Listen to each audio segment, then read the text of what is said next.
Hey, everybody. How's everybody been? Welcome on back. I'm getting it ready. I'm scrubbing up, brushing my teeth, getting me some damn coffee, because everybody needs some coffee. Eat you a good breakfast, because this thing's about to hit. Hello, all you beautiful people. Hey, How are we this evening? Ladies first, Purple, how you doing? I'm doing okay. Good. I'm glad. Sloth Girl hanging in there. You guys got her all taken care of there. Yeah, well, it's difficult, and it's going to be a few months before we get our van back. My brother Oh, it's lent gonna be me a a few car, but months. it's proving to be a problem in itself, so we got to deal. Well, that sucks. I'm sorry. He gave you a loaner car? Yeah. You have Uh, transportation he for he now. gave me a loaner car, but it's not keeping the battery charged, so something's wrong in the electrical, and I've got to figure it out. Alternator ish, right? Yeah, not Yeah. fun. Not fun. Mage, how are you, my friend? stressful week, and the stress hasn't quite gone down yet. Okay, well, everybody take a deep breath. Yeah. We're gonna be great. This is gonna be fun. No, this is gonna be kind of sad actually, because we're gonna be talking about healthcare today. And the reason I wanted to do this, somebody brought it up, and I thought, that's really something we need to talk about. So we're going to be talking about the healthcare system and self medicating due to it. So that's what we're going to be talking about, folks. Um, do either one of you have any times in your life that you had to forego medical care and try to do something yourself? Yep. Oh yeah, when I was self-employed, I didn't have any medical insurance for a long time. Okay. So you've been through it too. Same thing for you, Mage, or what was going on with you? Uh, Largely, I've had to deal with the arthritis on my own. Oh, God, really? Yep. Yeah. Now that's not okay. We don't like that. Um. Oh shoot, man, can I type or not? I really can't type, you guys. Did you see I that? kept falling into that hole between making a little too much to qualify for Medicaid, but not making enough to pay for insurance. Oh, okay, yeah. I, I'm I, about to. I'm about to be there. yeah, I am on Medicaid, but I haven't been able to find a rheumatologist that would take it in my Yeah, area. yeah, I'm on Medicaid now because I was had to forced into early retirement. Well, you mean there's nobody in your area takes Medicaid? That's how It can can that be even be? difficult to See, find doctors that'll accept it. Yeah, it can sometimes be difficult to find. I the way I when I got diagnosed, I went down to this. Basically, it was essentially a walk-in clinic. I mean, it was the doctor that the Medicaid assigned me to, but the place was essentially okay, a walk-in clinic. right, yeah, okay. So yeah, I go there. I had they had me fill out this paperwork because it's the first time I was there because the other doctor they had me on previously closed down, and they switched insurance providers on me. So I go back. They start doing the examination. I tell them about the arthritis issue I was having. I need tests done on it, and the doctor I was supposed to see walks in. The doctor who was examining me and doing the whole thing the whole time wasn't the doctor I was supposed to see. I'd never seen the guy before, so I didn't know. Yeah, interesting. So I get the blood work done. Come back a couple weeks later. They Yeah. never did the damn test. So, never mind. I guess I won't ask what the point of that was. They did some other tests on the blood work, so I had to. No, I came in because I've got arthritis. I need to know what type of arthritis I got. There's like 100 different types. Yeah, I mean there is. I don't know if there is there really like around 100. I know there's Oh like yeah, at least a couple dozen. yeah. Oh, really? There's close to 100. Wow. How long have you been dealing with the arthritis, Mage? I think it was around 2012. It first manifested. So over 10 years now. Yeah, and there's only like a So three-year window for really getting it under control. Fortunately, I did quite a lot to control it. that's good. That's good. Wow, man, that's a lot. Yeah, I people will say, being go an ahead. old, Absolutely. sorry, people think of arthritis as being an old people thing, but actually, the second most common form of arthritis often starts when you're a teenager. I had a friend in high school who had rheumatoid arthritis. At the time, they didn't know much about it. They said she would never have kids. She would never do this. She would never do that. She ended up getting married. She had a couple kids, but it was a long time in between those two where they learned some stuff, got her in a better place, blah, blah, blah. So Yeah, she could carry the babies and everything, but they ended up being fine. Yeah. And she was diagnosed with it at 15 or 16 years old. One of the yeah, two. mine started when I was in high school, and it's just been a very slow, gradual progression over the years. We Right. still don't. We still Okay. don't know. We still don't know a lot about it, really. Really? Okay. Um, yeah, my friend Mama Deb, she has that bad back. She also has arthritis in her back. So I know that's with her crushed discs and arthritis. She's got a little bit of a mess, but yeah, I can understand that. Yeah, with me, it's mostly the Let's hands and the knees. yeah. But I'm also the only member of my family who's made it to this point in my life without having a hip or a knee replaced. So I'm doing better than most of them.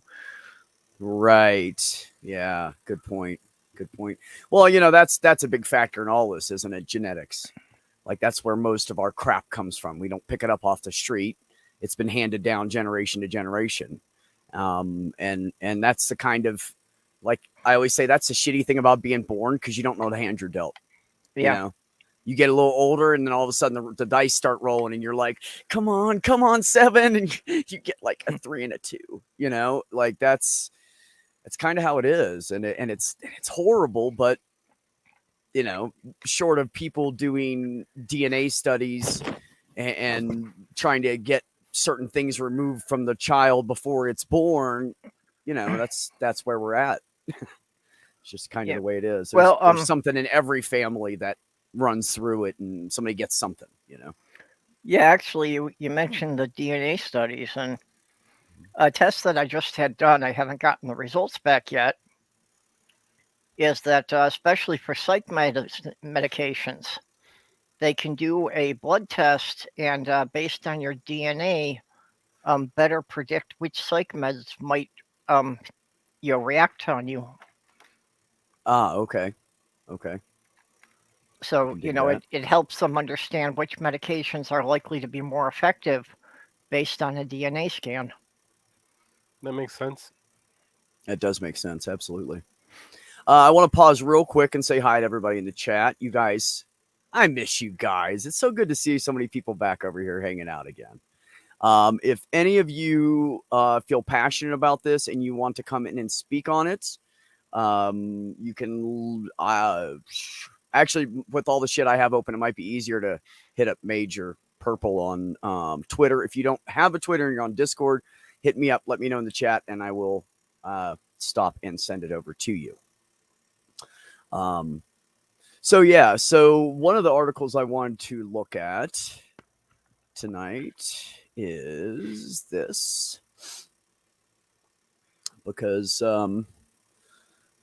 this is a article done by Regis College. Just found a random one. It doesn't matter. They all pretty much say the same thing. And as you can see, this is 5 current health issues in healthcare and what administrators can do. So I thought this would be a good basis to start out a discussion about this. So the high cost of healthcare. Perhaps the most pressing issue in healthcare currently is the high cost of healthcare. More than 45% of American adults say it's difficult to afford healthcare, according to a survey by the Kaiser Family Foundation, and more than 40% have medical debt. That's a lot. The cost of healthcare changes people's behaviors, with many foregoing seeing a doctor when they feel sick or avoiding preventative health visits entirely. A quarter of Americans can't afford necessary prescriptions and may skip doses or otherwise not take medication as prescribed. Each of these behaviors can lead to serious health issues. So part of the thing they're saying here is dealing with the billing and everything end of it. What say you, Purple?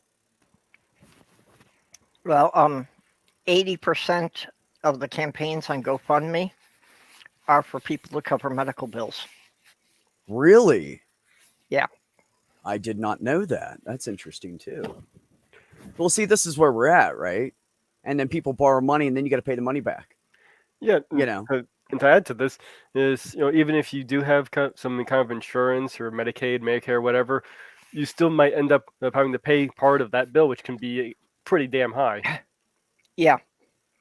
Well, and even with insurance, a lot of times, that there's still, you can wind up with, thousands of dollars in copays and such. Yeah.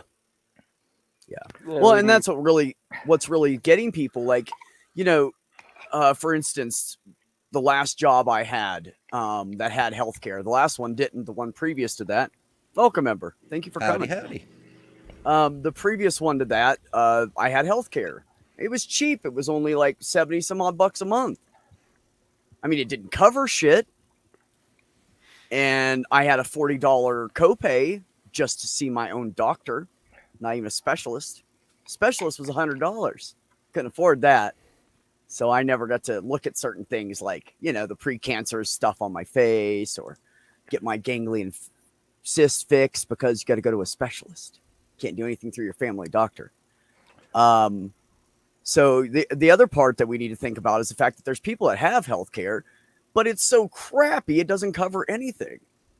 We all know in this day and age, if we were to go out on our own, pay for our own health care every month, the cheapest, shittiest you can get is like $500 to $800 a month, and it doesn't cover shit, and your copays are $60, $70 every time you go to the doctor.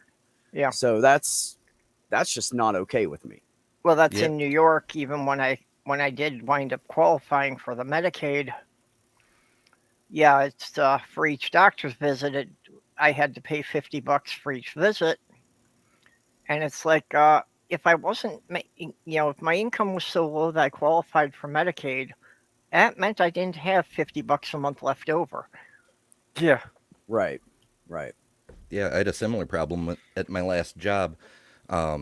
They switched over from a normal healthcare provider to a self-pay reimbursement kind of thing, and TLDR, it cut it down to something like $40 a week, but they covered nothing, no copays. Anytime you had any kind of service done, you would send it to them to cover the bill, and then they would just not pay it, and then it'd be up to you. Plus side, though, because my insurance was so very shitty, I got the as if you're paying cash prices. So instead of $400 for an x-ray, it cost me $27 for an x-ray. But I still, when COVID hit, I got very, very sick and had to be hospitalized a couple of times. And that ran me a little upwards of $6,000 in medical bills. That sucked. And that's with insurance. That didn't help at all. So, fun times. Yeah, that's a really good question, isn't it, Ghost? Sorry about having you buried down there, Ember. I brought you up. I saw you were buried underneath my my ticker. I know. There's so many thingies. Yeah, with all the taxes for instance, I haven't had a child in school for over 14 years. Everywhere I live, I pay school tax. Hell yeah. What's wrong with everybody paying another $3 a month and having universal health care? Well, that would be it wouldn't cost shit, un-American. and we all know if we had universal health care, we wouldn't have to pay shit every month because there's so many of us. But really, the lines for the doctor, though, like in that Canada. does suck. But I'll tell you, when it comes to emergency health care, I feel like they really move well, I don't know about like Canada, but I've had friends go through emergency stuff in the UK. And man, those people were like on top of it, trying to, get as much, trying to help them and stuff. You still got to wait, but it wasn't like, oh, we're going to stick you in a hospital bed and the specialist will be here in 2 days. You know? Well, another So- thing to keep in mind is that if you have the ability to see the doctor regularly, you'll have a lot fewer emergencies. Yeah. And also going for emergencies. Say you need an ambulance. Cost of an average cost of an ambulance is $1,300. Yeah. When I was in New York, every time we had to call an ambulance for my late fiance, it was $2,000. Yeah, shit's crazy. 2,000 for one ride. Yep. That was, when she died, we owed the ambulance company over $20,000. Oof. Did you tell them Yeah, to get in line? Right? Well, since we weren't married, the downside of that was I was told that the moment she died, all of my rights ended and I couldn't do anything. Okay. So the only good part of that is when people called me about the bills, I could just send them after her mother, who had been a bitch to me the whole time. Huh. Oh, lovely. Freaking adventures. But yeah, there's been news stories. I don't know about the rest of the country, but here in New York State, where people were taking Ubers and shit to get to the hospital because the ambulances cost so damn much. Yeah, and looking at some of these prices and averaging as some go between 500 to 1,000 here, and one says 940 is the lowest.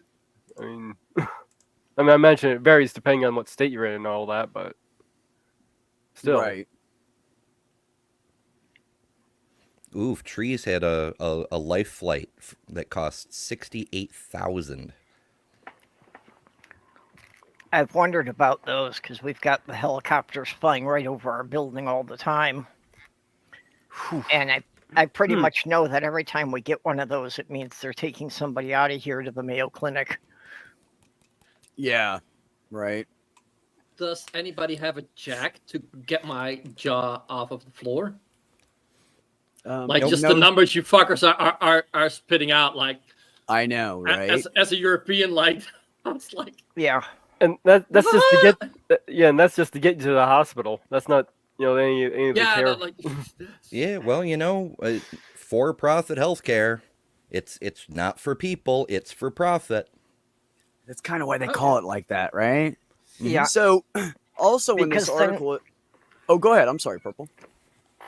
Well, then once you are actually in the hospital, then there are ridiculous prices for everything in there. Like they charge you $10 for one Tylenol. Yeah, they sure do. They sure do, because they're charging you from the moment it leaves wherever they're getting it from, and they're going to charge you for every bit of it. Somebody handled it, somebody moved it. Somebody handled it, somebody moved it, because they're getting but charged. I mean, these common supplies that the hospital has to keep in stock, thousands of units. There's no reason they need to do that. Well, because they overcharge them, and they're going to make a buck off of it because they're greedy bastards. I mean, Yeah. really, if you look at it, that one Tylenol pill probably costs them $4 or $5, but it doesn't cost 10. Healthcare. You know? Health I don't probably think the it's people even that, 4 or that 5. they, and probably the people that they count that handled it probably not yet pay dick shit. Well, I'm not just saying that the pill costs that much. I'm saying that companies overcharge hospitals too. They Oh. overcharge anybody they can. If you need it, they're gonna fucking put a higher price on it to fucking sell it to you. Yep. Healthline has the one Tylenol pill from a hospital, $15. Yep. Yeah, Well, when I said see? it was $10, that was based on the bill I saw when Sloth Girl was in for her surgery. That's what they charged her for him here. Yeah. Damn. Maya is in the chat. Miss Maya, I gave you a link if you want to come in and talk about your community's fight with healthcare. I sent you one because I think you're brilliant. So if you want to come in, you can. If you do not, I will leave it alone. We can discuss it at another time. So according to the research from industry consulting firm McKinsey, 25% of healthcare spending stems from administration activities such as billing, scheduling, and insurance filing. And let me tell you why. Because when you file a claim for a patient, they say no, and then you got to refile it. And then they say no. And then you got to. So the problem is the insurance companies, because it goes right back to the insurance companies, folks. They don't want to pay for a damn thing. They try to skate out of everything they can. They have doctors that work for them that are in their pocket that'll say, nope, you haven't tried everything else. We're not going to give you this drug that'll work better. You got to try all these shitty ones first. That doesn't work for anybody. So you try all those. They go through trial and error, months and months of hell and being sick or in pain or whatever the case is. And then finally the insurance company goes, oh, yeah, okay, well, we're only going to cover so much. So Yep. you got to pay the rest. Well, I can't afford $20 a tablet. Most of us can't. And these aren't just drugs like, oh, I'd really like to take some biotin to help the skin on my face. No, it's not like that. These are necessary medications for people to live. And here we are dancing around the insurance company and the pharmaceutical company. Well, that's actually exactly what I've been going through with my sleep issues. And the doctor flat out told me that, yeah, the insurance company has this list we have to go down. And it's like even if we know none of these are going to work, you have to try each one of them for, 4 to 6 weeks before we can go to the next one. Jeez. Right.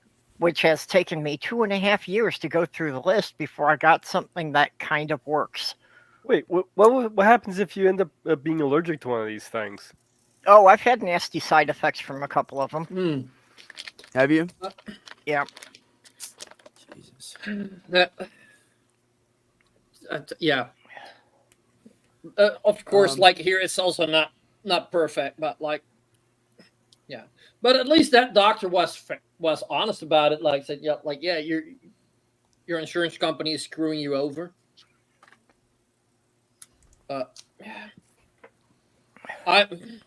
In my opinion, it's a human rights violation. Like treating people like that. Like you're not treating people like people. I agree. Yeah, letting people die on emergency room, waiting room floors because they don't have insurance, so back of the line. Or that nonsense with insulin going up to whatever ridiculous amount it was. I mean, you can tell your country is in pretty shitty shape when Walmart rolls out the don't have insurance, it's $3 a prescription plan. The largest, most corporate corporation in the country is the fucking good guy. What the hell is going on with this world? Which is on fire.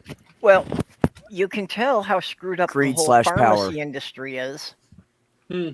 Because, medications that, stuff we get in the U.S. is often more than 10 times the cost it is in Canada. What? Even though oftentimes those pills are coming out of the same factory. That's true too. There's in my area there's smuggling. We have to have border patrol on the northern border because people are smuggling medications across from Canada, either crossing the St. Lawrence or using the First Nations reservations. Occasionally they'll try to take a raft right across Lake Ontario, which is hilarious, but money motivates people. That's a lot of rowing, ain't it, man? Yeah, no, but that's... Yeah, we've got the same thing here at the border crossings in Minnesota. Yeah, it's and that's one of the things I believe I saw in my little thing that I have here is people maybe I already passed people going to like Washington State to get health care. That's ridiculous. That should not be happening. Oh, people it shouldn't have to hop a border. I know we're not even. And by the way, I'm putting a line right now. We're not going down a rabbit hole. Are you ready? We're not specifically discussing abortion tonight. We're not doing it. Okay, so yeah, no, I'm good with that. Because if we go down the abortion rabbit hole, that's a 4-hour That's a discussion. whole different story. We could do a whole show on that. Other issue. No, I was talking. Exactly. I was referencing like Spain, right? No. You can go to Spain, have a hip replacement, vacation for a month while you recover in Spain, and come back for less than the cost of doing it here in the U.S. with insurance. What the fuck? Also, with the jacked up prices, is we're paying for the research already. Yeah, Yeah, the government gives the drug companies a lot of subsidies for the research. Mm. And So we that's not an can, excuse. if we really wanted to, we could connect this to the issue with trans healthcare and people going overseas and getting procedures done because they didn't go through all the right steps because they couldn't afford a fucking therapist. Yep. So they figured it's just cheaper at the end of the day to go overseas and do it. And then they come back over here, they miss all the protocols, and here we are with that dozen or whatever of trans people that don't want to be trans. Well, that's another thing with the insurance, that most insurance will not cover any mental health care. Yes, you're right. Yep. Unless you want to pay out your ass and spend $400 a month on your health care. Yeah, And then you have no paycheck. So these people can't see a therapist, which is the first step in getting any help as far as gender affirming. Yeah, finding a therapist has actually been a problem I've run into as well. I'd say you can come have mine, but he's going to be retiring soon. That I did was- so much. I see how it is. I did so much therapy during that 8.5 months of bad medication that I told him, I said, dude, I need a break. I don't want to talk about my mental health for like 4 or 5 months. Well, for those of you who don't know, I was doing 10 hours a week for several months, for 2.5 months. So that's a lot of intensive mental health care. Yeah. 5 days a week. So, okay. So the next thing we have here is the healthcare injury. May I shock you guys because I didn't know it off the It'd be top of my hard. head. Go ahead. 127 euros a month. I don't know what that means in freedom units. I think at the moment it's around the same. So like let's keep it high. Let's say it's 150 a month. Yeah, I think right, that's $150 right a now month. it works out to 138.52. Okay, So- 138, 140ish. and that's for them paying No. into universal health care or private No, insurance overseas. That's private insurance. Like it's Like not through an because- employer. no. Because Oh my when there's God. universal health care, that makes Yep. the private insurance lower their rates to be reasonable enough that people might consider doing it. That's why it won't happen in the United States because the insurance companies have their hands in everybody's pockets. Yeah. Thanks, Everybody's got their Nixon. hands in the. And like something. if I go to my just to my normal doctor, that's always covered. Always. And like there's a lot of little thingies that are not covered, but like I don't have to be afraid that I have to take out like one big ass loan. Yeah, no, and that's beautiful because that's one of the pet peeves here is that there's so many people in medical debt, they stop going to the doctor, and then you have yet another person who's not getting the health care they need. And here we go round and round. Hello, Nick. Welcome. Hello. Howdy, howdy. Audio working good? Yeah. Sound Perfect. perfect, 5 by buddy. 5. And I see you got your Perfect. jacket on, so we're good to go. I do. right. It would be an issue if I didn't. So I was delighted to come on. Couldn't find my jacket. Almost had to scrap the whole evening, but I'm here. Yeah, well, I'm glad that worked out good. The problem, the concerns of health equity. The healthcare industry has long noted the vast disparities in healthcare outcomes between different populations. Duh. These disparities are not solely tied to income and cost of care. Rather, environmental factors also have an outsized impact on health and wellness. These factors, known as social determinants of health, include an individual's zip code, race and ethnicity, air and water quality, and access to jobs, housing, education, transportation, and nutritious food. So there's our second issue here. Okay. Your healthcare depends on your zip code. Oh, hold on. Let me read this last line. Sorry. Additionally, long-standing racial and social inequities have led to generations of poor health in some communities. All of these factors impact a person's overall health and access to medical care. When underserved individuals have a health crisis, it's typically more costly to treat, often leading to hospitalization or an emergency room visit. Mm-hmm. Yeah. You don't Also- have to have insurance to go to the emergency room. Here's one of the problems we have. This is the fleecing of America, folks. There's people going in because they have no health care. Our taxes are paying for it. Those hospitals are getting reimbursed so much of a percentage. When I went in, for instance, but this is different. I went into a Catholic hospital. It didn't work the same way. But I went into a Catholic hospital to have my kidney removed to save my life. I had no insurance. I was self-employed. I had a company that was only a year and change off the ground. I had nothing. We were dirt ass poor. So they took me in and they wrote it off. But at the Catholic hospital, they did it with donations.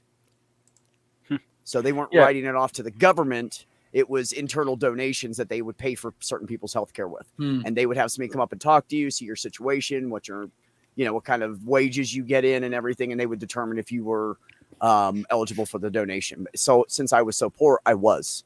So they paid literally for everything except for the surgeons that cut me open and saved my life. They paid for everything else. Yep. I still owe that 17 grand, but they're never going to see it because I don't have any money. Yeah. Okay. Never become rich. Yeah, I was actually, Yeah, that's something I was going to bring up is the how we're paying it through our insurance, so we're already paying through taxes and all that, everybody else's stuff. It's just we're paying actually higher prices than we would if you're using a universal system. Yeah. Right. Right. The U.S. is number one in healthcare costs. Last I saw was 34 in healthcare outcomes. So I think we've managed to get up into in the low 20s for healthcare outcomes. So we have 20s for healthcare outcomes, with number one for on the entire planet, number one for healthcare costs. We're doing something wrong. It's kind of like our prison situation, though that's a whole other topic. Yeah, I was going to say we have more prisoners, in the U.S. than in any other country combined. China has 3 times the population of the U.S., and we have more people in jail than China does, and it's a dictatorial regime. Now we've got 2 future shows. Yeah. Well, because we have to you had a joint, you're going to jail, buddy. Because that's you're brown, you're going to jail, buddy. Oh God, don't get me. Nope. I'm not going down that rabbit hole. 3 future shows. Racial stuff. I will be. You guys will leave because I'll just be ranting constantly and yelling. Don't get me started on that one. And so here's the thing. I'm putting it back. Like what other countries have figured out that they can do is that they can give people free visits with a primary care physician. Why is that important? Well, first of all, if you actually think that guns is a mental health issue and not a guns issue, then you'd actually be serious about universal health care. So any Republican who says, gee, guns is a mental health issue, great. So when are you going to vote for universal health care? Because you said you're serious about stopping the gun problem. So let's make it so that everybody can get health checkups. But that notwithstanding, what other countries do is they decide, wait a minute, that guy who's having hot dogs wrapped in bacon fat and deep fried in cheddar wurst with more bacon, if we give him statins, free statins every month to deal with his heart issues, that's going to actually cost us a lot less than when he keels over and has to pay $40,000 in the ER to get his heart swapped out. It is actually far more economical to provide free health care for everybody. And if you're concerned about the economy and you're concerned about the workforce, you're actually making sure that man can work more and be more productive by giving him free statins instead of waiting until he dies. Yep, all these things contribute to a higher cost. Yep. Mm-hmm. Absolutely. Something like 20% of the world prisoners. Wow. Last time I looked it up, it was 25%. Yeah, it's 25%. U.S. is 1/4 of all the world's prisoners, while having what percentage of the population? Less than 10% of the population live in on the U.S., but we have 20% of all the world's. 25% of all the world's prisoners. Fuck, man. We really like prisons, but let's complain about taxes being used for fucking roadways and shit. No, but like no. Hold on. Let's talk about the amount of military equipment we have sitting scattered all across the United States that never gets moved, so much that we could just give some to Ukraine. Oh, we got this old stuff. You can have it. We don't need it anymore. No, we really don't. And we need to quit buying 1,000 fucking jets every fucking couple months. It's ridiculous. Well, and of every country, dick syndrome we have in the United States is a huge fucking issue. The U.S. has 95% of all foreign air bases. That's every air base that is owned by a country that is not the country hosting it. 95% of all foreign air bases across the planet of the U.S. Over 140 air bases in other countries, U.S. That's why our military budget exceeds the military budget of every other country on the planet combined. And of all of those countries, 24 of the top 26 behind us are allies. We could we could actually literally cut our military budget in half and still have the largest military budget in the world. by a lot. Well, By I quite think and we're, you- we're and you know getting what- off the health topic, though. Yeah. but like it's like the military budget is like, oh, but that's cool. It's guns. Let me suggest, in part, this is actually the health topic, because the reality is, so the real question is, where are we going to get the most bang for our buck in terms of protecting American lives? Now, I personally think that we should be working more with other countries, and that helping other countries also helps us. But let's cut all that out and talk just about helping Americans. Fuck every other country. Let's just help Americans. Where are we going to get the most bang for our buck? Having a military that can project force in other countries absolutely helps, and I'm a big fan of that. But having the amount we have, does that help Americans as much as, say, improving our education? If we cut our military budget by 10%, how much can we put into education and healthcare? And can we get healthcare costs so they're not, again, at the top number 1% and we're at 34%? So I think the military budget actually is part of this issue, because what they'll always say is, well, I don't want my tax dollars to pay for it. Okay, fine. Why are you okay with your tax dollars paying for military assets that we don't use? Because guns are cool. That's why. The guns are sexy. That's why. We make big That's the answer I've ever heard. That's the whole thing. Like, That's it. there's two things that sell, and that's sex and violence. That's yeah, and like, and don't get me wrong, I'm the European here, but I like guns. Okay. Sorry, yes, I like guns, but I do too. But I do like them regulated. I do think they should be. And- I grew up on a farm with a Navy father. We had several rifles. We killed our own food to eat. Some winters, like that's how we survived. Home safety, guarding your home. Absolutely, everybody should have a right to guard their home. Fact. Yeah. Commander 401 Fact. wants a link. If Is it you- all right if can I send 401 a link? Yeah, absolutely. 401's brilliant. Yeah. If oh damn, what was like, Nick? You can't do that to me, buddy. I'm ADD. Sorry, you're right. No, same thing with me. Same thing happens to me. My bad. Shouldn't have done it. You've been But derailed. protecting your home. Yeah, protecting home, growing up on a farm. Thank you. All the violence. Okay, here's the bottom line. If you're in your home and someone breaks in, and you can't do it with the 8 in the magazine and the 1 in the chamber of a handgun, you should have ran to begin with. If you think you need to shoot up your house with an AK-47 to protect it, you don't know shit about guns. Because all you're going to do with that is you're going to kill someone in your house or one of your neighbors. It's going to go through a fucking Yeah. wall. So and like, if and that's like, what you want to do, go ahead. You don't need a huge AK-47 with 2 clips taped together to protect your fucking home. It's little dick syndrome.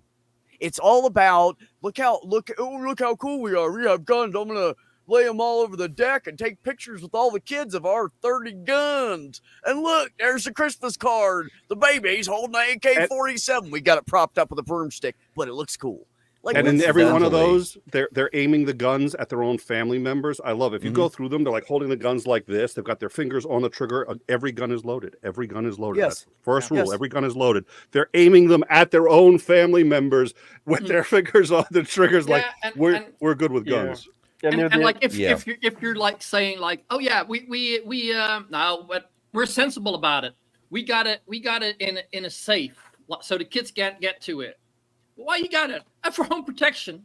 So if somebody comes in your home, you got to go to your safe, get it out. Like, Yeah, like the most kids in America die because because of the guns. Yep. Because guns laying around. yeah, home It's protection. one of the main reasons.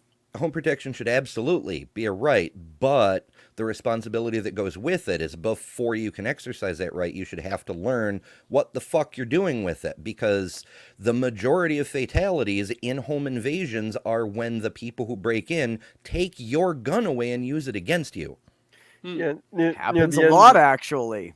Yeah, near the end of his life, my dad got into collecting guns and all that. And one thing he taught me, first thing was this gun is always to be treated like it's loaded. Yeah. That's what I taught my kid about Nerf guns. like the rule one, don't aim it at anybody you don't want to shoot at. Like if somebody's not playing with you, you're not aiming at them. So Especially somebody that doesn't wear goggles. Like that's like so fucking basic. And I got a couple of air rifles. By now I got nice cases for it, but before I just had them standing in my living room. I first told him, like, if you don't treat that thing right, you can kill someone. First, fucking make them afraid of those things. Like, ooh, I can hurt someone with it. I always get it confused. I want to say it's Sweden, where you're required to have a gun. The government gives you a gun. It's a semi-automatic, fully convertible to an automatic. I mean, they literally give it to you, and you're required to have one. This is because they have a militia. They don't have a standing army. So Switzerland. It's Switzerland. Thank you. Yep, that's it. It's Switzerland. So, and it's like, okay, here's a country that gives everybody essentially a fully automatic rifle, ammo, and they look at our gun laws and say we're utterly insane. Why? Well, because they have ballistics reports on every single one of those weapons. If they're used in a crime, they know which gun it is, even if they don't recover the gun. The other thing is you cannot trade or buy or sell those guns without documenting it, so that if you don't have that gun anymore, you are now culpable. If your gun is used in a crime, you are culpable. They also require training on all the guns, and if you have mental health issues, you don't get one. And that's why it's one of the safest countries in the world with guns, despite forcing people to have them. It's very important, the mental health shit. Yeah. I want to say real quick, Trees, I was talking about people shooting and missing. And it going through walls. I had a buddy cleaning. I had a buddy who hadn't had. He was back in the day before weed was legal anywhere. He used to sling a lot of weed, and this is back like 2002.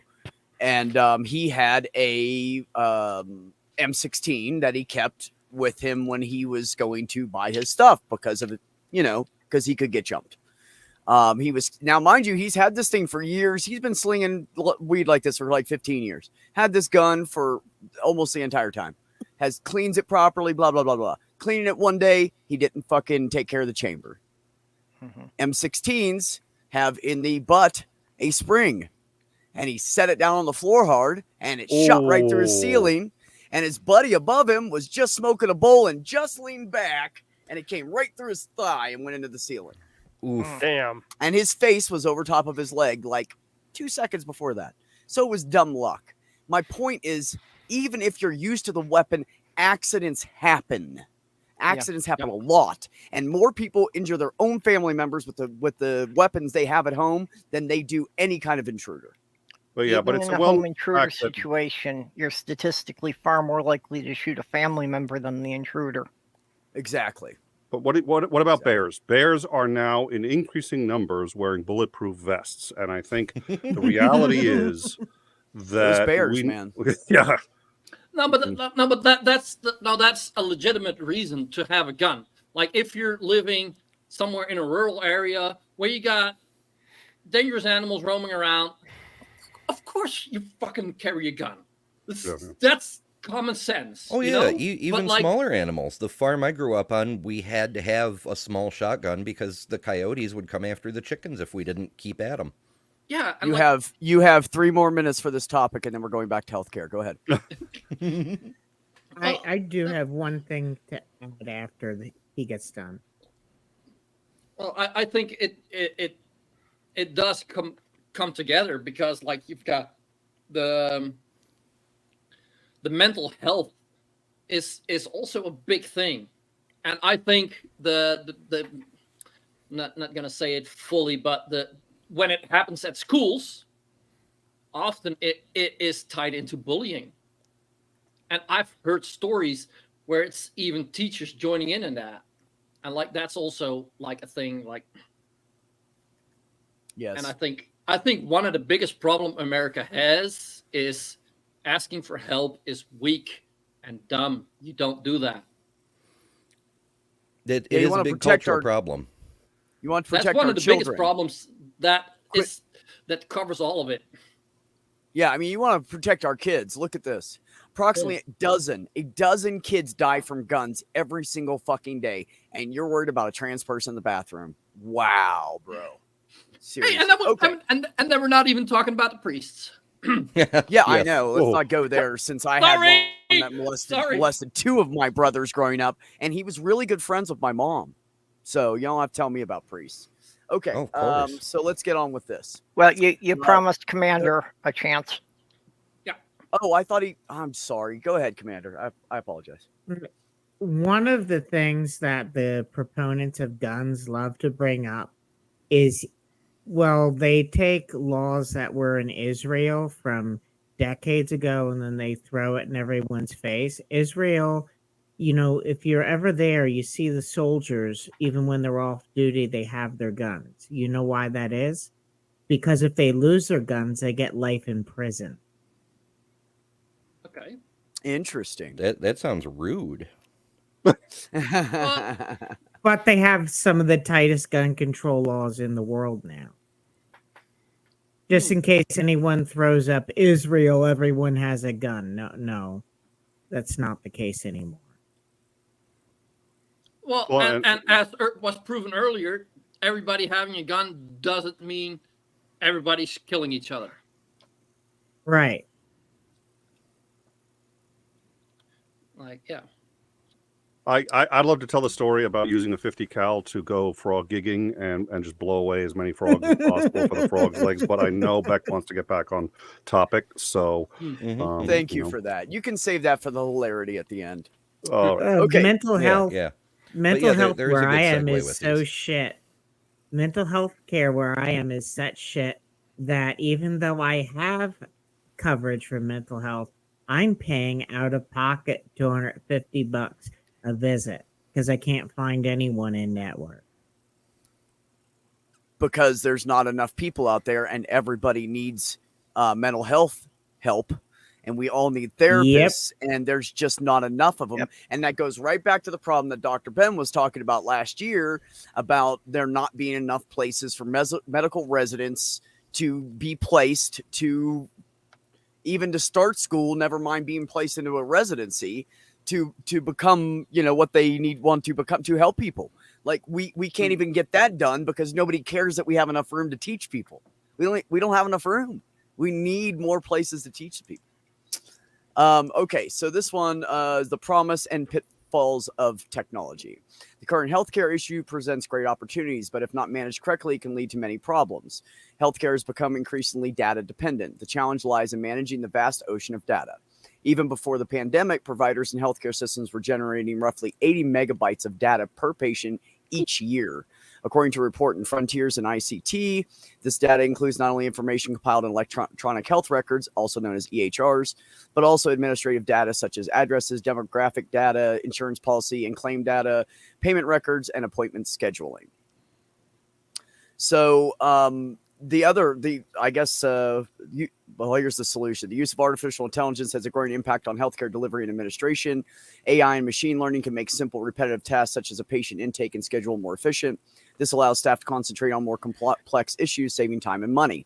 But also when you do that, what do we have, people? We lose jobs. Oh, so no. I think that some of these places are trying to, implement all of this technology, but they're also taking jobs away from people. And they're also charging you more because they placed the technology into their system. So we're getting less people taking care of us and more technology, and we're getting charged more. Yeah, there's a fine line between using technology and overusing technology. Because I could agree with that. The like AI, we got it. It's an awesome tool, but we got to be very careful with it. Like, and I'm not even talking about like the Terminator shit, like, but like look at how much like ChatGPT gets wrong. And it's getting more wrong too. Is it? Yeah, The more shitheads use it, the more it learns the wrong stuff. And that is why it only isolates every conversation. It does not remember what you said and will not use that information with other people. Yeah, but they're they're training it on Facebook and Twitter, so it is Yeah. winding up becoming more bigoted. Yeah, didn't Yeah, they it's learn gonna from it's gonna become racist. the chat bots that turned into Well, Nazis that's in what 24 hours? Microsoft Exactly. tried a AI and it turned into a fucking Nazi in a few days. Yeah, no, but like also like if they give you like, oh yeah, we got AI, go play with it, see what you can do with it. Of course, there's gonna be some dumbass that's gonna try and like, oh, how evil can I get it? Well, I don't think that's what they're trying to do. I think that's just what's happening as a consequence of it be. Listen, have you seen Twitter lately? I mean, if you're going to You data mean mine X? Twitter, No, I've not seen Twitter. I've seen X though.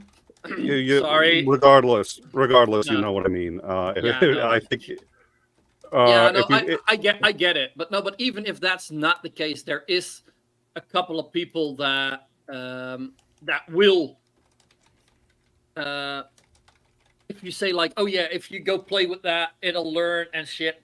Of course you could. Come on, who has Yeah. not played SimCity and just had a city and threw a bunch of disasters on it? Yeah. That's how we are wired. Yeah, who How hasn't can done a we game fuck like it up? that and made death traps?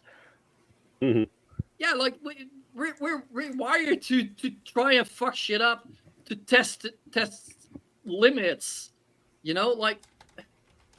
So yeah, I do get that, but like, and that's why I think like the AI learning should be more controlled, I guess. And don't So I forget, want to comment on this really quick. Carrie, this is not the case in every doctor's office. The doctors that work for the bigger corporations, they do that shit. The smaller mom and pop, they don't do that. You do have drug reps bringing in samples to get the patients to be like, oh, let me try this sample. Yes, but most of the smaller doctors' offices do not get kickbacks from any prescriptions they that's the bigger corporations that have some kind of a thing set up with the pharmacy or the drug manufacturer or whatever. That's not always the case. Yes, it does happen, and it happens a lot. My point is if you want to avoid that, go find you a smaller doc, because they're not doing it. They're not making any money off those prescriptions. I'm pretty sure that's not just America. and I have no idea. didn't someone try using GPT for court filing, and it gave them case Yes. precedents that didn't exist? Yes, Imagine made up cases. AI Yeah, it makes up fucking references with your all the medicine. time. Okay, let's not hold on. Somebody talked over each other. Say that again. 401. Imagine AI fucking up that way with your medical records. Well, yeah, and like, and Well, I think Aaron's it's- got a good point here. He said they still don't allow computers to make the final match on fingerprints. There's no way they'll turn medicine primarily over to AI. Too many liability and risks. Yes, because it can be leaked. It can blah blah blah blah blah hacked blah blah blah. So yeah, that is. Well, Yeah, I no, don't but, think like, mundane target tasks can be done by a computer.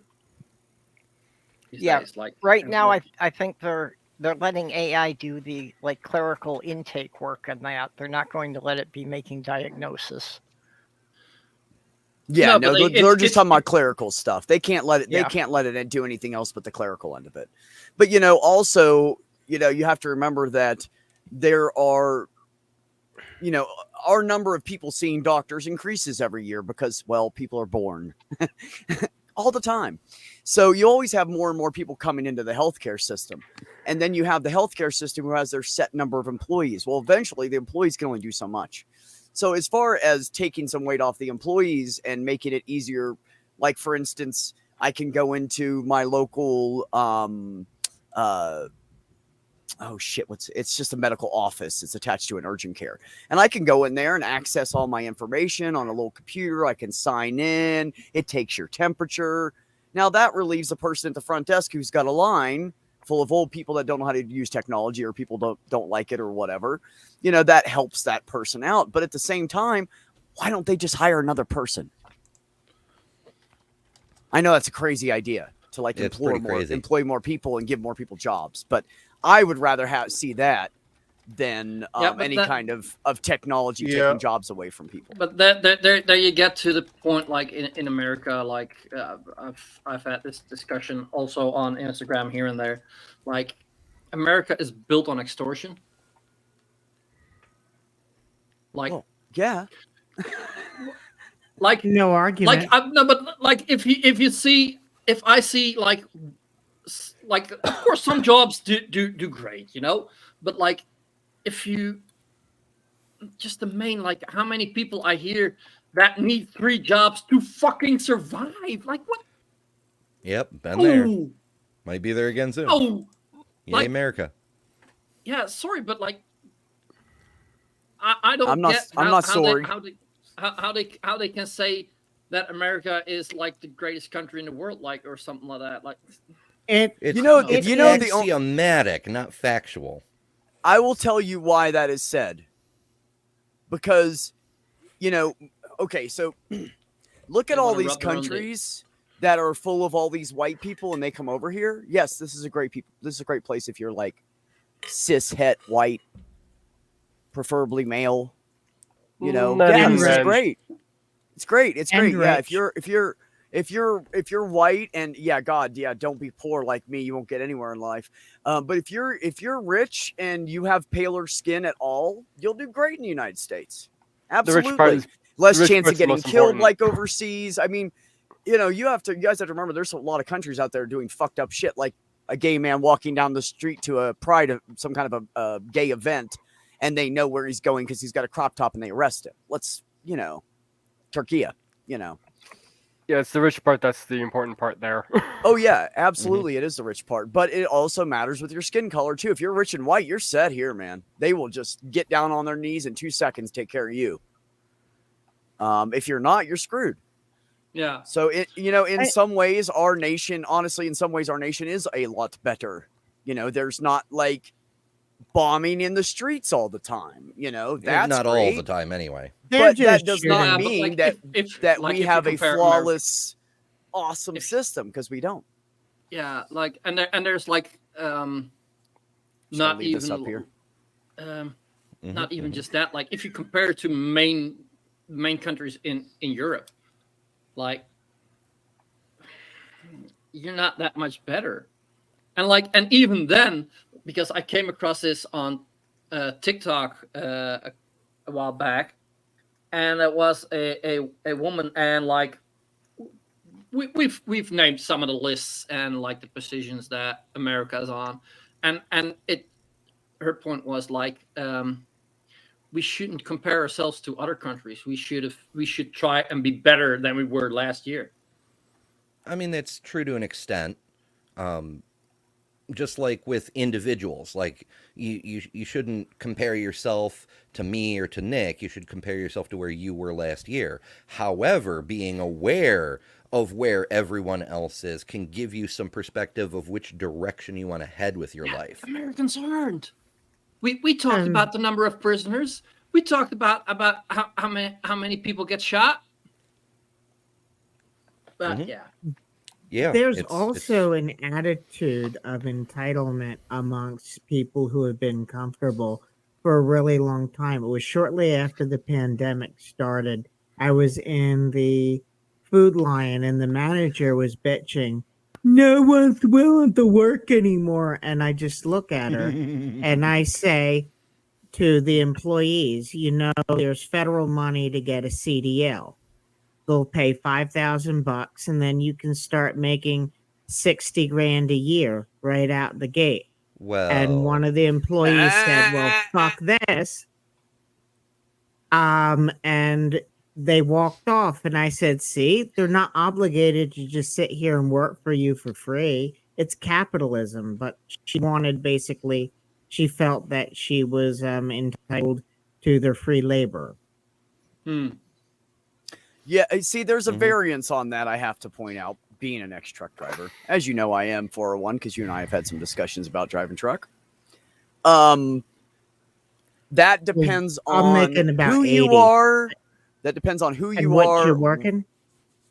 where you are, who you're working for, what color your skin is. There's a lot of variables on that. I had to fight to get a decent paycheck when I lived in the Northeast, most likely because I, looked like a lesbian. But I had to fight to get good pay when the white guy standing next to me was getting all kinds of good pay. And I had to say, hey, you're paying this guy. I overheard it in the shop. What are you doing with me? That's literally the kind of shit I had to pull to get raises. I get you. Mm. I get you. It's That not sucks. that way for absolutely everyone. Right. I do not feel like that is most of the time, if you go into truck driving, the first 2 years, you're not going to make squat. Nope. When you get to the end of your third year and you have 3 years over the road, then you can start saying, hey, I have 3 years over the road. Then you can start getting a better paycheck. Very few places pay well before that third year is hit. And even then, I must have it's still stepped very, into very, it where I am. Yeah. You like really did, buddy. Nice, Yeah. nice Americans. This European needs to go to sleep. Fair enough. So good night and have a nice discussion. I'll bet you lose. A shitty week is like $800, and a good week is like $2,000. Oh, Okay. no, you definitely stepped in it, buddy. You got lucky. You got Mhm. really lucky. I was don't making think I've ever made that $350. much. I was making $350 a week. And that's if our wheels were running constantly and there was 2 of us in the truck. So Mhm. the truck if the There's- truck did not stop, I made $350 a week. And that was my first year, first 8 months. And then I was up to $450-ish. And then I got another job and I got a little bit higher. And every time I gained experience, I hopped to a better company. That's what I did. That's what you have to And by do. the way, the entire time I drove truck, 1 year I made 52 grand. That was the best year I ever had. And I ripped out my logbooks and I was barely sleeping and I was punching myself in the leg and slapping myself to keep myself awake Mhm. so I could make money and take care of my ex and her child. And that's what I did. Yeah, I Yep, think it I sucked. broke 60 once. 1 year I broke 60. I remember it was a big milestone for me because when I was little, when my dad left, I made a point to myself I was going to make more than my dad did. And that was what he made was just over $1,000 a week. So I made 60K that year. But the flip side to that is the higher cost of living while you're on the road. Like every meal costs 4 times as much as if you had a home and you were making it yourself. And you've got to sometimes you can get complimentary showers. If you like fuel up your truck, you'll get a point on your TA card or your pilot Yeah, card they or give you a whatever. free shower for every Yeah. anything over 500 gallons. No. I Shit. think 300 I- gallons, something like I don't remember. But I think anyway, it's check it out. 100 gallons at the one and 50 at the other, but they adjusted all the damn time, and it's been a while since I was over the road. But that's not always the case. Sometimes you wind up at some random little small town single location thing, and you either don't take a shower or that's $20. And there's so many little things that add up, and that's if you're a company driver. If you're an owner operator or you're leasing, then all the truck's repairs have to come out of your pay too. It's just And if you're Yeah. an owner operator and you're leasing through a company, you have to keep so much money in your bank to cover your costs. And most of them make you keep a minimum of $5,000.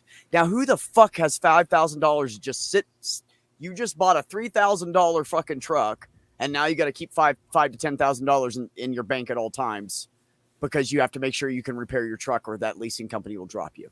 Mhm. There's so many catches. Added So many bonus catches. with the leasing, it's a whole other thing. But if you're leasing through the same company you work for, sometimes they'll have a glitch and forget to pay you for a month, and then you still have to make your payment to them. Though it's yeah, I think net pay that 60K year. I think my actual amount that I was able to put in my bank account was around 25 to 28,000. Yeah, that sounds about right. And you know that, and we're going to get off this topic real quick, but let me tell you, truck driving can be horrible for your health. Mhm. Horrible. I stepped into a truck. I weighed 140 pounds. I stepped out of it. I weighed 230. So yeah, it's a very Continue stagnant to lose lifestyle. weight, It's not but- for everybody. It's hard on your body. You don't sleep well. There's Your trucks back. starting and, huh? Mm-hmm. The back, I already noticed I'm getting back pain. Mm-hmm. Yeah. Okay. Let's move on because we keep sidestepping here. Healthcare providers in the U.S. have traditionally used a fee-for-service (FFS) model. FFS means a medical staff bill for each service provided using established billing codes. The more care a physician provides, the more they're paid, which some critics have said leads to unnecessary tests and treatments.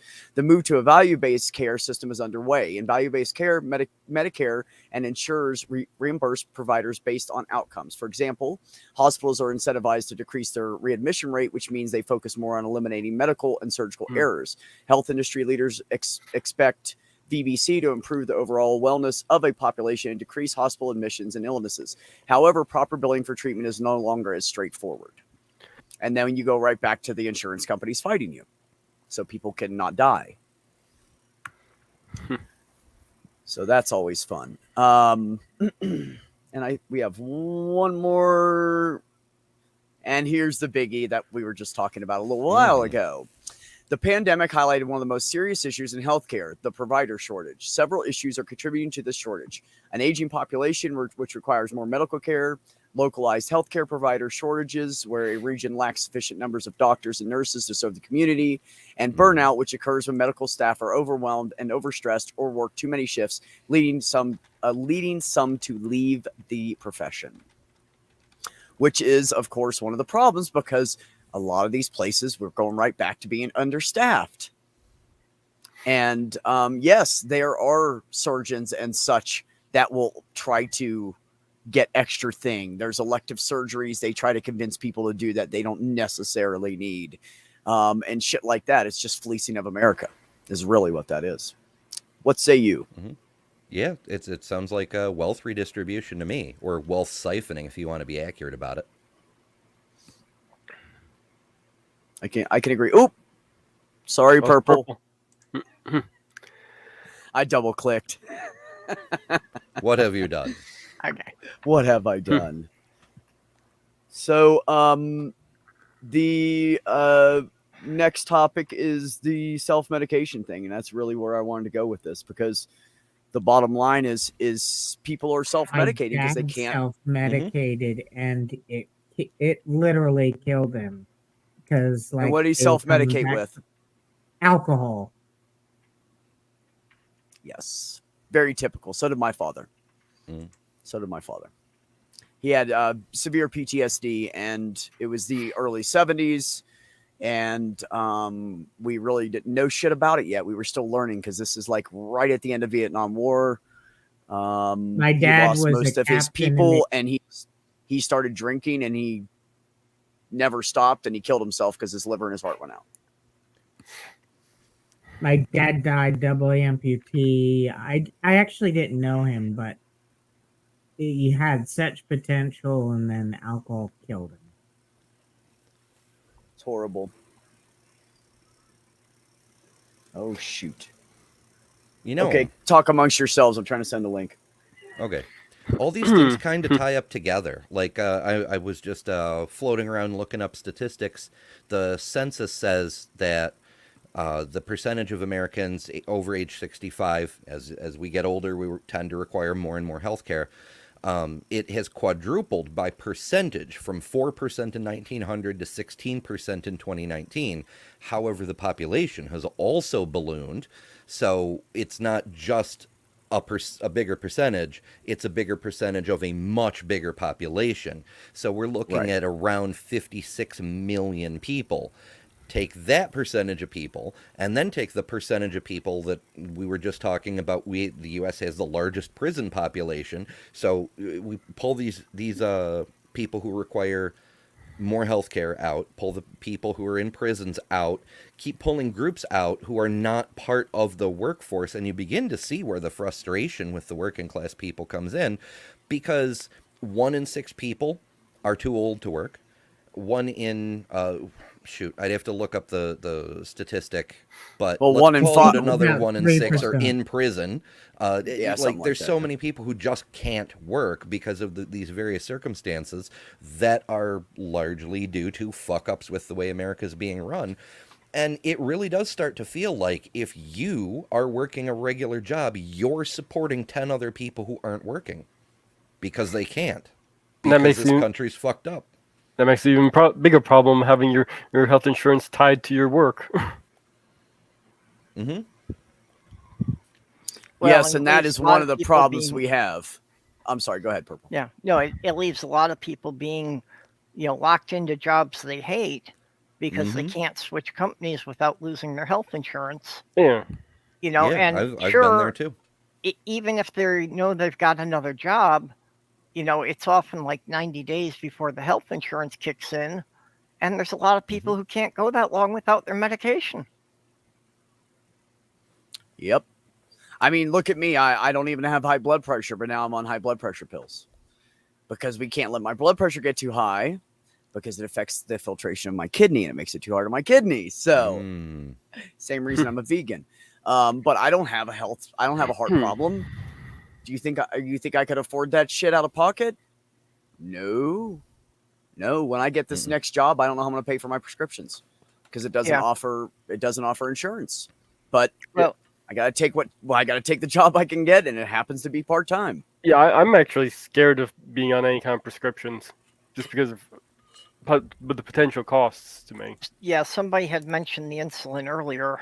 Mhm. And there was an occasion with my late fiance when the insurance didn't go through when I went to pick up her prescriptions.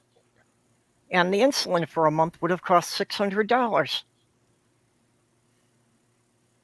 Probably Mhm. more now. Yeah. Mm. Well, that was already like 7 or 8 years ago. Yeah, they've jacked up the prices instead. But of course. Needing antitrust laws because they didn't enforce them. Yeah, I want to we comment on need this to- really quick for Tubian since they asked. Yes, the hardest protein for your kidneys to process is meat. It's animal proteins. So my doctor took me off of anything animal. I can't even have butter or milk or anything.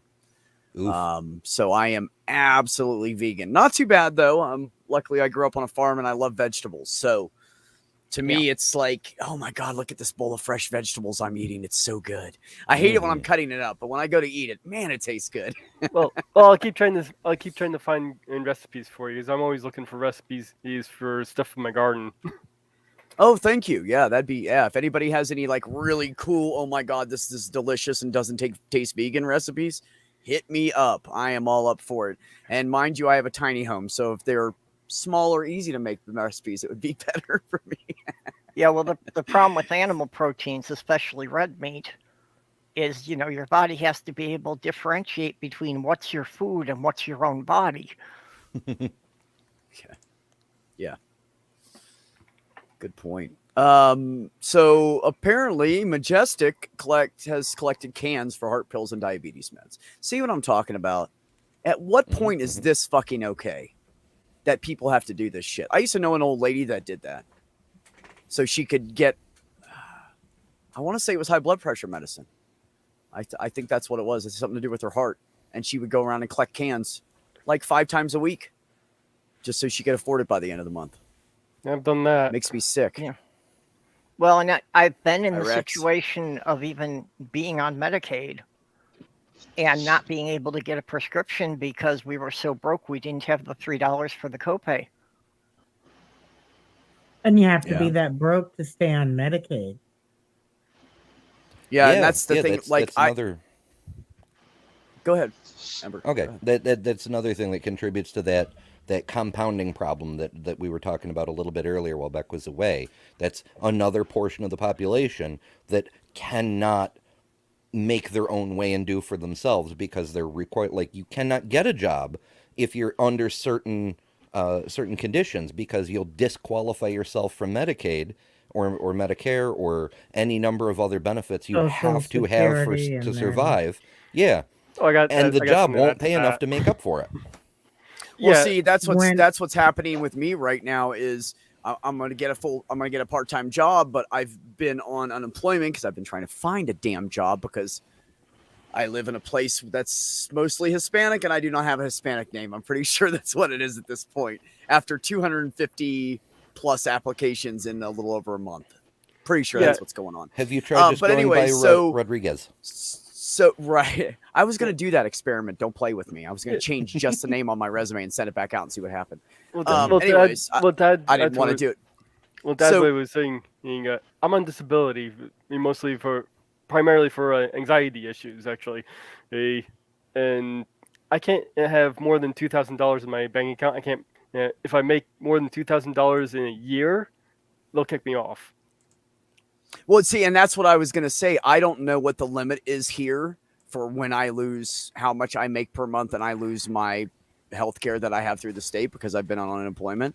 I'm pretty sure I'm going to be screwed. And I'm having kidney issues. So guess what, folks? Guess who's about to be in medical debt? Yeah. That would be me. Because, I mean, I don't know. There's nothing else I can do. I can go down to the local clinic. They have a clinic here that's free. Good luck getting in. Because there's so many people there every fucking day waiting to be seen. You get there at 8 a.m., you might not be seen by 6 p.m. So then I'm screwed. And I'm going to roll the dice with my kidney. Because here we are. Yeah. Which is one of the reasons this is so close to my heart. And yes, Super Ghost, it would make much more sense for us each to pay an extra $5 out every month than to deal with that. When I started working, I needed to. When I was a kid, mom was on Social Security, so we got Social Security, and I had some prescriptions I needed. I actually did need a job with health care. Otherwise, basically giving up the $600, to start working at minimum wage would have been like a negative $1,400 a month endeavor because of the medications and the cost of health care. I wound up being able to go to a trade school and get a job with health insurance. So it paid more, but I understand where you're coming from. And here's where I get screwed again, folks. This is the rest of that story. They've owed me unemployment for 3.5 months now. So they owe me over $5,000 already. I went and got a job. I worked there 2.5 days. I got fired because of nepotism. I had to report that. They added that to my claim. Guess who's not getting any money for another 5 or 6 months? Oh, I had something like that happen with New York State. I got fired illegally. This is my second in a big row. long story, but it's not important. And then I went 5 or 6 weeks until I could find another job. I had no car at the time, so I had to take buses into the city to apply for jobs, and it took a little while longer than usual. So by the time they got around to processing my claim, I already had another job, and they went, "Oh, you already have another job. Okay, no money for you." I'm like, no. You still have to the back part because bills still happen. But nope, not in New York. Fuck you. No, that's as far as I know, that's not how that works here. If they do that here, I'll fucking go blow the goddamn place up, hook up my tiny home to my truck, and leave. That's what the fuck I'll do. And they can try to find me by my expired tag on the back of my house from Ohio from 4 years ago. Have you looked in Ohio? Yes, it is not a political tool, Ghost. You're absolutely right. It makes me sick every day of my damn life. No, Beck, Majestic, I am, I only have oh my gosh, Chaos. How are you? Woo. So good to see you. Now, Beck, I'm curious. Yeah. Which one of you is Beck 1 and which one is Beck 2? I was here first. I was here first. I'm the number 1 Beck. Majestic can have number 2 because they're a pretty great Beck. I've heard they're majestic. Yeah, they are. They truly are. Actually, a really nice person. So for those of you, yes, let's see, where were we? Yeah, it's just a kidney thing. The rest of my body's great. I fell in 2005 and I fell on my back, lost my left kidney, and probably didn't give my one kidney a good start from that point to take care of me. I did not realize that meat was so hard on my kidneys. So I've always been a carnivore, just like John Hudson said. I'm a carnivore. I'll never stop if there's meat. And then they say, hey, you could die, and you go, fuck the meat. I'm a vegan. It really changes when the doctor says, it's okay, Beck, we're going to work on this. You're not at dialysis yet. Oh, Your that eyes inspires open, confidence. Yeah. and it will scare the piss out of you. And by God, Waiter, I am I eating will a lot have of the vegan salad. Yeah, I will have the Yes. salad. please. Yes, I will have the salad. Sure, throw tofu on it. I don't care. I have to survive. No, You know, actually, I will not eat that shit. It's nasty. Actually, I have a cousin who was vegan and actually had to go to eating meat because they weren't able to get the proper nutrition out of the vegan diet. Yeah, I know Well, somebody who had that problem too. Yeah, you got to throw beans in there. You got to throw it's more- like it's pinto beans. Oh, there's more Yeah. to it than that. Yeah, there are certain amino acids that some people can only get from meat. Mm. You can take Well, vitamin eat- supplements. You can Yeah, eat expand egg your diet. You usually need to take vitamin supplements. But I take a daily vitamin. I make sure that what I'm eating has like good plant-based protein, healthy fats like avocados, stuff like that. Oh, God. That shit. What I love avocados. Oh my God, I'll slap it on a piece of toast just by itself, some salt and pepper. Avocados I'll good. fucking I Avocados can on almost eat it toast. straight You're out the of that. reason the economy is in the toilet. I'm actually growing a couple avocado trees. Thiamine deficiency is the most common deficiency that vegetarians run into because you really can't get it from any plant. You actually don't even get it from meat. It is only produced by algae. And if you eat meat, the cows drink the water with the algae and it gets stored in their tissue. So then when you eat the meat, you get it. Mm-hmm. So basically, if you're going to be a pure vegetarian, you've got to drink some pond water every now and then. That would be Well, fun. I Yeah, was there you gonna go. say, maybe eat a couple of Venus flytraps or some shit like that. Yeah. Let them be carnivorous for you. Yes. They are awesome. That's such a good idea. Find a plant that eats meat and then eat the plant. But then, do you still get the animal protein? I don't think it works that way. I don't think it would work like that. Well, it was worth a shot. It was worth a shot. It is something I've wondered about, with various vegans of would you be okay with eating insects? Hey, I eat this. I eat this crab cake thing, and it says yes, it has real crab meat in it, but it also has imitation crab meat in it, and that's probably crickets and grasshoppers and shit like that. I think imitation crab meat is made out of snail. No, well, imitation could crab be. meat is usually whitefish. It's just Yeah. whitefish. It's Yeah. crappy throwaway fish that they process. I mean, I'm okay with it. It's cheap, but I can't even have that anymore. I can't have Well, anything that has, as my brother would say, anything that has eyes. I cannot have anything from that. And I said, no, can I have no seafood? And potatoes. she goes, you're not listening to me. No real eyeballs. Oh, So clams are no, okay. no clam. animal meat. Yeah. Yeah. Oh man. I think I might wonder if you would be able to eat insects. There They are are an algae-based excellent source of supplements. protein, It's true. but Yep. Hey, it's I still had- animal meat. I had a I'm praying man not sure if it stare would me process the the fuck same. down. He was like, what do you think you're gonna do, son? And the praying mantis was just like, yeah, jump. I was like, no, it's okay. Do not eat imitation calamari. It's pig butthole. Yes, it is. Well, yeah. absolutely Well, the truth. that's potted meat. I mean, if you're eating potted meat, you're eating lips, tongues, and assholes. Yeah, that's what A that. little bit of brain in there. That's vegan propaganda right there. Well, Sumami apparently I likes have- pig butthole. That's, So since you're easy I to have- please, Sumami, you want to go on a date? Yeah. Eye of newt, tongue of frog, ear of bat, and lung of dog. That's the ingredients in hot dogs. Yep. Hell yeah. Well, hot dogs and sausages or whatever cuts of meat they couldn't find another use for, so all the Oh yeah, if you leftovers. if you eat fish sticks, that's like the fucking fins and eyeballs and brains and Yeah. heads and shit all ground up and made into a fish stick.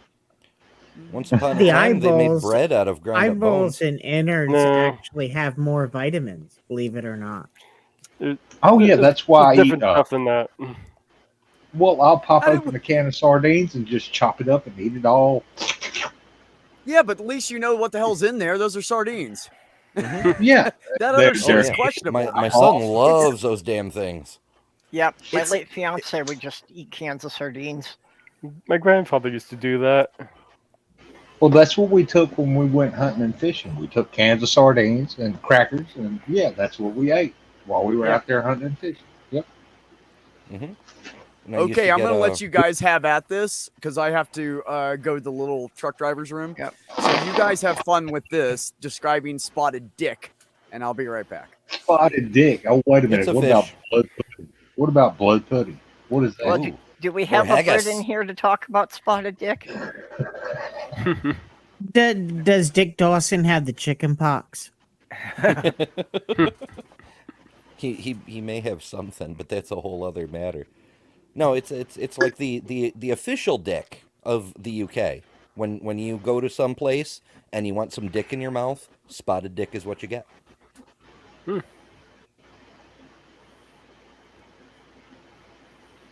No, So I've we're- eaten Maybe haggis. it's in I've eaten haggis. Well, That's good. maybe I it's like in the Russian MREs. Maybe that's what they're feeding the Russian soldiers now. I don't know. I don't think Russia can afford that level of luxury for their soldiers. I think they're giving. Yeah, them they don't fucking have sex MREs. No. Yeah, If They're you're like, talking yeah. about them, is a Well, if you're stick talk- eat? yeah. Here is slug on stick. Good for you. Yeah. You lucky. This one come with slug.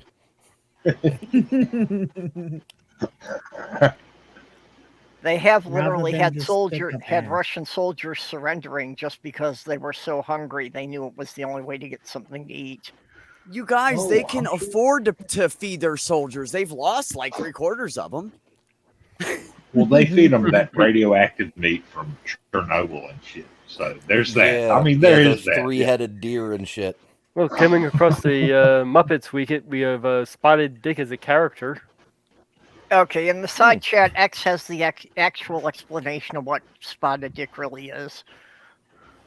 Okay, where? It's a kind of pudding in the Don't English ruin my sense. Yeah. If you want to call it pudding. Yeah. Actually, Yeah. spotted dick is Yes. a traditional British steamed pudding historically made with suet and dried fruit and often served with custard. Yeah, That that's- sounds that's the disgusting. actual- You put fruit in my meat, I'm gonna smack you in the head.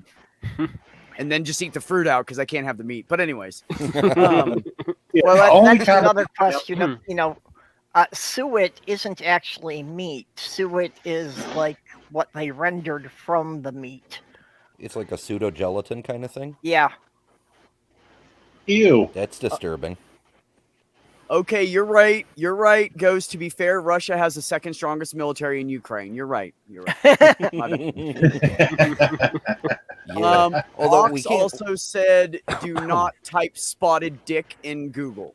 good Well, good you're warning. fine. Good warning. Oh, don't But worry, we, you're we fine. can't pick on We'll Russia follow in too there. much about that because we have people in this country, in the United States, who go out and commit crimes to get arrested so they can get food Yes. or health care Mhm.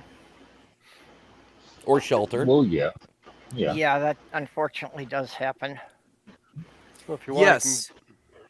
Yes, Sumami, that And is it what would suet is. We actually used be to cheaper to my mom help them than lock them up. my mom used to make suet and she would put it in the freezer and freeze it and then wait for the winter time and she would put it out for the birds.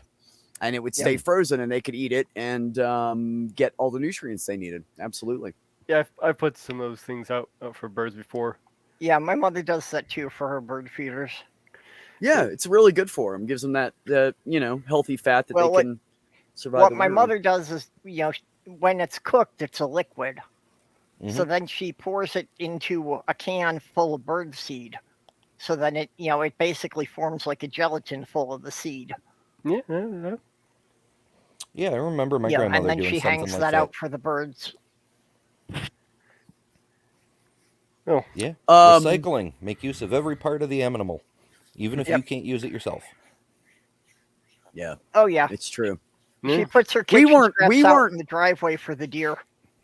We weren't Mhm. quite that crazy. Like mom didn't reuse intestinal parts or hooves or anything. She wasn't quite that crazy about it. That's how you make When sausages, when though. we made when we butchered cows, though, by God, the first thing mom did that night, the first thing we knew was going to get cooked was that cow's tongue. And she would make delicious potatoes and veggies and cow tongue, and it was just so fucking good. Yeah. If nobody's ever had cow tongue, if it's cooked right, you should be able to cut it with a fork. It is the I've never- Yeah, softest meat on the entire body of that fucking animal, and it is I've really never had- good if cooked right. Never had cow tongue. really good. No, it's got a fancy name. You probably had it. It's called tripe. Nope, That's never the had. fancy name for No, cow tongue. tripe is No, the no. intestines. Tripe is intestines. You're Yeah. you're Is it? mixing up something, buddy. Yeah, Yeah. tripe is intestines. Okay. Yeah, All right, fair tripe enough. is Neighbor. intestines because I had a friend who would feed it to his dogs, and I had to watch the dogs when he was out of town. And I could, Ew. just trying to Interesting. dish it up for the dogs, the smell almost made me vomit. Well, And- you can always Okay. try the Rocky Mountain oysters. No, that's Oh, fucking. no, that's Oh, gross. Yeah. it's something that you gotta try at least once. They're not nearly as bad as you work yourself up to thinking. They do. It's more the texture than the flavor. The flavor's fine. The texture will throw you off a bit, especially if you know what they are. Yeah, one of my cousins got my aunt or her mother to try some, and like, what are these? Just try it. What are they? Just try it. Well, it is a very autistic thing that there are a lot of foods I can't eat just because of the texture. Me too. I can't stand lima beans are one of my biggest. Lima beans, fresh kiwi, and Creole, Louisiana dishes. Oh, you talk about okra. Gumbo? Okra. okra. jambalaya? Thank Oh yeah, you. yeah. Okra is definitely one Okra of them. and anything. Now I have tried fried okra. It was tolerable. The sliminess was tolerable, and I could just eat it. Baked. But I asked them to make it like extra crispy for me. No. You bake. But I can't okra. have it any other way. That slimy, seedy, No, weird no. thing. No, you bake okra and you will not get it slimy. Yeah, I You would bake it in starve what? in the South because I can't eat okra or grits. Oh, I Yeah, love grits. Grits is just I've- corn. That's That's all I it love is. It's grits. corn. Yeah, it's ground Grits up is corn. like oatmeal somebody got lazy about finishing making. Yeah, but yeah, that's the but thing. Purple's Just talking about the texture. the texture of the Mm. grits, I can't swallow it. Oh, okay. Yeah, same. Fair enough. So let me just guess, boil cream of it. wheat is an issue for you as well. Yeah, and this is all stuff I made it for my late fiance because her family was from Alabama, so this was the stuff she grew up on. So I learned how to cook it, but I never learned how to eat it. Did you learn how to cook gator? If they were from Alabama, they ate gator. I'm telling I you, have they eaten ate gator. gator. Yes, I've it's eaten plant gator. snot. Yes. They're like pustules of plant snot. Yes, John, I love you. This Well, is why he's my brother. We were living in upstate New York, so gators were a little hard to come by there. It's true. You had to go to New York City and look in the sewers to get the nearest gators. Yeah, well, it was big- about a 5-hour drive to New York City, so. Mm-hmm. I have never had cream of wheat it on was toast. only That half an sounds hour weird. drive to the edge of New York City. It was a 5-hour drive to get anywhere beyond that. Yes. Oh, hey, You're you a know my native favorite. Floridian? That explains my the favorite. craziness to mommy. Oh, he is. Oh, they are. Or yeah, but Sumami is, yeah. yeah. That explains a lot. That Give explains a me- lot. Give you a chance here. I have a video okra from soil to the plate. At the end of that video, I cooked the okra, not slimy. So you want the recipe that's where you can cook okra where it doesn't get slimy? You can go to that video and get the recipe from there. Uh, I'm dubious. I'm dubious about that claim. I'm growing, Yes, But no. I'm growing the Gator okra in my tastes like backyard. chicken. yes, edamame is somewhere between a lima bean and plastic. I agree with you, Jer. And I that don't know what happens that to is. be, it's a different kind of bean. It's Ah. used mostly in, I think Indian Asian dishes. I want to say a lot of vegan dishes have it in it because they're really high in protein. Mhm. They are not very yummy at all. No, lima beans are not. My mom I would loves rather- lima beans. Yeah, I would rather. They're- Yeah, I'd They're rather. full of yeah. protein. They're full of But- plant protein, but I fucking hate them. Yeah. So no, instead of edamame or lima beans, I use black beans and whatever I can because black beans are good. They don't really make me fart a lot, Yeah. and Well, I mean, that's a plus. and they're really high in protein. They're one of the highest. Well, they're one of the okay, higher beans. in are you protein. using dried beans or canned beans? Canned because I ain't doing all that. I got Okay, a tiny home purple. If you're using I canned, got all that noise. if you're yeah. using canned beans, rinse them off before you put them in something. That'll get rid of a lot of the excess starch and it'll reduce the gas. Oh, I don't rinse them, but thank you. I Yeah, just, but if you scoop rinse them out, them, it'll drain them off reduce with a the spoon gas. and yeah, I'm a dude. I'm not gonna rinse those fucking things off. I'm just gonna pull them out of the damn. A Hey, little bit look. of extra flavor and color with the juice. Shit, purple. I don't care about the damn starch. More nutrients. Woo. Hey, Beck eats Something else shit to on the fill me shingle up. for breakfast every day. Okay, so Beck is a manly man. He eats shit on the shingle every day for breakfast. Nope. No, You that's have good to- shit. You have to go. You have to go vegans. You can't eat the animal product there. This is my bowl I use every night to make my vegetables in, and I can't call it a salad because I put very little lettuce in it. I only put lettuce in it if I'm Well, low yeah. on the regular vegetables. But I fill this fucker up with vegetables all the way up to here, and that's what the fuck I eat. And I just sit down and eat the whole thing in like 10 minutes. It's fucking delicious. You ever But it just take a jar of I tomato put corn sauce in and it. eat I put all different kinds of stuff. I don't do just like lettuce, Do you put black olives lettuce in? and tomato and cucumbers like the rest. No, I throw all kinds of different shit in there. A I'll nice, throw nice. olives and hot peppers and corn Oh. and black beans, and I just throw different shit in. Jalapenos, I have different pickles, dressings. And, yeah, all kinds of shit. Yeah, A- just a nice- whatever. yeah, A Yeah, nice, just to fill me up. A nice salad you can try is you mix kale, collard, herbs, and spinach together. You just kind of Well, break it up with your hands and mix in with raw broccoli and carrots, and then you give it the balsamic vinaigrette on top. Well, Really I'm good on salad. board with everything. I'm on board with everything but the fucking kale. Cause You'll be that fine shit is nasty. It is You don't nasty. have to. You don't have to eat kale in order to get the protein that kale has. You can get it in other vegetables. Yes, are it different has types of- more of it, so you can eat a little less and get it. But you know what? I don't like it enough. I'll go eat the other green leaf lettuce and I'll just eat some more of it. And there are Because different types kale of is kale. kale is okay baked. It is okay baked into like kale No. chips. It's the No. only way I've ever had it, and you have to make it a certain way and cook it to a certain amount, or it's shitty. There are different. There are different. Yeah, types of my kale that neighbor. there are different Well, types my of kale- neighbor brought me Whoa, a fucking wait. bowl. Whoa. Okay, Okay, all Rex, right. go ahead. Go ahead. Well, my neighbor brought me a bowl full of kale that she had put apple cider vinegar in. Oh, it'll taste just like spinach. No, it fucking didn't. Yeah, Okay, Spinach is spinach. This is Mate, fucking trying to nasty. talk here. There are I different- know, there- Purple. I'm there- getting to it. Give me a second. They just talked over All each other, so I'm letting Rex finish. Sorry, Go ahead, my bad. Mitch. My bad. There are different Go types ahead. of, You're all of right, buddy. kale. Yeah, there are going to be different types of kale. Well, so you're going to get different flavor profiles depending on what type of kale you have. For instance, I have a Ethiopian kale. Well, once that doesn't get bitter with the heat, it actually gets more of a mustard flavor. And it doesn't. It has a very mild flavor. It's another example. Another good one you can go with is the black magic kale. Well, that has a very mild flavor. You're not going to get that heavy kale flavor that you get. Oh, okay. Okay. Oh, see, we start talking about cooking. Kyle's like, this is my shit. I'm coming in. The Oh, that's how you get dinosaur Kyle kale's to another come. example. I'll have to remember that. Well, Kyle's Oh, like oh, my you got it. brother. Then he just leaves. That's fine, man. If you're gonna be like, no, I'm just kidding. He probably just hit a button. He's on his phone. So, Well, we- Kyle's like my little brother from another mother/son. I don't know. I kind of adopted him. Good dude. Well, if we want to get back into the medical thing, I can bring up these Pew Research and the Gallup polls I've got here. Yes, Sumami.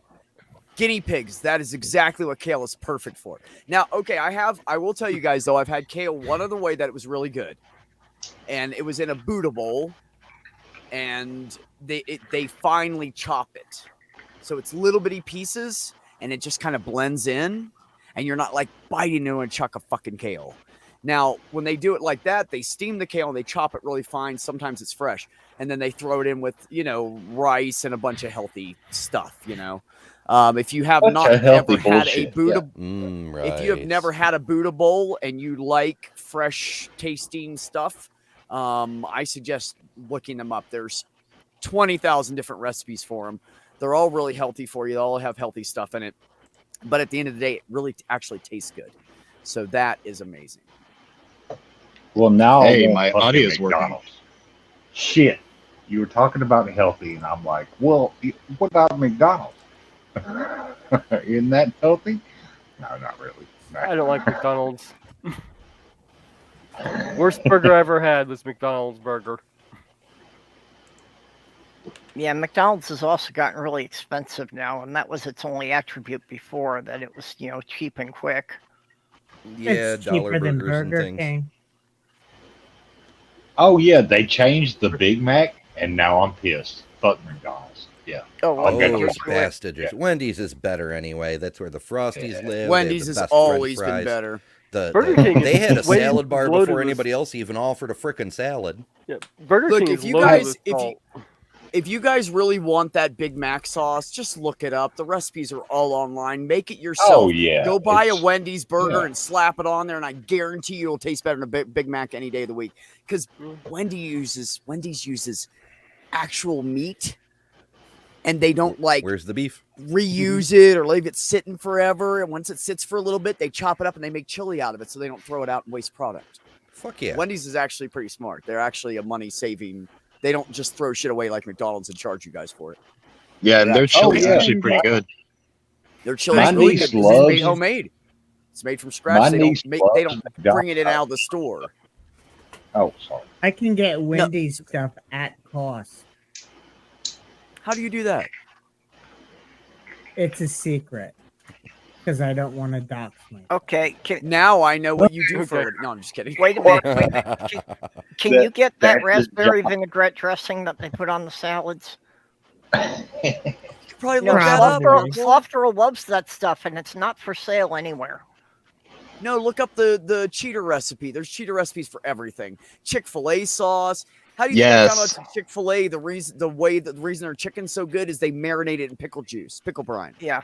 That's why their chicken's so good. That's why it's so addictive. So if you want to make chicken and not, spend a bunch of money on $8 on a little tiny piece of meat, get your own chicken. Get a Yeah, big- and fuck the biggest bird get a- anyway. You can get brine. You can make your own. You can buy it Yeah, and to just do it brine the your own good-fashioned way. fucking chicken, man. Get And one of you're those gonna have big fucking. you'll have Chick-fil-A chicken. Yeah, big 5 Hello, gallon jar of chaos. pickles. Eat the pickles. Now you got Hey, yep. the brine and a jar. I haven't seen you in forever. How was university? How are you? What's going on? Pretty good, yeah. I have finished my first year, and I say finished because I would have been finished weeks ago, but the university didn't register my extra time, so they registered all of my exams as unsubmitted. Oh no. So I finally fucking fixed that. Well, good. Easy 2-1. Which I was kind of expecting because it's philosophy, and I've been studying philosophy autodidactically since I was like 15. Okay. As one does. Yeah, I know you've been into that for as long as I've known you. So yeah, why? Oh yeah. So I am done with my first year, On to the second, still looking for accommodation because they don't properly. We're dropping some audio Chaos, I think you blinked. We missed like 5 words. Can you go back a whole sentence or two? Oh, sorry. Is this any better? It's okay. Yeah, you're fine right now. I'll let you know if it happens again. Cool. Yeah. Well, yeah, I had a stroke. Basically, they don't do proper student accommodation for disabled students. And both me and my partner are disabled. And it's like, the accommodations are things like, if you've got a wheelchair, we can provide you a lift. It doesn't accommodate for things like sensory issues or needing a certain ability to have a certain layout or noise level or whatever. Yeah, or like autism issues, right? Yeah, but also... That's why I have my own tiny home, Chaos, because I can't live in buildings with other people. There's noises. They freak me out. I don't know what's going on. I feel like I don't have control. There's someone right on the other side of the wall for me. I don't know. It drives me. I could never live in a dorm. My eventual end goal in kind of life in general, I think at the moment would probably be to have a bit of land where I grow some food, have some solar panels, and I can mostly just kind of exist and tell everyone else to fuck off. That's my dream, buddy. I'm telling you what, right now, that's what I'm going for, because that's what I want to do. I want to build a tiny home community, and if all goes well, I'm going to steal Kyle from Indiana and drag him and his girlfriend out there too, and get them their own tiny home. But that's what I want to do. Oh, it's happening, man. I'm telling you. I want to create a quiet place that's like a big family, and we're going to grow vegetables, and we're going to have fruit trees and stuff like that. Chickens to eat and for eggs, and which doesn't matter to me, but the fruit trees matter now. But I have trouble being in cities. I have trouble being around people. I have trouble working around people, and I know it's all autism, ADD, PTSD. It's a mix of all my shit. So no, it's not. No, any it really of that. is. No, it it's really not. is. It's not. It's you're like me. You don't like a bunch of fucking people around you. Well, I was raised on a farm, so of course I was raised like that. So yeah, the farm. I mean, let me tell you what. For an autistic kid, the farm was amazing, man.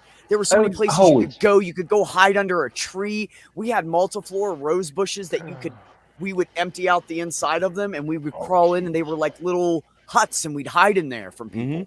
I loved it, man. I could sit in nature for hours, and nobody would bug me. I always felt it was like the best childhood autistic experience ever. I always do whatever. I had a bunch of little bushes. I'd hide books in them so I could go in the bush and there'd already be a book. I never did that. I'd stick things underneath my pants and then go outside so nobody knew I took something with me, and I wouldn't get in trouble for it. I always felt I belonged on a farm rather than in the city. I'm I've never been able to do cities. In fact, this year there was a Comic-Con here in Indy. And I went up there with my girlfriend, and it was so packed that I had a panic attack and had to leave 30 minutes later. Paid for the tickets and 30 minutes in, he had to leave. Yeah, But I'm learning a lot.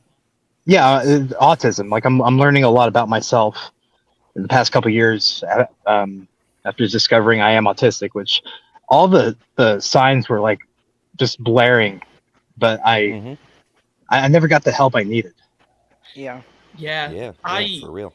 I say this obviously mostly as a joke, but Kyle, you didn't dislike me initially. The odds of you being neurotypical were slim to nil. Yeah. That's and the fact that when I was 7 years old, I asked for Christmas for an encyclopedia set, and that should have tipped somebody off, but Hey, while you were doing that, my brother was reading the encyclopedia set that my mother had bought because he was so interested in books. Nice. The highly autistic one. Yes, that's what he did. He read our entire encyclopedia, the dictionaries. We had 2 of them. He read all of them. He read every book in the house. I don't know, at least 5, 6, 7 times. I'm not kidding. He just read them over and over again. He'd run out of stuff. Then when he got into high school and he had access to the high school library, he just brought home books every day. He would read like a book a day. It was ridiculous. He would just go right through it. You're talking about Richard. I know you're talking about Rich. No, I'm not talking about that asshole. I'm talking about my brother Walter. No. Oh, okay. Oh, your other Yeah. brother. Okay. Okay. But Yeah, as for I have events, 4. Well, no. Let me clarify. I had 4. I have 2 I claim. Gotcha. that happens, Okay. yeah. But Fair as for enough. events, Yeah. it's good to see that more and more places are starting to realize that there's a percentage of the population that does need accommodation. I'm seeing more and more conventions, at least in my area, where there's a quiet room, and Yeah. oh, it's actually a bit of a Oh, that's problem because awesome. some of Really? the events, yeah, I made sure I Oh saw one wow. at a convention a little further north than me, and I made it a point to put one. We're in a freaking ice arena, so it gets Yeah. loud. So I'm like, there has to be a quiet room. Let's stick it like it can be out of the way. It should be, in fact, so that it's not noisy, but it needs to be like isolated so people can just decompress, you know? That would have helped That'd be so nice. much at the event up in Indianapolis because, like I said, I got there 30 minutes in. I'm like, I cannot do this. It was shoulder to shoulder through the entire Coliseum. Um,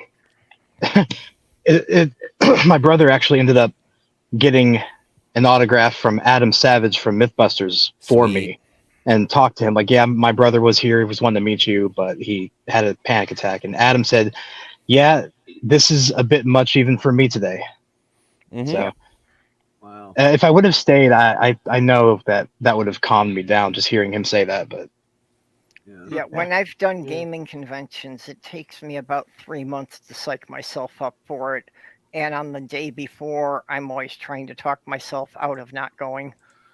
yep, Yeah. I give more rain checks than appearances. Jason, I believe our encyclopedia set was bought in around the time I was born, 69 to 72, in that range, and it was a Collier's. And that's because they were going around, they used to sell them door to door, and someone came to the door and said, would you like an encyclopedia set? It's a Collier's. And my mom looked at my brother and said, yeah, let's take one. I 'Cause I that still kid have was my reading old, everything by the time he was 5, I swear to God. I still have my old encyclopedia sets in my bird room. It's like from the Nice. 60s Wait. or something. Well, actually, Very my cool. sister had kept everything that my mom had in her bookcase that she loved. And she has my grandpa's bookcase with all of our books in it and all the memorabilia that we like, stuff we had made for mom as kids. It's all in one cabinet. It's a really beautiful memorial. And she puts, every time she moves, she sets it up again and dusts and cleans everything. And it's the entire, and the encyclopedia set's like brand new. And it's from at least 1970-ish. Yeah. Yeah, Maybe I older. remember when I was little, like 6 or 8 years old, that we started getting the World Book Encyclopedia. But, since my parents couldn't pay for it all at once, we literally got 1 volume a month. Yep, we did that too. We got I- the 3 complimentary volumes for 3 or 4 years in a row, and then finally we had enough available that we were on the a volume a month plan. You'd send them a check and they'd send you the next volume. Yeah. It's freaking Oh, ridiculous. my parents had money until I was born, and my dad retired from the Navy and drank all his money away. My dad had a fat paycheck from the Navy. He was like a chief or something. And as far as we know, he was, what do they call it, Purple? He was a SEAL. Oh, cool. Was he a His SEAL? retirement, my brother said his retirement check was over $2,000 a month, and that was he retired in 1973. That's not awful for military money, especially in 1973 But dollars. he told us all that he was just a regular mechanic on a ship, and he fixed electronics on the side. That's all he did, man. That was his story. You don't make that kind of money. You don't. No. Yeah. No. You don't make that kind of money playing with wiring on radios on a ship. No. He was a DJ on the ship too. He told us that too. That was his Yeah, main thing: we're- electronics and DJ. Up Bullshit. where my You don't mom make that. lives. My mom lives. Today that would be like getting $7,000 a month or $8,000 a month today in retirement. You don't make that wiring up radios. No. Oh no, it's It's nuts. My stepmom was a cruise ship doctor for a while, so she got paid ridiculously, and Oh yeah. even her pension's not that much. Yeah, Well, see, where my that's what I'm mom lives, saying. You got to do some. If you're in the military and you get a big ass paycheck like that for retirement, you did something that was of high risk to your person. You were in an area where you could die at any minute to get that kind of money from the military, and Either that or you're like a he was sick for a year and he just laid in bed, and he had gone out, and they had gone out to sea towards Vietnam, and he came back, and Dad had some mental health issues, and he told everybody he was sick. He was just sick. Oh, Dad's just sick. He needs to rest. But there was nothing physically wrong with him, and he laid in bed for a year, depressed. And from what my brother could discern, he believes that he lost his entire crew, and he was the only one that made it out, and he had survivor syndrome. Yeah. And after that, he just became an alcoholic. He was worth nothing after that. He was a total waste of oxygen. Before that, he was brilliant. You had something to say, Purple? Yeah, where my mom lives, she's 5 miles outside of a small town, it's a really rural area. And there's one of the neighbors, the houses there are like half a mile apart. And it's just, one of the neighbors is on a military pension, and that's the way people give directions is, it's the one with the concrete driveway. Because he's the only guy up there who's got any money. Right. And yet, Beck, we struggled to survive, and we had very little money, and we had hand-me-down clothes. And I wore my brother's leftover clothes, which was like so happy for me that Mom couldn't buy me girly clothes. I was the happiest motherfucker in the world. Everybody's like, I had to wear hand-me-downs, and I was like, I got to wear hand-me-downs. I had the opposite problem. It's perspective, right? But I loved wearing my sister's hand-me-downs. Yeah, see, I got boys' clothes because my sisters were 8 and 9 years older than me. By the time I came around, their shit was way old and, blah, blah, blah. So then I got older and I just started wearing my brother's clothes. And my mom just looked at me and just left it alone because she couldn't afford it anyways. But, she already knew. She knew. I should have came out to her. She totally knew. But yeah, no. So we almost starved to death my entire childhood because my dad was spending that money on other women and alcohol. Yeah, same. So Mom divorced him at 8 and she took him to court, and 2 years later, we got $150 a month for 6 kids to live with and her. Yay. That's what they took from his military pension. $150. Yeah, I still can't eat hot dogs to this day because we had boiled hot dogs so fucking often. My big thing is cheap spaghetti. Now, luckily, my mom made her own homemade sauce because we had a garden. So we had the best fucking food growing up because we went out and we grew it. We had good food because we grew it. But there was times that there was barely any food, and Mom would nibble while she was making dinner and then say, no, I already ate while I was cooking. And we're like, Mom, you didn't really eat. No, I'm fine. I'm on a diet. She was always chunky because she had thyroid issues, but she always said that was her reason for not eating very much. She was on a diet all the time, but that wasn't the truth. She sacrificed a lot for us. So, Tupperware parties. I remember my mom talking about going to Tupperware parties before I was born. I think when she got to number 7, her hands were a little too full to go anymore. Yep. Yeah. Purple. Good point. Yep. They do still do the door-to-door sales, though. You can get them in Walmarts and Targets and etc. But there are still a few people running around who have, like, exclusive 15-quart Tupperwares and shit. It's fucking crazy. Purple, so they're still doing the LMM shit? MLM shit, then? Well, that's basically the model Tupperware was always on. I don't really know much about what they're doing now. Oh, okay. Just thought I'd ask because you usually know shit like that. Yeah, there's a documentary about the lady who really got it going. She was the one who switched them over to the MLM model because they were doing like normal door-to-door sales and it just wasn't working. And she was like, no, if we lie to people like the faith healers do and be like, just believe you can do it, then they'll sell more. And Tupperware parties were her idea too. She was like, when you collect a new downline person, tell them, have a party, invite all their friends and show off the cool stuff. They won't want to buy it, but they'll feel like they have to because they're your friend. Yep.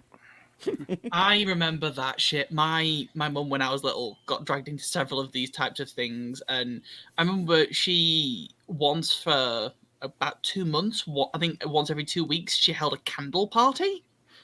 It was a similar deal. Mm-hmm. Yeah. They started doing that Avon with and- Sensi. They started having those Sensi parties. I remember those. It Yeah, was like actually, 2008, 2010, that shit started, and everybody was doing the Sensi parties, and they were the Sensi candles, and you just had to do little parties with your friends. And then they started doing toy parties, sex toy parties. Mm-hmm. What were those called? I was just trying to think of those a minute ago. I'm like, because people keep saying Tupperware orgy, and I'm like, there was a thing that actually was for an orgy, but I can't remember the name of the product. Yeah, I know there was a company doing the sex toys that way. I don't remember which company. Yes, turnips are gross. I agree. Hey, now, turnips are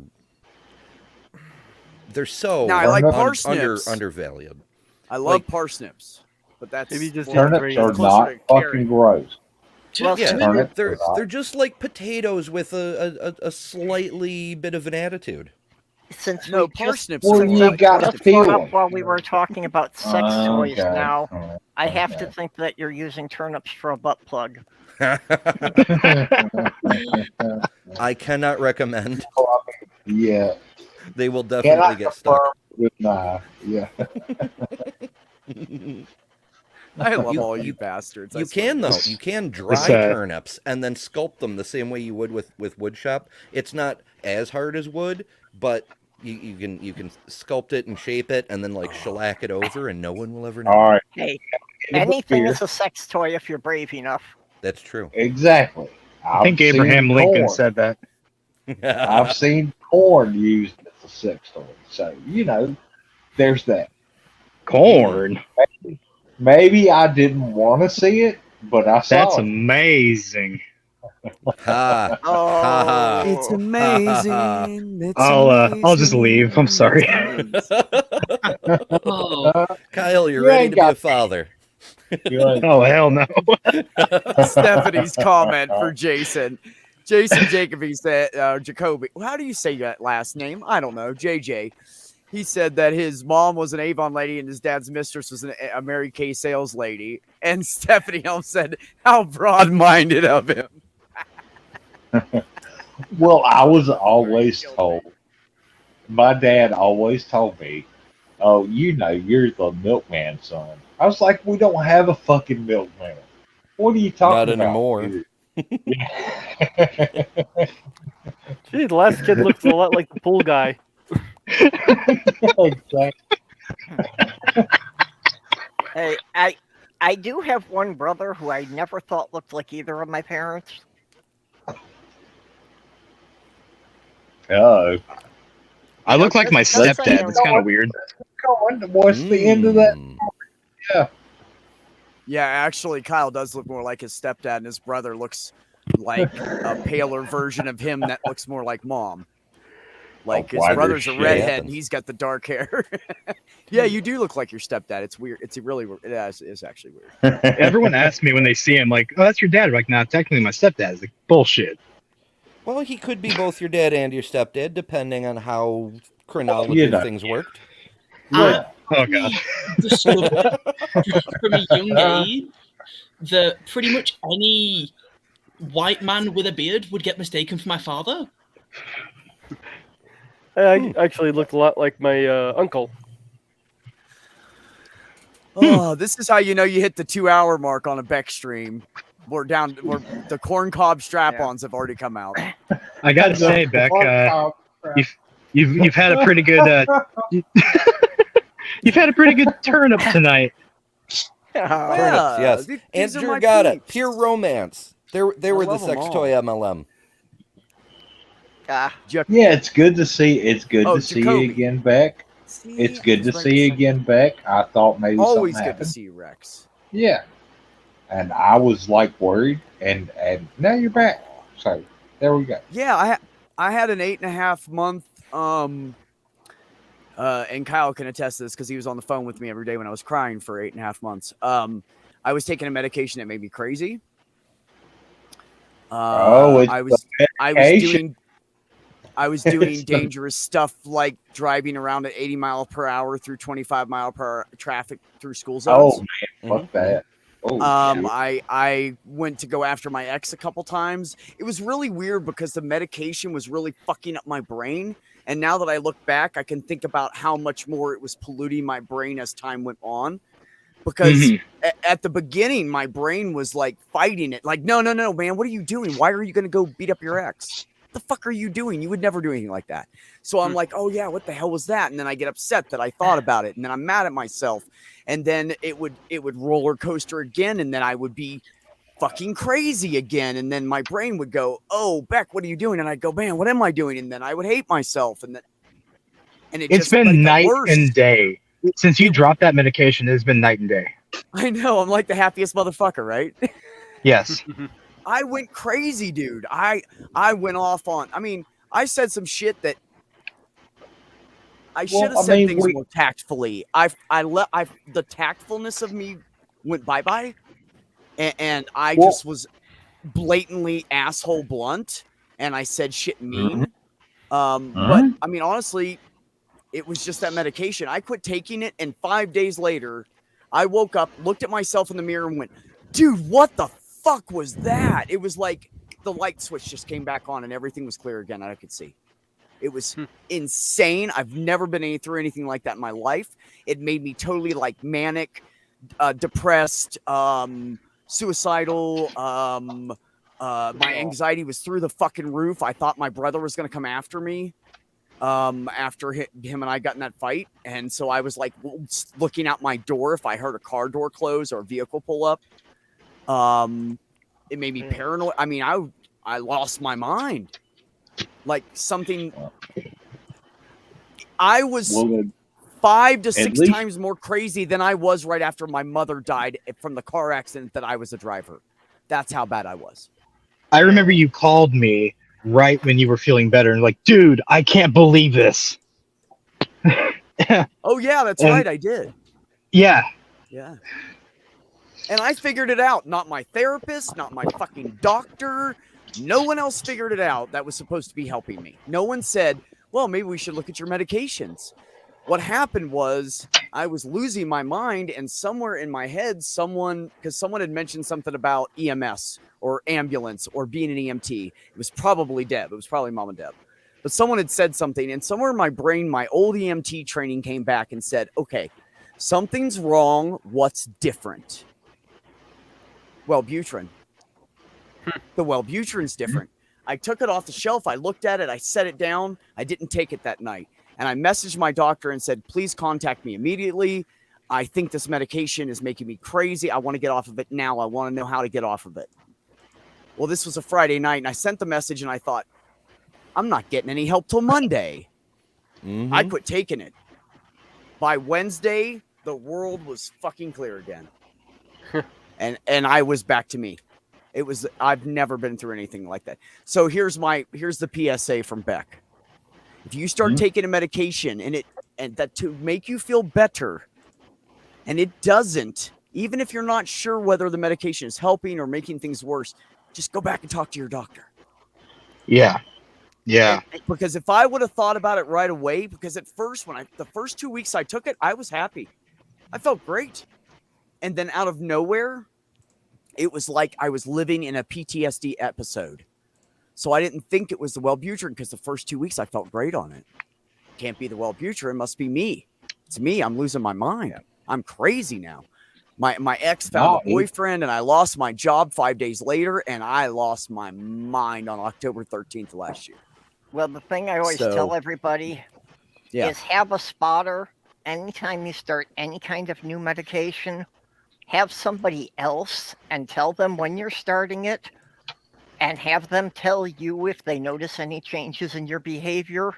because It's there's really a good smart. chance you won't Yeah. notice, but somebody else will. That's a good idea. See, but that's the thing. I Yeah. live That's- alone. I had lost my job, so I wasn't around anybody. I was home like all the time, and then I didn't have any money. I could barely do anything. I had to rob Peter to pay Paul until the unemployment gave me money. They waited so long, they paid me $7,800, but I had to pay people back. Yeah. And I had Mhm. to pay bills, and I hadn't paid on my credit card in a few months, and there's all kinds of things that happened. I had to let some things go. It's just the way it is, And so by Beck. by the time I Oh, did that and paid the rent I owed and everything, I was like, okay, I'm broke again. Here we are.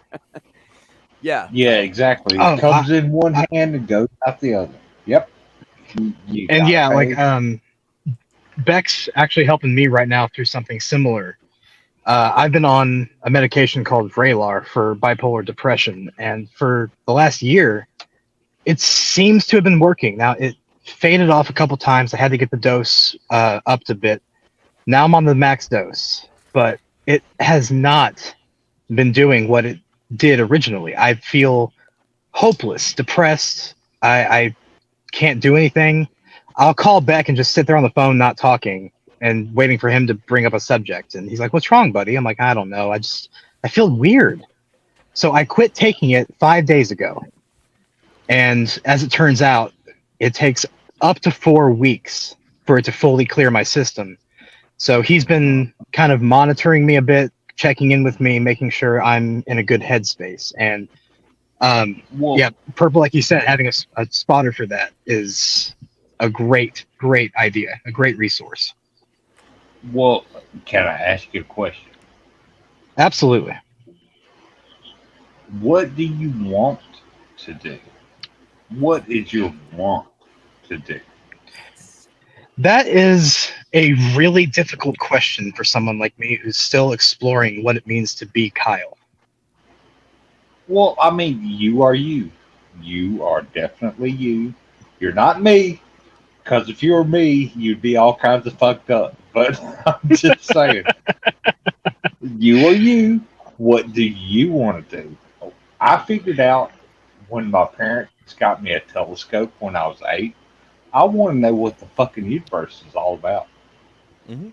And that's what You I've know been what? doing for 50 years. I mean, but what do you want to do? It's funny you should mention that. My obsession in life is space and the universe and all the mysteries that it has to offer. Which, side note, if you're in a clear area tonight, there is the tail end of a meteor shower that's happening. I actually just saw one a few minutes ago. So if you Oh, the would like first to, Yeah. The yes, first- yeah. yes, Yeah. it's the Too very much. tail end of this meteor shower. So if you want to catch a couple of them tonight, now's your chance. Too much light pollution here, unfortunately. Well, some Yeah, Mm. if you pretty guys ever big. want to talk to somebody who's just a hobbyist of space and stuff, but is really passionate about it and loves it, that's Kyle. Yeah. It's something that has humbled me as a person. It lets me focus makes- on the fact that I am not the center of everything. No, it makes you We feel are really, really really, tiny. really fucking. Hmm. Yeah. Our whole damn planet is a speck of dust hanging in a sunbeam. And we're so fucking small Literally. on that speck of dust. It's unreal. And on the You full know, honestly, cosmological Ember- scale, our galaxy is but a pinprick. Yeah, Like we're gravitationally bound to what's called the Laniakea supercluster. Hundreds of thousands of galaxies gravitationally intertwined. And even that is minuscule to what we can observe. And people want to think that their beliefs and their ideas are the pinnacle. And I don't know, just the more you study the universe, the less you. Sorry? Go ahead. Finish. I was Finish just the saying, the more you study the universe, the less confident you are that your, spiritual beliefs are correct, and that it goes into you questioning everything. So I think a good, healthy understanding of the universe is a good way to crack that spiritual armor that people put up. Yeah, we're just little specks about the size of Mickey Rooney. You know, there has been times in my life that I have literally, I've literally looked up at the sky and thought, like, I have trouble finding something to compare it to, like the Statue of Liberty to an atom, because we're really tiny, man. Like, I try to find something to compare it to so that people can visualize, and I just can't find anything that small and that big at the same time on this actually, planet to use. This isn't exactly related, but it is an interesting fact. If you were to have a scale from the smallest things to the largest things, where do you think humans would be? Oh, we're way down there. Actually, no. We're closer to the size of an atom than we are to the size of the largest star we know about. Well, that's what I'm saying. Well, exactly. actually, now, correct me if I'm wrong, but I thought I heard it said that it's the opposite. You can zoom in much further than you can zoom out of the observable universe, of course. We possibly can. It depends on if things can actually get as small as something like a Planck length properly. Right. Mm. Yeah, because right now we're the best we can do is like the muon level. Mm-hmm. We're hoping to find more stuff further down, but yeah, we're gonna need bigger colliders, and by bigger colliders I mean like the entire equator of the moon kind of bigger colliders. Yeah, it's not feasible yet. Where is that, Jason? More from a philosophical thing rather than thinking of physical size. Was that, you know, some people, especially a lot of religion, teaches people that they're the center of the universe, that they're all important. That's why I get so mad at Hugh Ross. Well, and then you have some systems that are teaching people that, you know, they don't matter at all. They're, you know, completely insignificant, to the point that people get paranoid that the universe is out to get them. You know, and I kind of came to the realization that, no, the universe is completely ambivalent to my existence. It doesn't care whether I'm here or not. Right. And in that, I find peace, because at some point my problems are going to end and the universe isn't going to give a shit. Well, that's where I found my center. And again, another small tangent. I blame the weed. Me too. You said and mine too, John. You mentioned that we're not the center of the universe. In a physics perspective, actually, the observer is the center of the observable universe. If you are to move where you are, your bubble, your horizon, your cosmic horizon moves with you. So from your perspective, you are the center of the universe. Well, yeah, because everything, you know, time and distance is all relative. Mm-hmm. And also because when you think about space in terms of like a solid stage, that's slightly out of step with physics, because because space and time are so connected, but also because we're not actually certain that there is. I'm going to say we're not certain there's evidence to suggest that it's not the case, that space objectively exists outside of matter existing relative to it. So you can't necessarily take all of matter together very easily to say this is the whole universe. In fact, the Laniakea supercluster that you mentioned a minute ago is eventually going to be so far away from other superclusters that it functionally does not interact with any of them. And so each of them, to say the center of the universe, is going to be actually really hard to quantify in the future. There is no center of the universe. Well, that's actually one of the bigger problems where you cross over between philosophy and cosmology, because when we reach that point in the distant future where the superclusters are effectively no longer in the same physical universe as each other, they no longer interact in any measurable way, they have no influence on each other, then the universe effectively becomes that supercluster, which means it does have a center, and then shit gets weird. Precisely, which, you know, being interested in philosophy and physics, very, very interested in that whole conversation. Oh, and thanks, Jenny. Now I've got the Arnold Rimmer tribute song in my head, except it's Trump.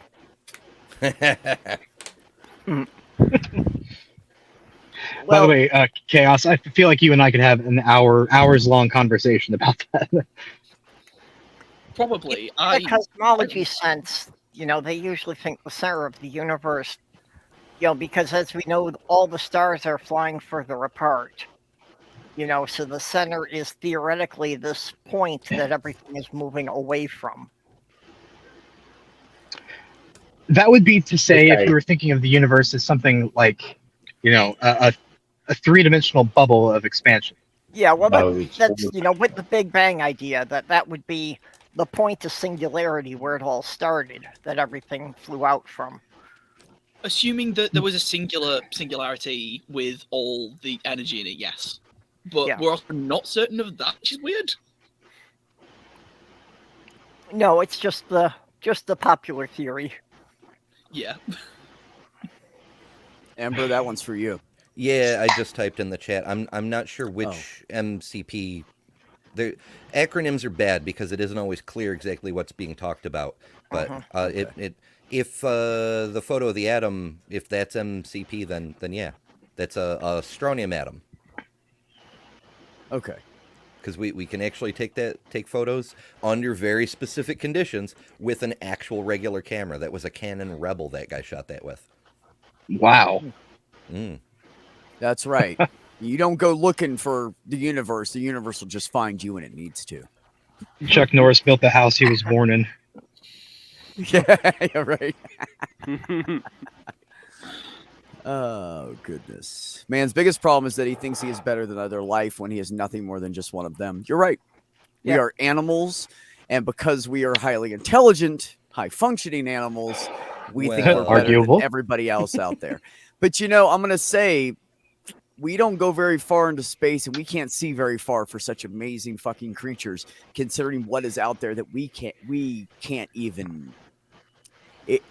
It's speculation and Our great vision theories. is getting out there pretty quickly, though. It is. It It was is. just 99 years ago. Our understanding of the cosmos went from just the Milky Way's span of 105,000 light years to billions of light years, literally overnight. That was Hubble and not Snelling. What the fuck was the guy's name? Well, Hubble and the other guy. Just Yeah, I less just than a remember Hubble. century. I should know this. Kepler?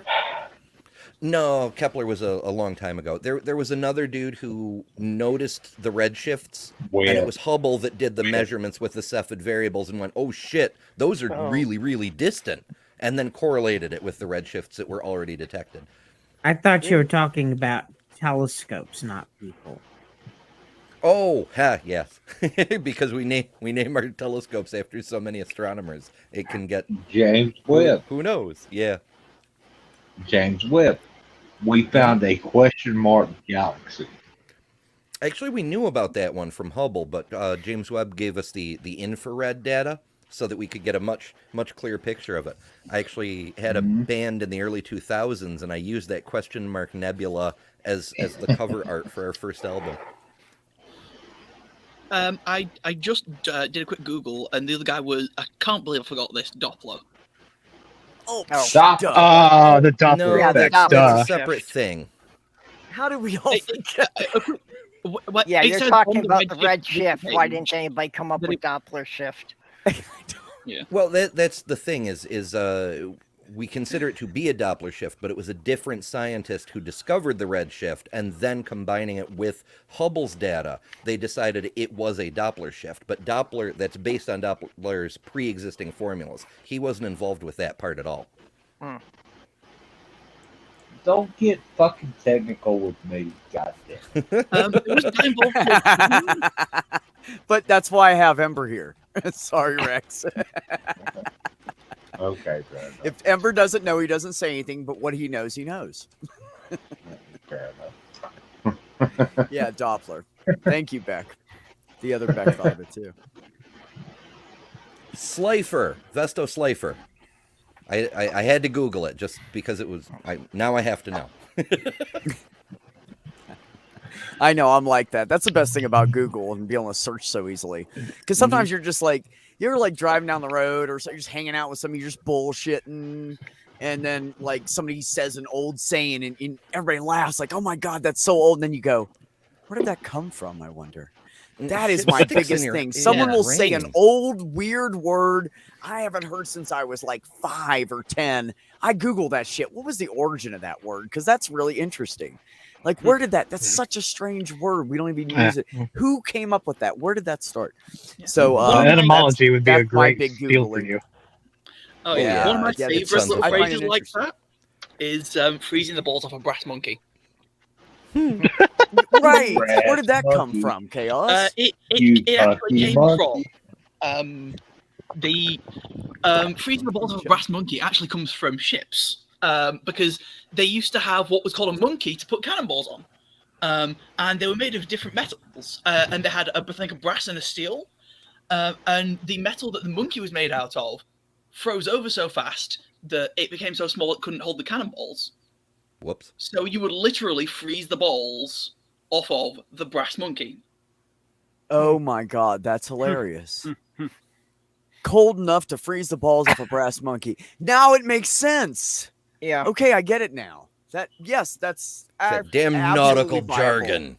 It Yeah, so actually makes sense. as my biology teacher put it to me, we have that phrase because pirates. Bloody pirates. Bloody part. See, every Well- time I can't do it, I go either UK, Australian. I can't do a pirate. The phrase "son of a gun" has a similar origin. Yeah, I can do a pirate a little You bit. know, Where'd it come Avast ye from, lubbers. since the ships took several months, to make sea crossings, if there was a woman who wound up giving birth on the ship, the most private place for her to give birth was between the cannons on the gun deck. Oh, That may be why they got so weird about having women aboard ships. Well, I think it was just because it caused fights among the sailors if there were only one or two women on the ship. Mm-hmm. Long trip. A lot of testosterone raging. No, Yeah. actually, I believe it was because it was a distraction for the crew, and number two, the woman would get raped, and they knew that. So Yeah. that's why women were bad luck, because the crew were distracted and they're not doing their jobs because they're worried Yep. about that woman. Yeah. So you wind up crashing ships. I'm still curious about Three Sheets to the Wind. I've had a few people try to describe it, including there's this podcast, Helen something. It's I forget the name of it. The name itself is a play on the idea of lexicons and such. But she tried to dig into it, and it still didn't come out right. Something about sales or laundry. We're not sure. Three Sheets I to had the always Wind. assumed it was referring to ship sails. Yeah, it is. I think it's more commonly thought that it comes from ship sails, but I've also heard that it is like a laundry thing based on hanging like 3 larger items out or something. Yeah. Well, That's dictionary. Yeah, dictionary.com has the sales thing on it. Yeah, I don't know. I get a little iffy because the dictionary, particularly dictionary websites, they tend to go with most people seem to think this, and because they're not Yeah. like research journalists, and that's exactly the kind of thing that if somebody hears it, they go, "Oh, that's an explanation," and they never question it to see if it's a true explanation, and eventually everybody's just repeating it, and nobody knows if it's actually true. Yeah. And then you have Christianity. Precisely. Dum dum dum dum. Word detector. No. Something- It was such a statement, Chaos. I had to give you something on the end of it. We Well, are yeah, coming I'm back gonna have to be up in a few so hours, so I'm gonna go ahead and hop off of here. Yeah, do it. Okay. It was good talking to everybody. I hope everyone has a good night, evening, Yeah. day, Night. wherever you are. Yeah. I catch you loved later. having you on, Kyle. Thanks, buddy. Appreciate you coming up here. We'll chat soon. See you Peace. soon. Yeah, buddy. Yeah, Good I morning. did. Yeah, and everybody don't forget to go subscribe to Cosmic Kyle's channel because he does not get enough love. He's got all kinds of cool space facts over there. Yeah, and he's also on TikTok. He does a lot of stuff on TikTok. He also does a little bit of like rap, poetry kind of stuff. on TikTok as well. So everything he does, he writes himself. So it's a little insight to him too.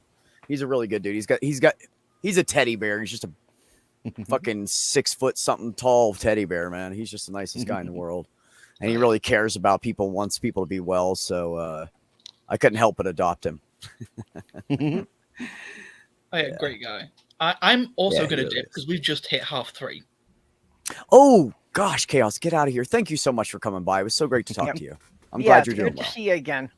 Yeah, good to meet you, Cass. Yeah, good to see you guys again. I will hopefully be around a bit more, but we shall see because a lot on my plate. Well, I'll be here every Monday night. So whenever you want to come by, friend, you are welcome. Well, and you're always welcome in my streams Wednesday afternoons. Cheers. Which actually is Wednesday evening your time. Yeah, and I will probably hopefully be online a bit more next year because I will be sharing a house with my partner and not 9 random strangers.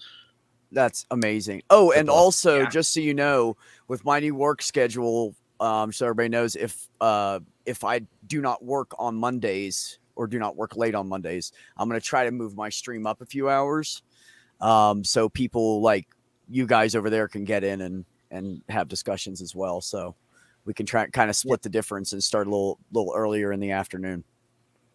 That's what I want to try to do. So, Okay, but thank you for coming by, Chaos. Take care, sweetheart. Take care. See you guys. Take care. I was just looking up this thing in Word Detective here. It seems to be a little bit more reliable source than the dictionary for origins of word, and that also says an nautical thing for 3 sheets to the wind, referring to the sails not being strapped down properly. Oh, okay. Too much rum. That's why the rum is gone. If one of you guys, one of my mods, I know I have to have a mod in there because I used to have 50 of them. I can't tell who is, but I believe there's Ox Blackheart and Tubian 323 at the moment. Thanks, perfect. And Doorknob Head, if Doorknob's still. Oh yeah, DK. If you guys could throw in for me, Kyle's link and Chaos's link. Chaos is amazing and has been on a lot of different. Used to be on I think Skep Talk Heathen, some of those big shows. Chaos is brilliant person. So definitely sub to those 2 people. Absolutely worth it. Jenny, how are you, my friend? I'm fine. How are you guys? No, we're great. We're having a great discussion. What you got on your mind? Thought balls to the wall was what they used to call like a glory hole. Oh, well, that's it would definitely classify under balls to the walls. Okay, I would say yes. It could be put in the same category. Yeah. I don't really think that's what they meant, but maybe. You guys are too funny. I'll fly a starship across the universe divide, and when I reach the other side, I'll find a place to rest my spirit if I can. Perhaps I may become a highwayman again. Yep. That's from the song Highwaymen. Yeah. Nice. Oh, this has been interesting with these polls I've been looking at, bringing back to the medical little thing. And, the Pew Research poll from 2020 actually had 63% of U.S. adults being in favor of a Medicare for all system. Though another thing from Gallup poll here from 2022 had the favorability at 57%. However, what's interesting is most people actually prefer a private healthcare system over a government-run system at 53%. So their conclusion is Americans consider to hold a nuanced view of the U.S. healthcare system, with a majority saying the government should ensure that all Americans have coverage, but preferring that the system be funded privately. I'd like to know how. Which is incoherent. Yeah, it is. Yeah. Oh, wait, go ahead, Perp. Well, I think the problem is that it probably came down to most people want health care, but most people don't really trust the government to competently run it. That's fair. Yeah. So I would say maybe they already do. It's called Medicare. Yeah, well, that's Yeah, what I they think do. we really need to do is just expand Medicare so everyone can buy into it on a sliding scale based on their income. And I say, be careful what you wish for. Medicare is nothing more than a private insurance policy structure under the government level fees. The Medicare sucks as an insurance. You still have Yeah. 80/20 Yeah, in Medicare like you do with insurance, and that's the problem. People go bankrupt even owing just the 20%. Yeah, Okay, we covered that. that's the devil in the details. yeah. Yeah, those Absolutely. co-payments. Yeah, if they take on the model, then they have to eliminate that 80/20, or we're doing no better. Oh, well, okay, our premiums will be down some, but our indebtedness will still be the same. Yeah, good point. Well, for a large part, I've been happy with the Minnesota Medicaid. I would That's not have different. a problem with them making that the national system model. Yeah, Medicaid is different. Medicaid is administered by the states, funded by the feds. Some Yep. states you have full coverage, like Minnesota, which is incredibly great if you're Like on I have. Medicaid. But other states, like we just went through with Diana, Oh yeah, no, that yeah they didn't cover freaking anything. the Medicaid in New York sucked. In a way, Carrie Ann, it is a scam. They make Mhm. so much money. Think about it like this. Here's a for instance, just insurance companies in general. I have paid into insurance my entire life. Do you know how many accidents I've ever been in? How much money I have wasted? How come we can't get that back? If you don't get in an accident, I think you should be able to retrieve a portion of that, a quarter, a half, something. You're Well, what you paying should- them in case you got into an accident. If you leave that company and you have never gotten into an accident, I think you should get some compensation for that. That's bullshit. But that's the whole Like concept of a insurance. health savings plan, but for a car instead. Something That's like the whole that. concept of Yeah, insurance. don't even though. get me The same with started on Social Security freaking. is you're paying into a pool that takes care of the people who need the pool. Just because you don't have to take use of it doesn't mean that you deserve anything back. Because if you suddenly did need something, you're going to get it just like anyone else, even if they go in debt And for it. Yeah, but I think there should be in something the be said for a clean driving record, and I've never heard it. That's different. One accident in my entire life. Well, you get lower rates for a clean driving record. Yeah, you'd think, but by God, doesn't that take forever to get, man? They really bring it down slow. Oh on yeah, some and of these the companies. amount that you save for your driving record is vanishingly small compared to your demographic information, your race, your age, your gender, whether that I used to live inside a city, a very small city, population 14,000. And then when I moved outside of the city, my insurance rate dropped 20% just Yep. because I was no longer living inside that city. my I- insurance went up twofold from moving to Virginia to New York.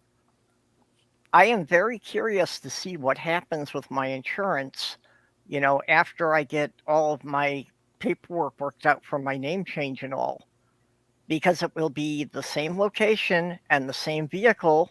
The only thing that's going to change is my gender marker.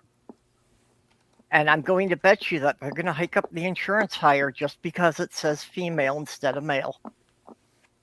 Actually, Even that's though not women are far normally the better drivers case. than men. It's normally the opposite. Yeah, It's usually well- men who have higher. They Yeah, the I'm leading very curious to see what it is, just because it'll be the same vehicle and the same address. So, It'll drop maybe Ooh. $20 or $30, but I guarantee you it would drop. okay. the leading cause of death of men under 35 is doing stupid things. Yeah. Absolutely the truth. Well, see, that's the way the system is supposed to work. Is that in nature, a Darwinist system, that most of the males are supposed to get themselves killed off, in adolescence, showing off, trying to attract a girl. Because with mammals, we really only need one male surviving for about every 10 females, and the species will go on just fine. Yeah, it's true. Could you imagine if women had estrogen issues the way testosterone does for guys? Because man, it makes you stupid. It goes okay. Goes back to this joke. God and Adam were in the Garden of Eden. God was showing Adam around. That's a tree. What do you want to name it? Oak. Okay, cool. How about that thing? Cow. They're just hanging out. And so God says to Adam, so I have good news and bad news. And Adam's like, shh, dude, this is great. Look at this beautiful place. Give me good news first. I want good news. So he said, well, I gave you 2 heads, one for intelligent thought and one for all the pleasure your body can handle. And he's like, how is anything bad about that? And God says, well, I only gave you enough blood to run one at a time. Yeah, that's true. And gravity sucks too. Anyway, so that's that's my joke on that one. It'll make you stupid. I'm just saying. Okay, what did the aliens from the Lego planet say when they landed on Earth? From the Lego planet? Yeah. There's nothing to stick to here because we don't have the Lego base. I don't know. We come in pieces. I should have fucking. I was running down the line of thought of variants of "Take Me to Your Leader," but nothing was suggesting itself. Does anybody know what Organized Chaos's actual channel name is? Because I'm trying to search, still can't find. I know I'm sub to it, but I don't know what the name is. I think last time I checked, it was just Chaos. Because it used to be Sam Chaos, and they have since started their transition. So yeah, I don't know what the name is now, because I think they changed it a couple times since the last time I looked. Hold on, let me take a gander real quick. I'm already subscribed to them, so it should come up easy for me. Well, I'm subscribed to them too, but no, it's not. Like YouTube lets you order the list. Oh, you know what else it is too? They haven't streamed in a while. Yeah, that's what it is. If they haven't streamed in a while, it's hard to find them. Okay, well, I'll work on that. I will get a link off of them myself. Apparently, there's a wrestler named Sammy Chaos, so that just borks the search results. Oh God. Humanitarian laws should trump business laws and guide business legislation. I absolutely agree with that. But, the businesses is what owns us and, owns our government, basically. So, yeah, good luck. I don't think that's ever going to happen. In fact, anything against the rich guys is never going to happen. Go ahead, 401. I forget what law that they passed recently that the Republicans are bitching about that basically gives business owners a out to do the right thing rather than to just fulfill their fiduciary obligations. Yeah. Do you remember what that law is? It's on the tip of my tongue, but the Republicans are bitching about it because it's not DEI, but it's related to their bitching. It's where companies are allowed to do the wrong thing fiduciarily because it's socially or morally right. Like a good Samaritan law for corporations? I'm going to go through just tons and tons and tons of videos, and sooner or later I'll find it. But there was huge bitching about it in the Congress where they were whining, you're allowing corporations to be woke rather than fulfilling their fiduciary duties. It was passed around the time the Ukraine shit started to encourage companies not to do business in questionable circumstances, I think. Nick would know what I was talking about. He's not here. Yeah, we lost him. Tragically, he was an early casualty. He was. Of the healthcare system debate. Sumami says, that's why I'm trying to snag just one of them to marry. the young guys that go to war. And then when they die in some poorly built submarine, I will divert funds to the socialist cause. Oh no, Oh, no. you're talking about one of the rich assholes. Yes. Yeah. Yes. One of the Yes. billionaires. Well, you're beautiful. You should be able to get any one of them you want. But, you know, you also have to have sex with them. So remember that. One-way trip to the Titanic. Oh. I dropped Yes. the link in the YouTube chat there for Chaos's channel. Thank you. I did see that, and I gave sweet. you a thumbs up. And Thank you so the much. @ handle is organized with an S, chaos here. So that's why I couldn't find it. Oh. I still, if I had all the money in the world, I would not go down in a submarine to the Titanic. You couldn't pay me all the money in the world. Well, you know, I they don't know should why have anybody done- wants to go. It's been filmed. Yeah. What's the point? What is the Well, point? Why put yourself at personal risk to look at just a hunk of steel? Yeah, send That's a damn really robot. rusted and is becoming part of a coral reef probably by now. Yeah, what's the point, right? Yeah, that's what robots are literally for. Send a fucking robot. I don't want any Nazi Musk dick. Ooh. Fucking love you. No. Are you sure I can't date you? Because you are fucking hilarious and amazing, and you're really spicy, and I love it. You could get away with blowjobs, I'm sure, Sumami. Yeah, That's you know, my girl right there. I love her. when Critical Cripple was doing the questions show, you know, they were always asking things like that, and it's like, yeah, you know, for $1 million, would you have sex with Trump? And it's like, I really want to think I could do it once for that kind of money, but I'm not sure if I could go through with it. I don't think I He's could. So Pay me. disgusting to me. Yeah. I would not It- touch him with 401's penis. I would absolutely do it because it wouldn't last more than 2 minutes. If you, That's a That's valid. right. Who the hell fucks him anyways? His wife's like if you absent. offered me $1 trillion to vote for him, I would say no. If you said, I will give you $1 trillion, all you got to do is vote for him, I'd want be money. like, fuck no. I'd want cash in advance. I wouldn't vote for him even if you paid me $1 trillion. Tubian said maybe a handy, but that's it. That's the max. Sumami said Trump, fuck no. Carrie Ann Chrysler said, does Trump have to survive it? Now, if you give me $1 million to seduce and then assassinate, maybe that would be worth it. Yeah. Stormy surely took one for the team. She really did. Oh my God. Could you imagine being Gene Carroll and not having a choice?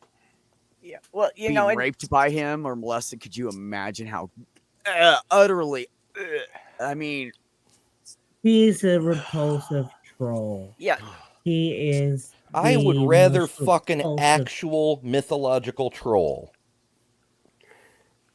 Okay, how about this? Is Trump or DeSantis? DeSantis, the you only could two argue, choices? is physically vaguely attractive.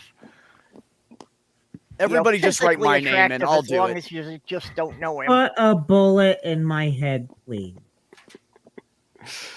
That's my I answer would- to that. I would still have to pick Trump because if you do DeSantis, then it's going to take up to 3 minutes. He's much younger. Yeah. Oh, please. That guy, if Tubian gave him a handy, he wouldn't know what to do with himself.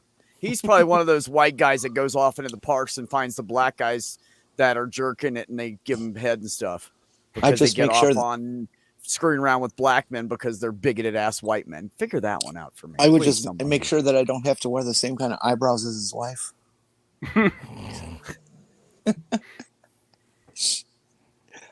I am not touching that.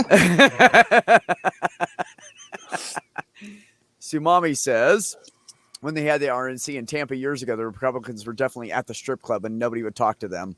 Fuck them. That's hilarious. We're not even going to talk to them.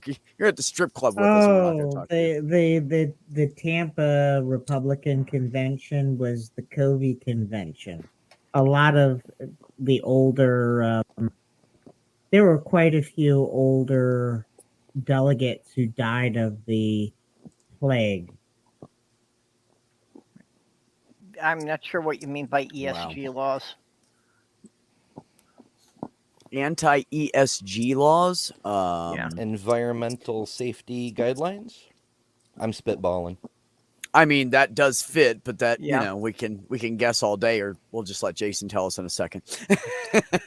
Well, that's less fun.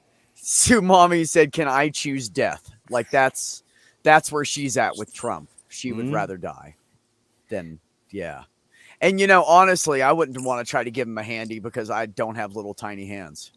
That would be very frustrating. I have been in the situation with somebody that, they looked great. I thought they were hot. We were ready to have some fun. And then they started to talk. And then I'm like, no, you're too much of an idiot. I can't go through with this. See, that's a good It's point. hard. Carrie Ann, that is a good point for Sumami. Like, she's beautiful. If he just saw her in negligee, he would just, I'm done. And she'd be like, "You're welcome. Give me my I think money." the nicest thing you could do for came. the nicest thing you could do for Trump is to give him a blow and wait till he's just about to come and then walk away and let him have blue balls for a day. This is a very God, I can't disturbing even- conversation. Just the thought of anybody doing that for that man is so fucking gross to me. And don't get me wrong, like I don't mind watching, people get. I'm a trans guy. POV porn is our king, I'll watch somebody giving head all day, but him, oh God, Yeah. I would feel The so man's sorry for her soul, or the him. man's or whoever. soul is filled with spiders and snakes and all kinds of disgusting things. Oh my God, I just He figured is it the out, you swamp. guys. Get a trans woman that just doesn't give a fuck and will give him head, and wait till he comes and everything, and then let him know that a trans woman just sucked him off. He would probably fucking blow his brains out. He'd have to give another million. Do that to DeSantis. Jenny said you have to give me another million. She's not saying she won't do it, but she'll do it for two. We all have our I price. love you, Jenny. Well, Hey, we all do have our price. Hey, $1 million. after that, think you know about it, how Jenny, much you could blackmail him for not to tell anyone else about it?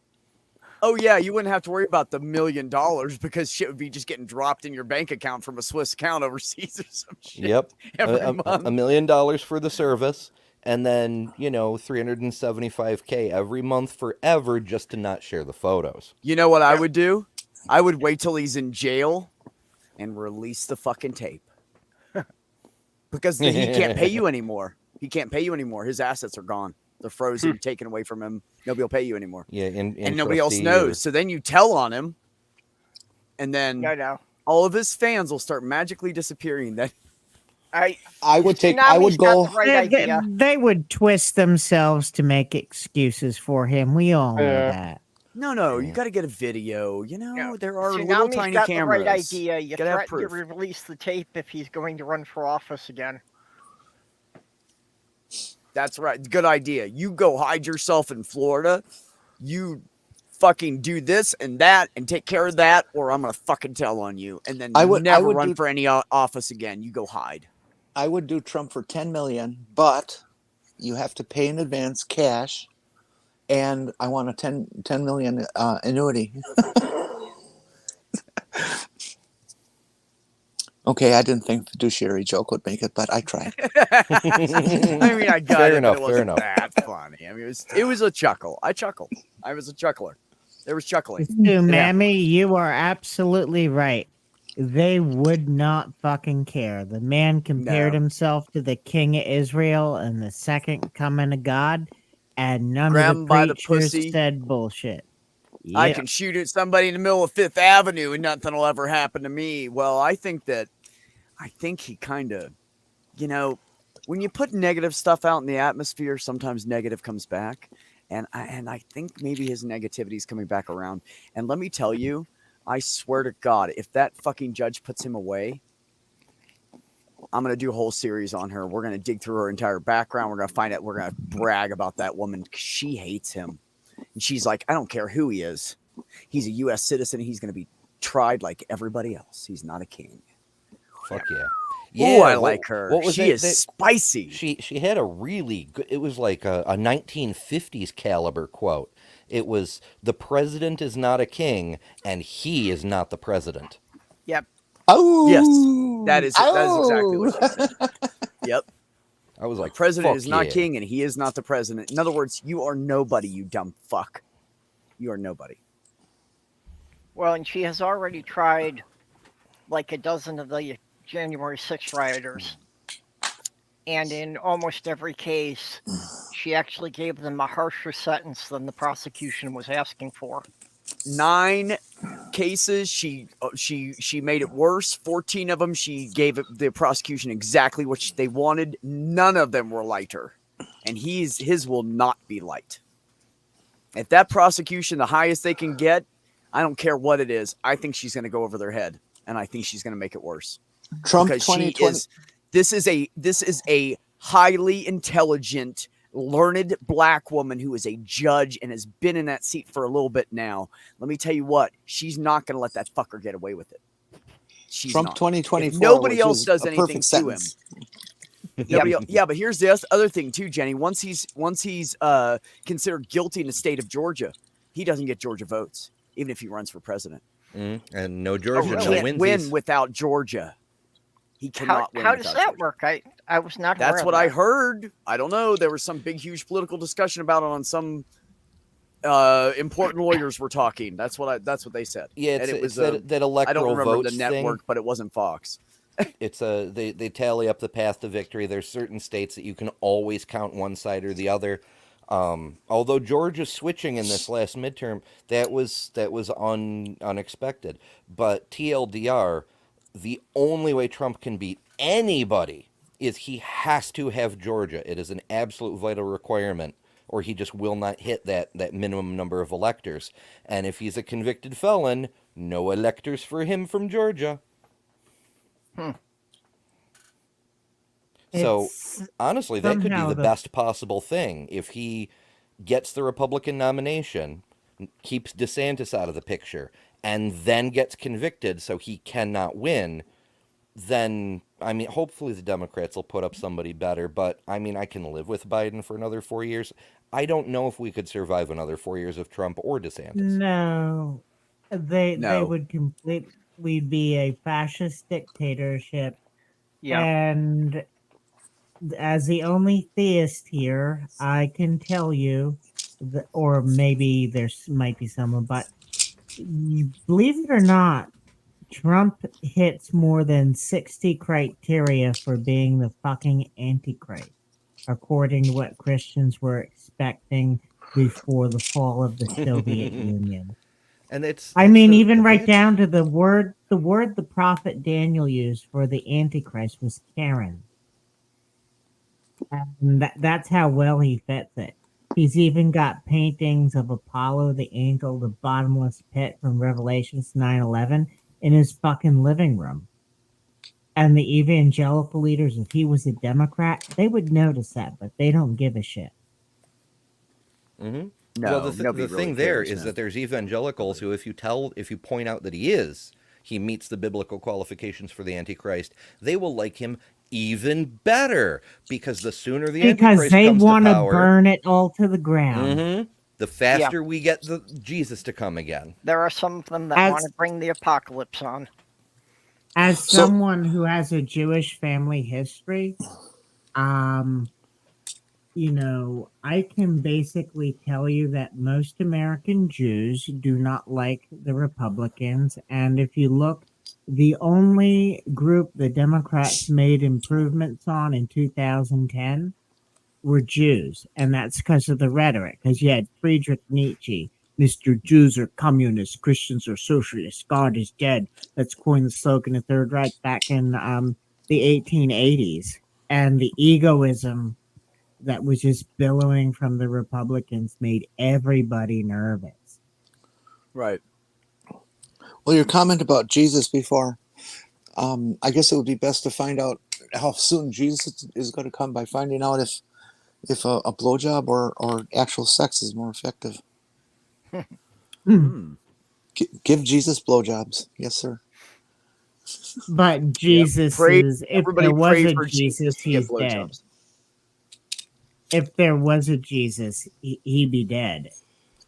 Yeah. Every Reason why I mythology say agrees that on is that. And no, now wait, unless you're talk to my brother, because he says that the Bible hasn't happened yet and it's prophetic, and that Jesus is walking the earth right now or will be soon and doesn't even know that he's Jesus, and he won't until the last minute.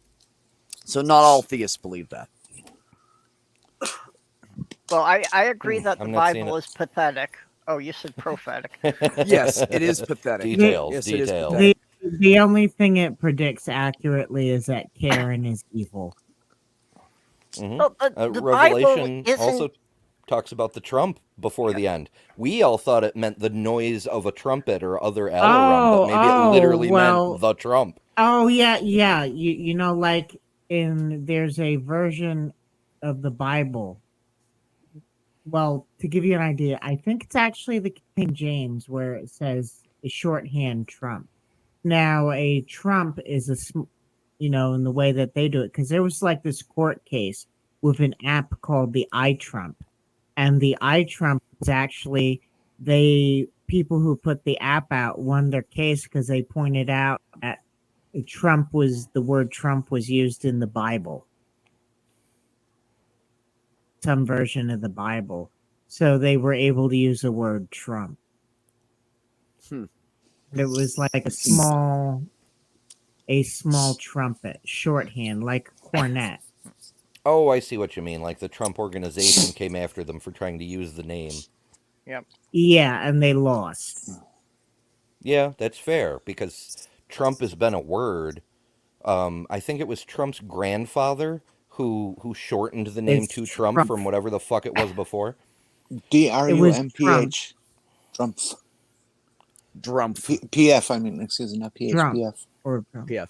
Yeah, because poker, right? Poker has existed for a few hundred years, and there's various. You've got Trump suits, you've got Trump cards, and then before Yeah. that, you've got the older game that used the deck that we now use for tarot. Tarot, that's it. The greater Trumps in there, like it's been a word for freaking ever.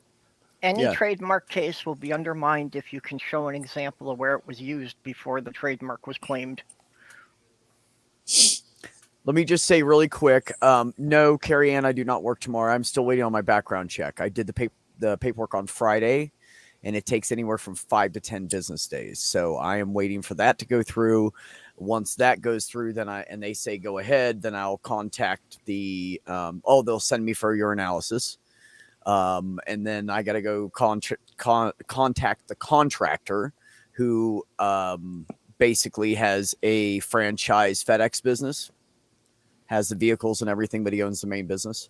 And FedEx does the main hiring. And then once I go through all their hoops, then I get a hold of them, and they set my schedule. I don't know what days of the week. I know I'll be working Saturdays. That's the only thing I know right now. What the other 2 days are, I don't know. I know I'll be off Sundays because they're closed. But I'm just going to be doing 3 shifts a week for right now.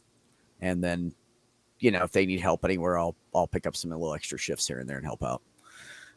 Because usually there's always like somebody sick or somebody's hurt or whatever. And you can always pick up hours. And I don't want to work full time right now.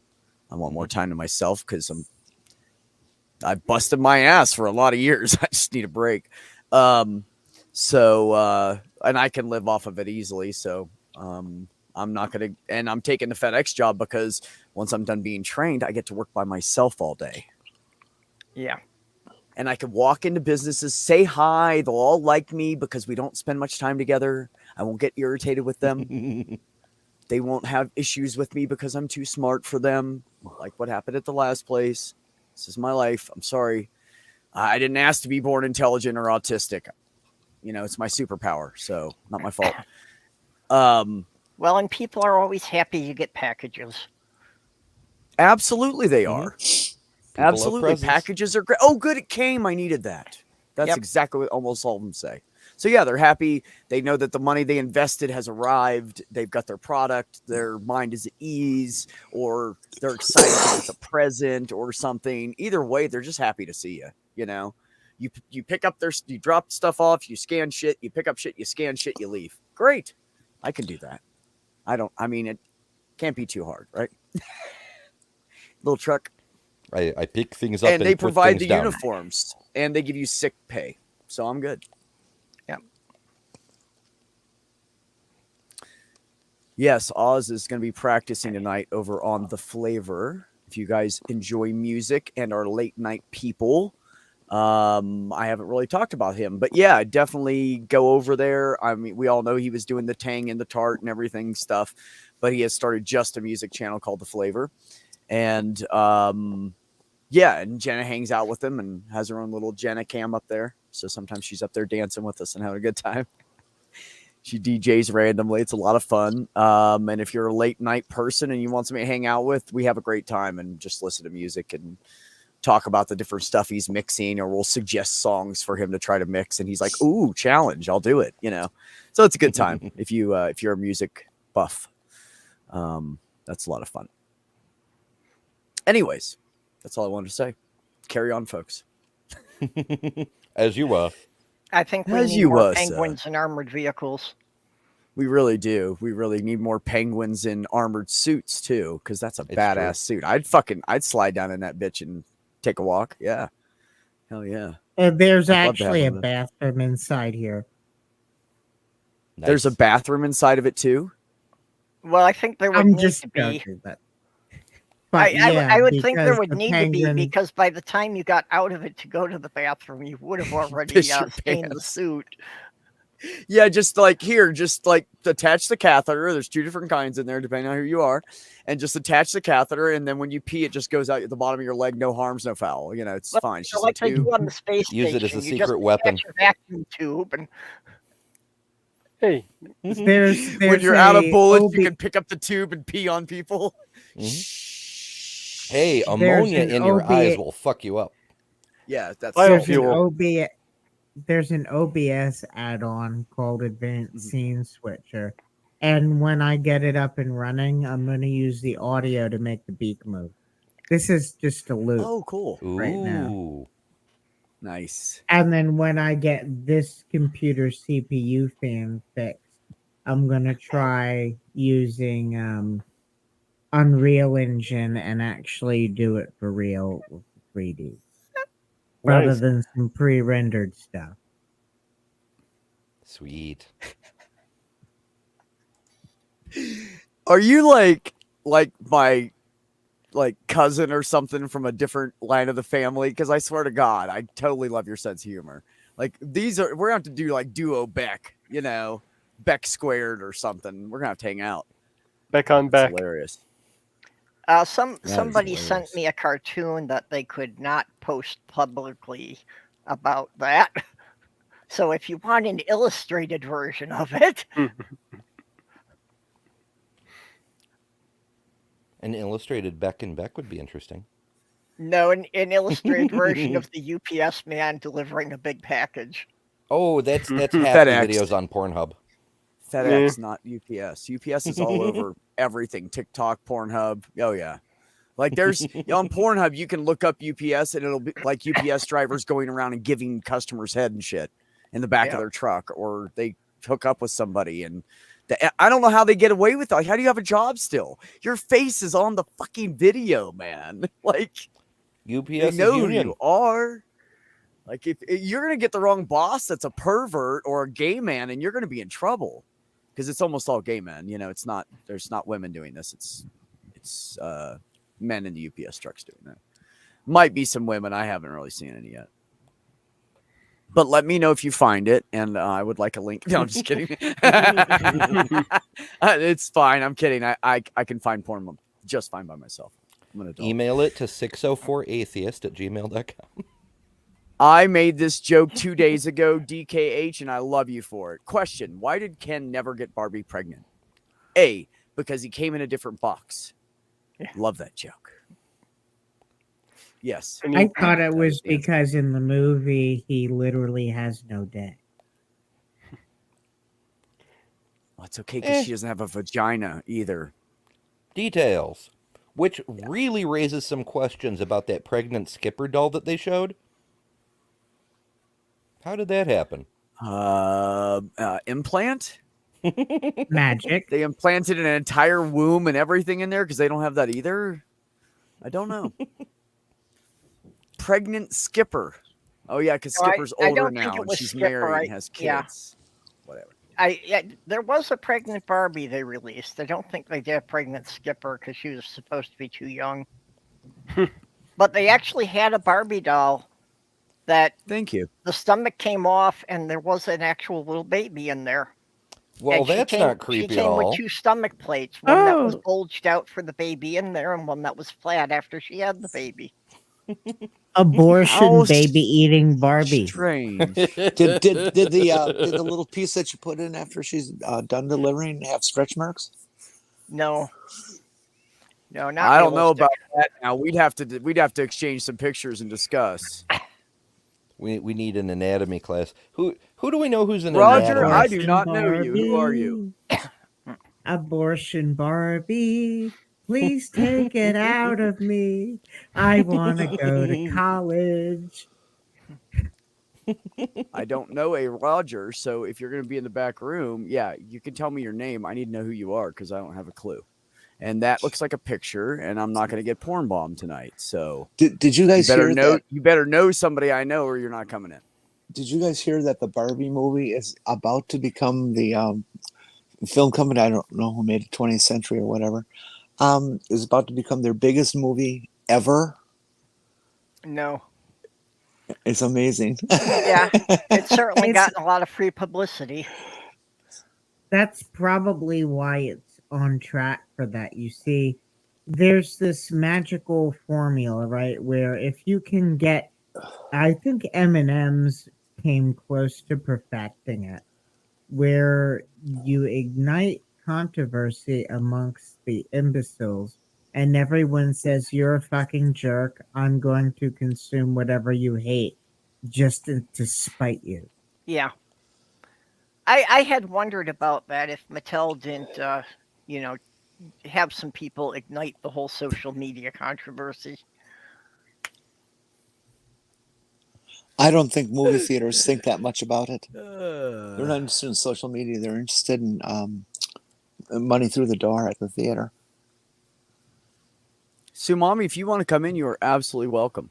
I don't know who this person is trying to act like Roger with the frozen picture, and it's probably not even what they look like. Jordan In the Birch. back, but I don't know anybody by that name. Does anybody else? Mm. Purple knows pretty much everybody I know, so and more. If you don't Yeah, no, recognize I- that name, Mhm. okay, that's what I thought. Doesn't mean anything to me. Okay, that's what I thought. And when they were referencing penguins in heavily armored They will not be vehicles, a back. lot of my earlier videos do have penguins in heavily armored vehicles. Even ordering Marjorie Taylor Greene to shed her human skins after beaming down into her shit trailer. So she is a lizard, huh? Yes, she's a lizard person. We have proof. Well, that Lizard explains the 3 people. toes. Hashtag not all saurians. That's actually in the comment section.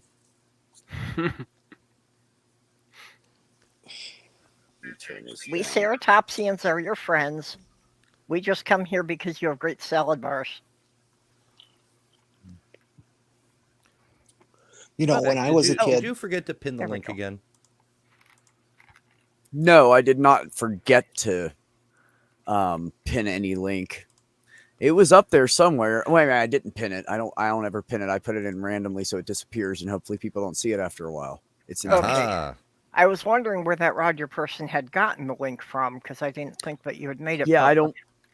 I don't know how they did that because I tried to scroll back on my. They must be on a computer and had it running for a long time because I tried to scroll back on my phone and I couldn't find it. Yeah. Well, that's if they could have told us like what Twitter group or where they saw the link, then maybe we would know if they were somebody who was okay. I didn't give it to any groups though. Purple, I don't do that. Yeah. Okay. I only give it to singles outside of this, and then I will put it in the chat. And if people pop up and I haven't seen your name or I don't know you, I'm not going to just let you in because I've seen my brother porn bomb like 3 different times, and it's gross and it's embarrassing. So you better show And your they face and also not a do still hateful shot snippets. and not a still shot of a picture, because I will do the same thing and ask you to do something weird with one of your hands and you won't know what it is. And if you can't do that, then you're not coming on my stream. Yep. So frozen pictures don't work for me, folks. Oh yeah, I'm I not get an that. idiot. This isn't my first rodeo, is it, Purple? And your brother also Period. had people praise the World War II bad guys and have to get booted, and there's just a whole host of shit that goes on. Oh yeah, with there's been all them. kinds of things that people will do. There's some pretty stupid people out there. See, but I limit who I hang out with because I'm not going to hang out with asshole idiots who have no clue what they're saying, and they sound like they're imbeciles. And if you make an argument or bring up a subject in casual conversation and they don't know how to respond, they start insulting you. I don't have time for that shit. I'm 52. I don't have time for that crap anymore. Yeah, there was Oh, an that's why incident. Nick had to leave. I wondered why he was in such a hurry. He couldn't even say, "I gotta run, folks." He just pew. Trump just got indicted again. They said that Georgia come out today or tomorrow. He's down now. Mm-hmm. Damn. Hello, ma'am. Hiya. Hi. How are I ya? did a little. Hey, Steph. I did a little song. I heard the song last night. So Is are that you you, 3 sheets Sumami? to the wind? I figure she's the person to ask about the 3 sheets to the wind, right? I gotta figure this out. I'm Nick's doing his Three- stream about the indictment at freaking midnight. Well, okay, it's 11:17 here, so I guess it's not that long. I'm like, why? Why make me wait? So rude. Hey, what's up, friend? How are you? I got here.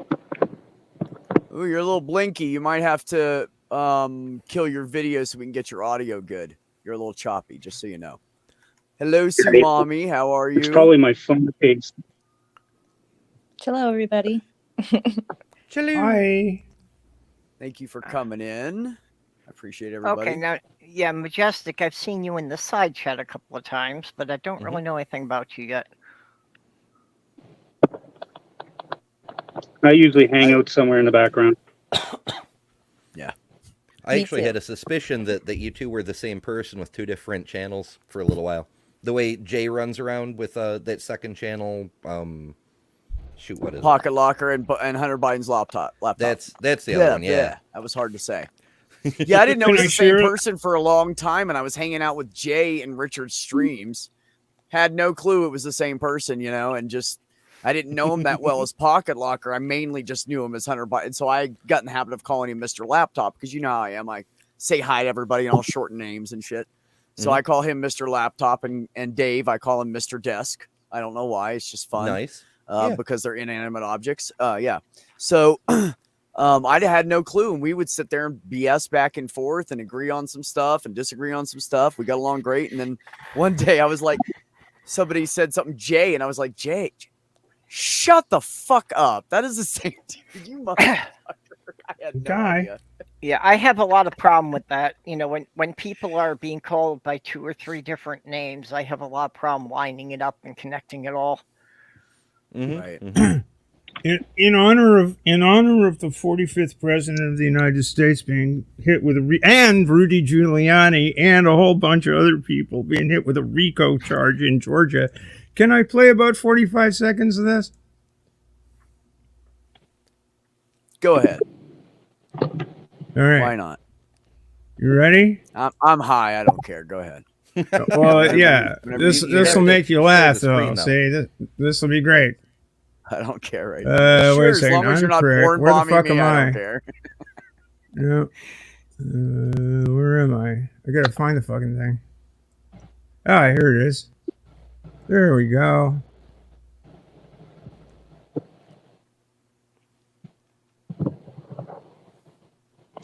Okay. Let's see.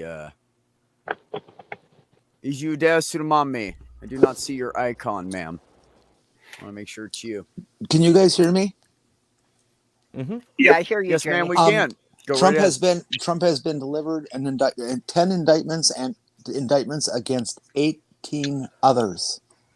That means the boys in Congress like Lindsey Graham. Ooh, I like that.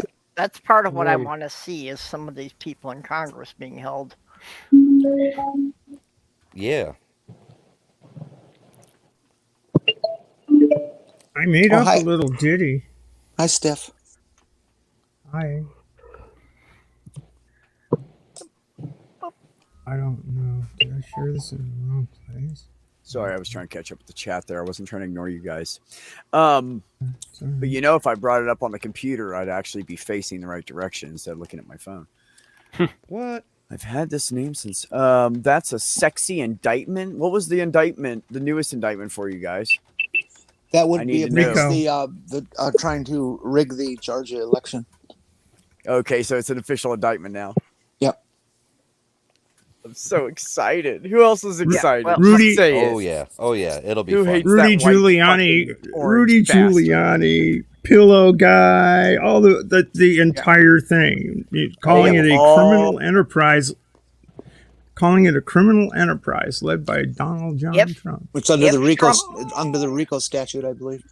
Yeah, What? if Trump gets That'll Under be the fun. Georgia RICO statute. if Trump gets convicted of anything that involves interfering with the election, that will disqualify him for running for an elected office. Love to see the look on his face. Yep, that shit'll be fantastic. I mean, I can just see the documentary now, The Incompetent Conspiracy, and it'll have that picture of Rudy in front of Four Seasons landscaping on the Yeah. fucking cover. I want to know who masterminded that Four Seasons thing. That is absolutely the funniest political error I've ever seen in my life, and I think it will stand forever. It's just too. How do you do that? Oh, you know You that's guys, something that this they're is- going to talk about in all the college politics courses for decades to come. Mm-hmm. No, absolutely. This is my tribute. This here is my tribute in honor of the happy occasion. Right here, it's Okay, very go for short. It's very, very short, and I'm probably going to write more words. And I just want to say really quick that if you look Apologies to the to right of Peaches and that, Herb, but you'll see that What the Beck is live right now. Go ahead, Steph. So Yeah. meta. very meta. But reindicted, and it feels so good. Reindicted.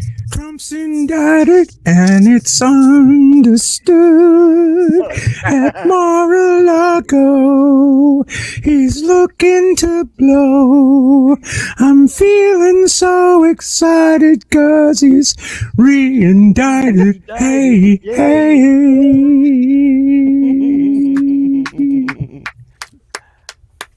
That deserves a And round that's of all, applause, folks. Steph. That deserves a round of applause. That was fucking amazing. I love you right now. That was great. That bastard. You should have told me we could have sang together. We would have made it work. I could go low. You can stay high. Yeah. No, Beck, was you fun. always get high. That's true. Well, yeah. But my Beck's voice is already low. high. I've been high. I stay high. I wake up. I'm so high the day before I wake up, and I'm like, I think I'm still kind of high. I was born I at was- 4:20 a.m. and my mom was high.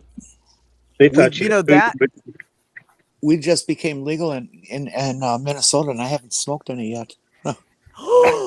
Yeah, I know. Oh my It's- God. Wow. Do you know Like when 2 things get weeks. legal, what you Yeah. do is you walk out with whatever you're allowed, that joint or whatever you're allowed to have, and you go right in front of the courthouse and you just light it up and have somebody record it. Like, that's the good shit.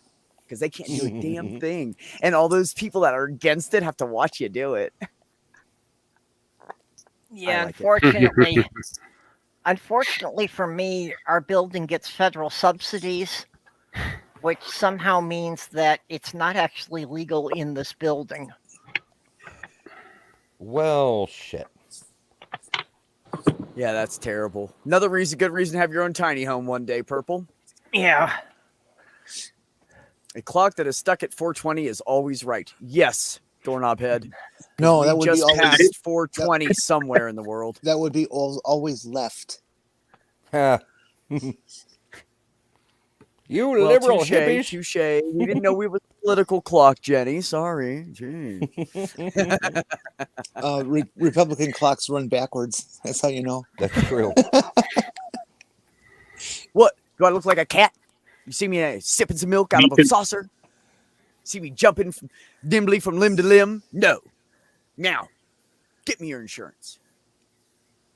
Carrie, you're going to repack your bowel? What the hell? No, bowl. Oh, Put an E in I'm there. sorry. Bowl. Jeez. Bow. Funny, Jenny. She just loves playing with words. Left the I'm turnip in working there a on little clearing long, my I think. bowl. Mine is packed. Hey, I like turnips, by the way. Fun. They're very tasty. Oops. Actually, let me. I should have been specific earlier. I don't hate turnips. I hate raw turnips. If Yeah. they're cut up small and they're in a stew, they're fine. I don't like big chunks of them, and I don't like them uncooked. They're just too. And they're too hard. Do not they're too belong.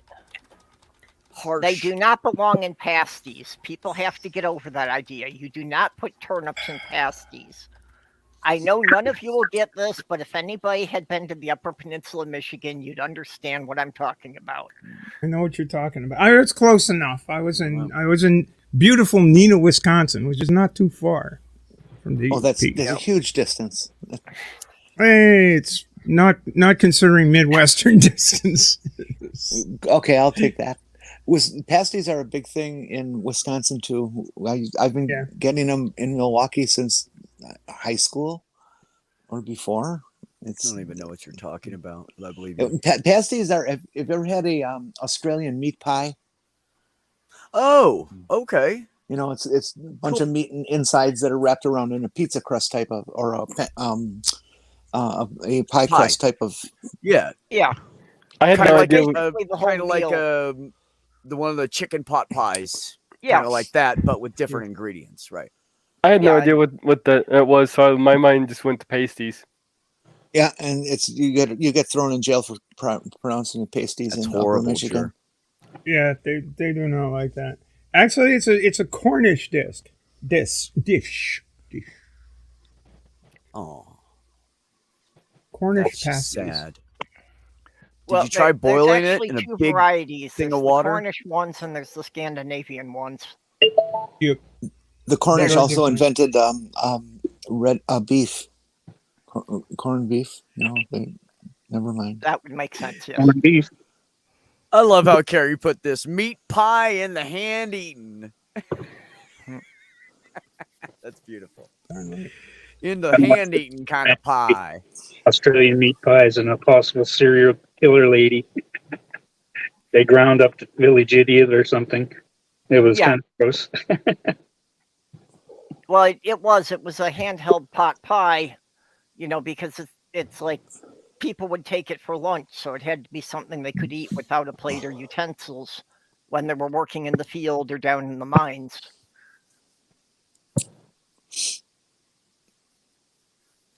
Pasties are basically why I was confused. I didn't know what was going on for a second when Purple first said it, and then I realized that Purple was talking about food. I didn't know at first, and that's exactly what I was thinking of was pasties. Pasties are an American version of haggis. Haggis, excuse me. Except without the disgusting thing wrapping it. So it doesn't have the. Yeah, I was trying not to say that. Haggis is disgusting all the way through because haggis is like onions, stuffing the intestines inside the stomach. Yeah, with haggis, you don't have anything that would pass for actual meat.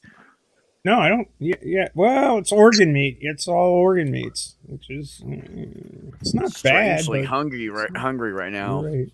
God, guys had to say I haven't meat. had dinner yet. I haven't either. I took a nap right before my show. I got up at 5:30. Well, nobody in America should ever complain about anything wrapped in a sheep's stomach because we eat our hot dogs which are wrapped in lower down parts. That's true. Yep. Lips and assholes. That's what they got there. Sounds yummy. Yeah, Pork but if you get rectum. natural casing wieners, you know what that natural casing is. You know, you guys, every time we have this discussion and we go off on this, I just feel so much better about being a forced vegan. Go ahead, Purple. Well, natural casing wieners, they're actually using the intestine. Mm-hmm. You bet. Tasty. Pate. Liver pate. Which is strange because if your body can digest hot dogs with natural casings, why aren't they digesting themselves? Mostly because of a thick mucus lining over the tissue. Boy, that must be pretty thick. About as thick as my skull, goddammit. Yeah, the cells have to continuously excrete the mucus because it keeps getting washed out every time you go to the bathroom. Ugh. Well, why do you think it's kind of slippery down there? Depends on how it's much Franken opioids. beans. Franken beans, Carrie. Depends on how much opioids you take. Yeah, beanies and weenies is actually one of Sloth Girl's favorite comfort foods, so I have to make that for her a lot. On toast. On toast? On toast. No, beans No on toast for no. her? Beans on toast are great. With ketchup. Look, Man. pretty much, let's be honest. If you have good bread and it's toasted right and you put the right amount of butter on it for you, pretty much anything tastes good on top of that. True. You can put peanut butter on it. You can put avocado on it. You can put tomatoes on it. You How can, about Trump? everything tastes good on top of toast. Has anybody ever made chicken and rice on toast? Anybody? No. Yes. Straight out the can. No. It's all you cook the chicken separately, break it up. You Okay. use cream of mushroom soup, and you use rice, and you cook rice. Basically, that's pretty much it. And you throw it all together into a casserole, and you put some crumbly shit on the top that like you would on top of like a macaroni casserole or something.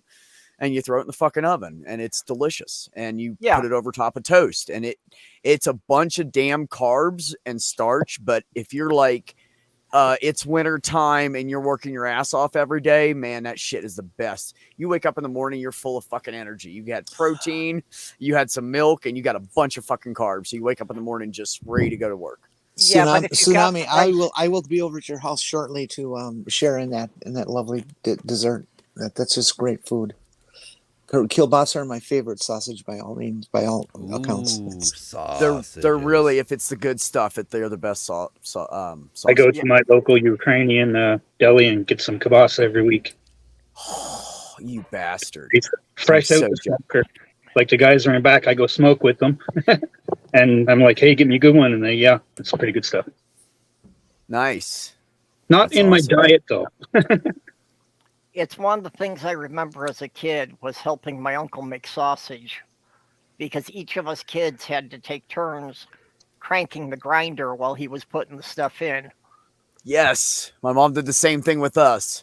When one of us got tired, she'd yell for the next one in line, and she'd just cycle us out. Same thing with butter churning. We used to take turns burning, but butter churning and stuff like that. Because there were 7 of us, so Purple. It's really easy because your job's only like 5 minutes long. Because there's so many of you. You cycle right through it, right? Jason, have you ever tried kielbasa with spätzle? I don't know what spätzle is. Spätzle is a pasta-like thing, except it's not noodles or long shaped. It's more like drops of dough. Okay. That's the best way I can describe it. It's all irregular sized little pebbles of pasta. Okay. So kind of like mini dumplings, but more of pasta instead of bread base. Bready type of. I mean, not like a biscuit, but more like a pasta. Oh yeah, definitely. Yeah. Okay, because there's 2 different kinds of dumplings you can make. I've had pasta-ish dumplings, and I've had biscuit-ish dumplings. And there's 2 different kinds. It depends on where you're at and what part of the United States you're in, what you get. It's true. Everybody does it different. It's hard to find spätzle in the store. If you have a Germanic heritage in your city, you'll find it, but Yeah. I'm up here in Minnesota. I haven't seen any of it. It took forever to find somebody who had lentils, for Christ's sake. Right, I'm sure. Here we have everything because it's so ethnically diverse here. We have a little bit of everything here, pretty much. I mean, a lot. If it's Hispanic, we definitely fucking have it. If it's native, we definitely fucking have it. Like, it's here. There's like stores just that has just Hispanic food in it here, which is really cool because the prices are way better than the regular stores. Psst, psst, help the Has little anybody guy. ever had? I forget the name of the dish. I only had it like twice. You take like a bratwurst and you roll it up in beef liver, and then you put it on the grill. Nope, Anybody never had that? tried that. Never heard of it. If you're giving me liver, it's got to be straight off the animal and onto the fire, or I can't eat it. I can't eat the shit that's been refrigerated. It makes me puke. Liver Like the and stuff that's fresh off the animal and you cook it right away, like put it in, let it saute it a little bit, you know, I mean, let it simmer really low in a gravy for hours and then give it to me. I'll fucking eat the shit out of that because it's almost like a steak. But once it's been frozen and then reheated, I can't. It literally just makes me puke between the texture and the taste. I can't do it. And my stomach, honestly, my stomach doesn't like it. Once I started getting it down, I started like dousing it with Worcestershire sauce. I would douse it with that. So and I'd take little bites and really like soak it in it and just not touch my tongue to it. And even then, when I could swallow it, it would come back up. So me and liver don't get along unless it's fresh.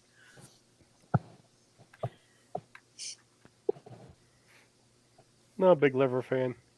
All right. Y'all are making me hungry. I think I'm going to scoot and go grab a bite. There you go. I'll catch you Yeah, guys we're later. getting close to killing this. So peace out, brother. Thanks. Friend. Carrie, thank you for coming. Carrie Ann, why do they call it Braunschweiger when it's actually kind of grayish? Because Braunschweiger means brown sausage. A banger. Oh, that's an excellent question. I love Braunschweiger. So do I. I know it's curious. It's just, I really do. I enjoy it. Are those good on Jur? What? I need to know. I asked on Jur if the Mission gluten-free vegan tortillas are good. Because, man, I would love to have some. I'm not supposed to be eating these other ones, but I just eat them randomly. Oh, yeah. She was saying in the side chat, they answered on my tortilla dreams. Nice. I prefer a corn tortilla over wheat 10-1. Yeah, same here. No, I like the flour tortillas mostly because they're softer and, it's easier to roll stuff up without them breaking up. Yes, that's why I like it. For that. The wrap. When it's just loose, like taco-ish kind of food, I'll go for corn. If I can't find the corn tortillas, I will go buy the ones that they sell in the kits or whatever, just so I can have the corn because I think the corn is the best way to have it. Although when I was in Mexico, there was places that did both. It depended on what kind of taco you were getting. So neither one is really traditional. They use both. Yeah. One of my favorite things is doing pulled pork in the crock pot. Oh yeah. And you just put some of the pulled pork in, put some cheddar cheese over it, roll it up, and just heat it long enough to melt the cheese. You just said the magic word. Cheese. Cheese. I can't have cheese either. I miss cheese. Oh, and Sumami said best trick to make butter, KitchenAid mixer. Yes. My brother bought my mom a what are they called? Blender. Just bought her a regular first blender she had. She was so fucking excited. He bought her a microwave and a blender. That woman was in heaven. Are you kidding? She had that blender, man. No more churns for us. As soon as she got that fucking blender, somebody told her, you just make it, or maybe she figured it out. I don't know. But she just started making it in the blender. We didn't have to do it anymore. We had homemade fucking butter just sitting behind her doing its thing while she was cooking dinner and shit. So she could make it on like a drop of a hat. And it was great, man. And I went out in the real world and tasted actual mayonnaise and butter. That was disgusting. Tastes like my mom made homemade mayonnaise too. Katie Montgomery will still not like you, homemade or not. I know. Yeah, Katie ain't gonna be down with any form of slime whatsoever. If you don't try it homemade, I don't want to hear it because it's it's not even the same fucking world. It's not Which- greasy which- anymore like that. It's a whole different world. Which is weird, Stephanie, because since you grew up in England and all that, you'd think she'd be used to really slimy gray food. This Right? is true. Well, Right. maybe it's, I wonder maybe if it's she. too I wonder white. if she goes for tartar sauce at all, because that would be slime too. I would think. Well, I've never had the chance to ask her what she thought of Miracle Whip. They don't have Miracle Whip over there. They No, do. they They they call have it something salad else. dressing. Some other kind. They call it something else, but they do have. Oh, something sectarian. Yeah. Yeah, they've got It's- the same stuff. I don't know what they label it as now. What do they call Surprise. it? Like they have A1 sauce, but it's a it's the same company makes it, but it's it's branded differently. Yeah, No- there's no a whole clue. bunch of stuff with the foods that they've got different names for. It's exactly what you're supposed to do, Jerry. Gerber tried to market their baby food in Japan, and nobody would buy it because they assumed that the picture on the front of a baby, it meant it was ground up babies.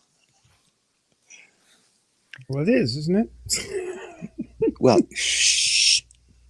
I had always wondered about the ramen noodles because they had the chicken flavor that had a picture of a chicken, they had the beef flavor that had a picture of a cow, and they had a flavor that was called Oriental that had a picture of a little man.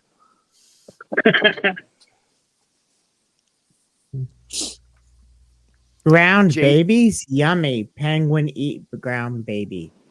Jason, I swear, do me a favor, man. If you have any kind of a mixer, do you have even kind of like a hand mixer, blender, anything like that that you can? I want you to try to make your own mayonnaise. Make it with olive oil. It's I don't good. care. It's so different. It's so so simple. different, and it tastes so good. It's so eggs easy. and oil and whip And it the fuck. paprika. My mom Well, put, yeah. put paprika in hers, yeah, and I'm gonna lemon try juice. that. Well, I like Lemon Miracle Whip juice. for the tang. Yeah, that's what she put in hers: lemon juice, paprika, Mhm. eggs, and oil. Yep, that's all you need. I'm gonna have to try and make It my will own. blow your mind. You'll never ever And want if to you buy want to store bought make, again. if you want to go with the aioli, you put a little garlic in there. You can also put a little garlic in there. She did put a little bit of garlic in sometimes for certain meals she was making where it kind of blended better or something. I don't know. I wonder if you could make tartar sauce out of cum. I would not recommend it, and I would prefer not to puke right now. So moving on from there, Doorhead Knobhead said there are so many indictments, so this makes this hard. But which day would be best designated as official federal Trump indictment day? I'm gonna say the day of the first indictment, or Yeah. the day he's actually put under arrest. I don't care as long as I don't really care. I just want to put him under I arrest. think we need to wait for the first time he is officially sentenced. Yeah, I'll go with the conviction. I would like to see, given that he's flapping his gums or letting his fat fingers fly over his keyboard as much as he is these days, I'd like to see, and there's pretty good grounds of it's like, buddy, you're staying at Mar-a-Lago. You're just staying there, man. You can play on the golf course, that's fine. You can stay on, but you can't leave the grounds. You fuck face. You come in here and you start talking shit about me, the judge, after I told you. Do you understand the conditions of your release? Yeah, they should give No, him one you- of those you electronic keep- tracking You bracelets. keep your ass at Mar-a-Lago. And by the way, see this? That's your ankle. It's going to have a little thing around it. Don't show your foot. I'm going to get canceled. You can't do that. You literally What? cannot show your foot. You can't No show shit. your foot online. No Really? shit. Really? Are you serious? People have gotten kicked off. They think it's some kind of freaking foot fetish porn or something. They will kick you off for it. So watch that. I'm very sorry. I'm glad it was I had fast. no idea. If you hold it up there for too long, they will get you. But if it's quick, they will not bother. No, What I've are you seen it talking happen. about? I think Oh, even shit. showing your feet. Well, That's weird. I went and posted It's like showing my your ankle as a joke boobs. on Twitter. Do I have to go delete that? No, Twitter's different. It's Wait fine. a minute. What are you talking about? I don't get this. TOS on YouTube doesn't like feet, apparently. You're kidding. Apparently, And feet on are the same as Twitch. nipples, huh? Oh my god. Yeah, they have a fit about it, and I'm streaming to Twitch too, so I don't want to. I never understood the foot fetish. I used to go to fetish parties, but the foot fetish was one I could never understand the appeal to the people about that. Everyone's got fucking feet.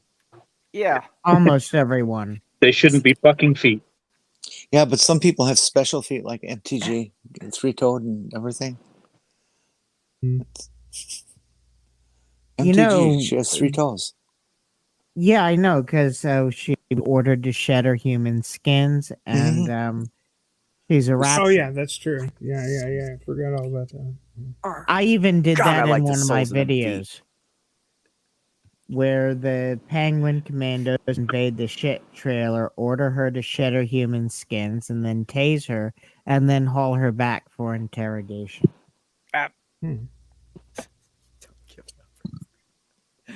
Oh, I love you fuckers.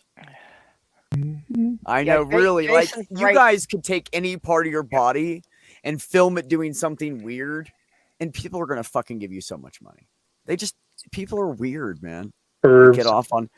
But honestly, I don't care, because at least they're funneling it correctly, and you're getting money off of it. So yay, good for you. And I don't care what they do as long as they don't hurt anybody.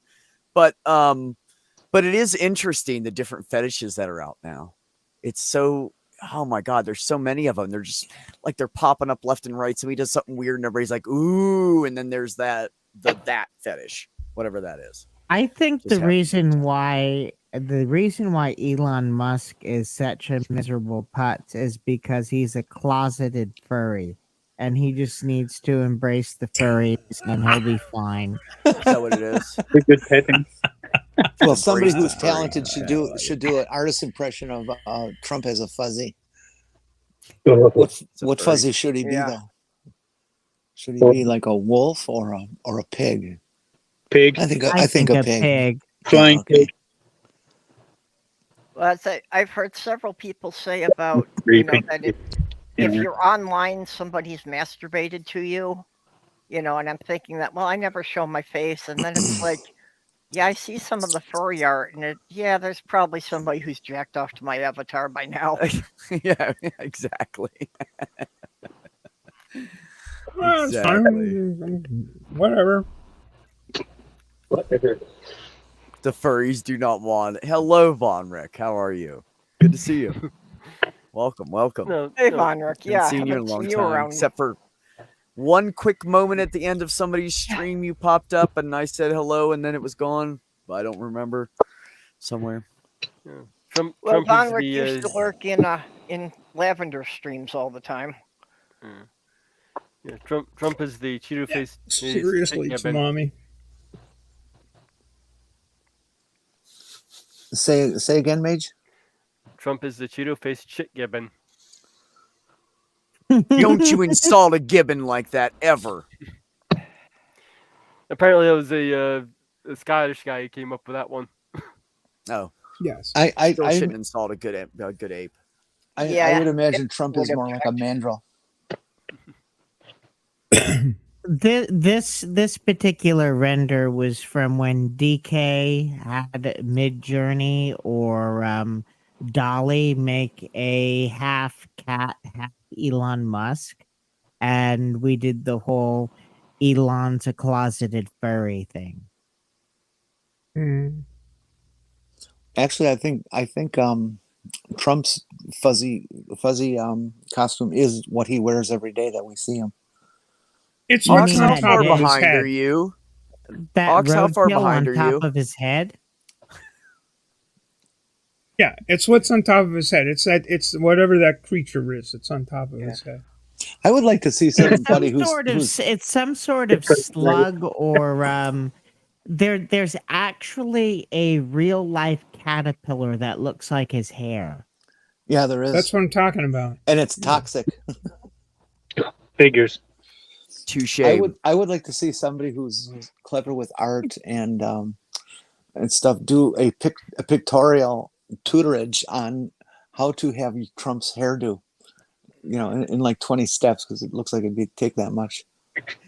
Well, no. It's all about the swoop and the rave It has to be Aquanet. I'm sorry, it has to be Aquanet, and you really got to get the swoop right. That's really it's in the wrist. I think of that twist to get that perfect comb over with that much hair. Yeah. I Pretty mean, sure. apparently it takes a while. And Yeah. it must take a can of hairspray to make it work. 1,000 calories. You guys ever see him outside and the wind blows and his whole hair thing goes? And all of a sudden it's like, Yep. whoa. I And I'm always, I going, always that say, dude is so It takes- bald. That is hilarious. I It always say takes that I think it's been measured at like Yeah. 4, 7, or 8 before you can actually see the thing. women don't laugh at baldness; they laugh at comb overs. Yep. Exactly. Well, A Patrick guy that just Stewart says made fuck it bald and shaves sexy. it, cool. Yeah, who cares? I don't care. But no, literally, like I think he would just be better off if he was just honest and just about what his hair looks like. Like he would look less like an idiot and more like an intelligent older man. His hairstyle literally makes him, and the makeup. Quit with the makeup, dude. And if you guys think it's a tan, it's not. Well, I saw him. I saw him. He best was thing- done with some kind of a. Hold on, just 1 second. You can be next. He came out of a rally and he was walking across the field and he was in some hot ass place and he was dripping with sweat. And he opened his shirt and his tie up and he had his coat in his hand and he was walking to the helicopter and you could see the tan line. You could see the makeup on his collar. It's not a tan. It's makeup. Oh, well, sure it is. Yeah. Thought it So was just so spray everybody tan. knows. Okay, go ahead, Jenny. I forgot now. Oh, I would, I'm I sorry. would think that the best thing about Trump going to prison is that he will have no hairdresser. Yeah, and he's going to have to deal with that mess God. himself, and That and poor maybe thing. maybe shaving it off is going to be the best thing. No more So, makeup. Little baldy Trump, yeah, that'd be So he's yeah, gonna look that's- old and white and pasty and wrinkly like he Uh-huh. really is. So yeah. With his big fat turtleneck that hangs over his shirt now because he ate so much McDonald's in the presidency. Did you realize how much he weighed from the time he was president till now? He's gained like fucking like 80 pounds or something. He's gained And like his- a whole entire human. And his extra neck looks more like a vulva than it does anything else. beluga Agreed. wing. This is the best explanation I've found for Trump. I agree, Purple. I agree. Except the problem with this is it would be more like Pinky in control because that guy's an idiot. The brain would never do that stupid shit. He would actually be in control right now. Did you That's know the only brain problem I was have with actually that. the idiot? Say it again, Beck. I said the brain was actually the idiot. That's what I'm saying. It can't be. Oh, what? No. Yeah, Huh? well, the brain's plans never worked in the end. They always blow up at the last minute. That No. is true. But he came up with them. Oh yeah. He was trying. He was inventive. He had to be intelligent to be inventive for a mouse, you know. I've seen smart idiots. Well, the brain did have a scheme to build a casino and it failed miserably. So they got that in common. I love that show. The pinky and the brain, the pinky and the brain. Was pretty One is great. a genius, the other's insane. They're laboratory mice. Their genes have been spliced. They're pinky and the brain, brain. Is that an actual music for a Yep. kids show? Yeah, Yes. it was part Okay. of the Animaniacs cartoons. It was awesome. Yeah, that's No, that literally was. also they also had a spin-off for Action. their own show. Yeah, but they started as being one of the segments in Animaniacs. Well, I'm glad I wasn't into commercial or cartoons at that time. That's pretty weird. Well, Animaniacs you were a is little good. bit older than I am. I don't think I should be imagining that, Sumami. That's disgusting. What's I like Huckleberry Hound because it was so rare that you'd ever see a blue dog. Yeah, Huckleberry Hound was cool. And Tom Terrific, remember Tom Terrific? Yeah. Yeah. Manfred the Wonder Dog? Nope.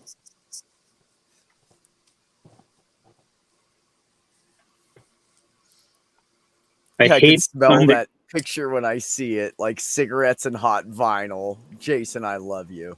That's amazing. Go ahead, Beck. I used to hate Sundays because it had that stupid, what was it, Davy and Goliath fucking cartoon on. Oh God. It was terrible. See, I used to actually watch and like Davy and Goliath, but it was before I realized it was about religion. Yeah. I never took any. God. The only lesson I ever took away from Davy and Goliath is don't reuse a cotter pin.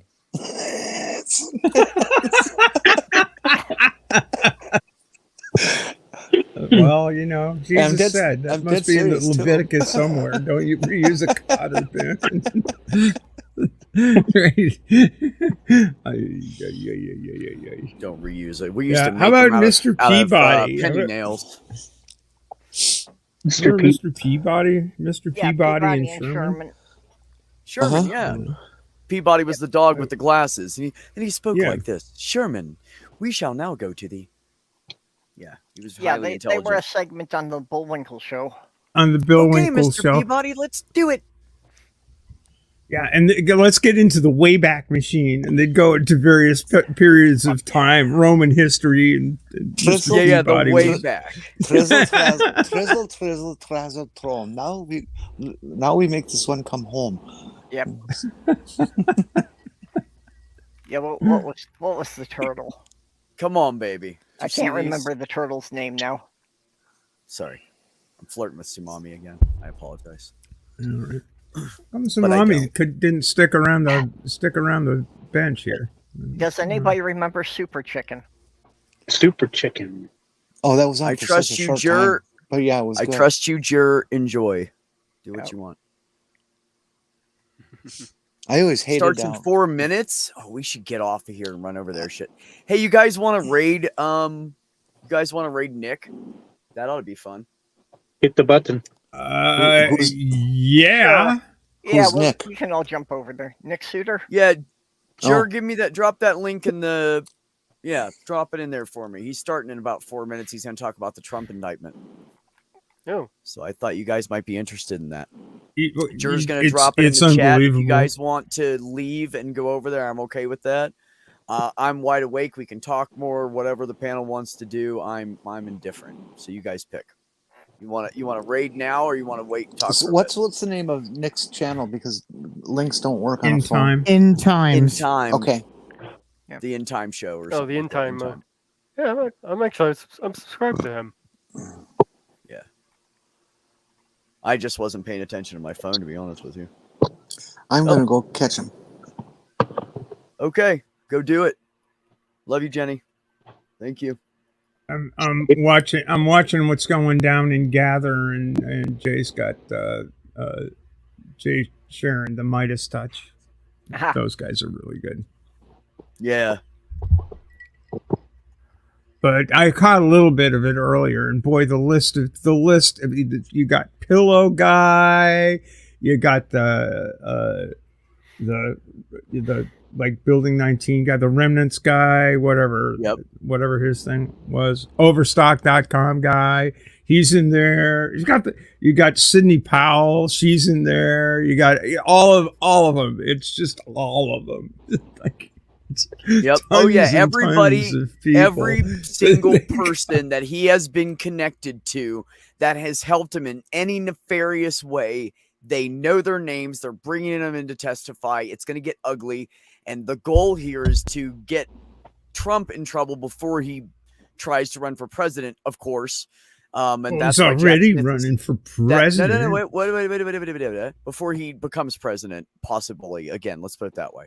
Anyway, so the other part of it is after they get Trump, they're going to go after the other fuckers. So those guys know they're going to get it. They're going to say everything was Trump. They're going to fucking blow the whistle on him because none of them want to go to fucking jail for that long. Well, they need somebody who was high enough up in the conspiracy organization to give them the evidence against Trump first. Giuliani is going to fucking pop on him. You know, so it's just a question of who's Giuliani's going to make a good deal. Yeah, it's just a question of who's going to make a good deal so that they get a light sentence and they give them the evidence against Trump. And Mike Lindell, He'll pop on him too. They're all gonna pop on him. No, he won't. Mike Lindell is that crazy. He won't. Yeah, You think he's is Mike crazy enough? Lindell even connected I with think he's reality that crazy. anymore? Well, they used him during the campaign as the problem, Purple, and he was all part of the election rigging shit they tried. Yeah, So but he's in deep in it for sure. But yeah, he is nuts. He's He was literally one of the yeah, people. I'm afraid that Mike Lindell may actually believe all that shit. He He does might- actually Yeah, believe all that yeah, I shit. think he That's the does. thing. God, really? 100%. Yeah. And really, for him They to used believe the all fuck that, out of him. that almost brings him up to the level of being incompetent to stand trial. Almost.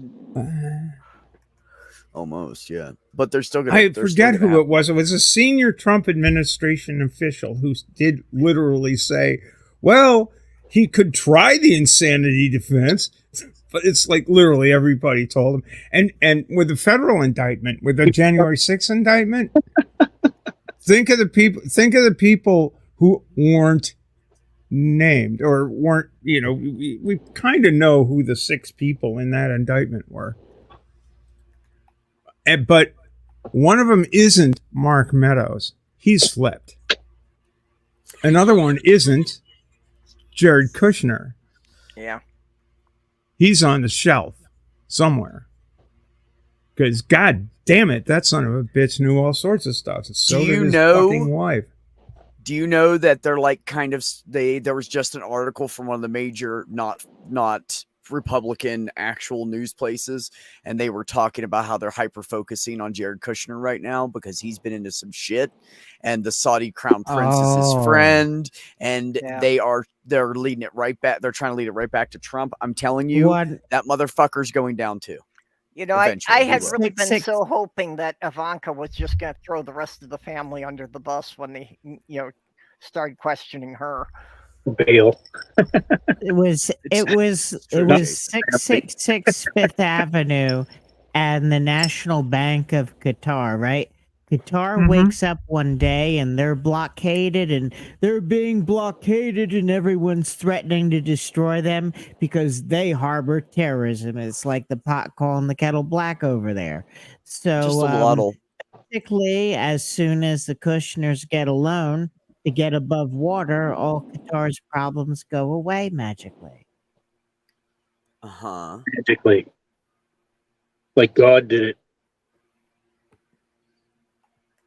I agree with you, Jason. If anybody escapes it, it will be Ivanka. She is the only sane, intelligent person in the entire fucking family, and she's been using it to her advantage, and she's been making money off of Trump's idiots. Yeah. She is really, really smart, and she has been banking fucking money. And she knows that motherfucker's going to go down. And if you think she's not going to let daddy fall, she's going to let daddy fall. And she will walk away with her she money. was the puppet master because I felt she was the only one in the family smart enough to really be controlling it. Yeah, tell me this. She gets on the council thing for Trump, and Kushner can't pass the security clearance, so he can't be on there, but yet he's in the White House every fucking day with her. How did that happen? It's because she wanted him there. She fucking made it happen. And what was I'm telling you. What was one of the first things that Trump did in office? He goes and makes this deal with China that instantly gets Ivanka 25 patents in China that no other company could get. Yeah.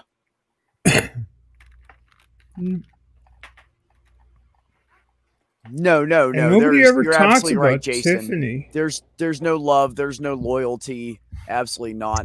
And really, the most sane person in the entire family is his sister, who tells on him all the time, and she's kind of crazy too. Yeah. So they're only loyal to the money. Any one of them, if they thought that they were going to get most of the money, they'd put the other ones out. Oh, absolutely. Yeah. They'd slit each other's throat for $1 billion, million. It doesn't matter. Anything over like 5 million, I think they'd kill each other for it. Now that would be fun. Just let them fight it out arena style.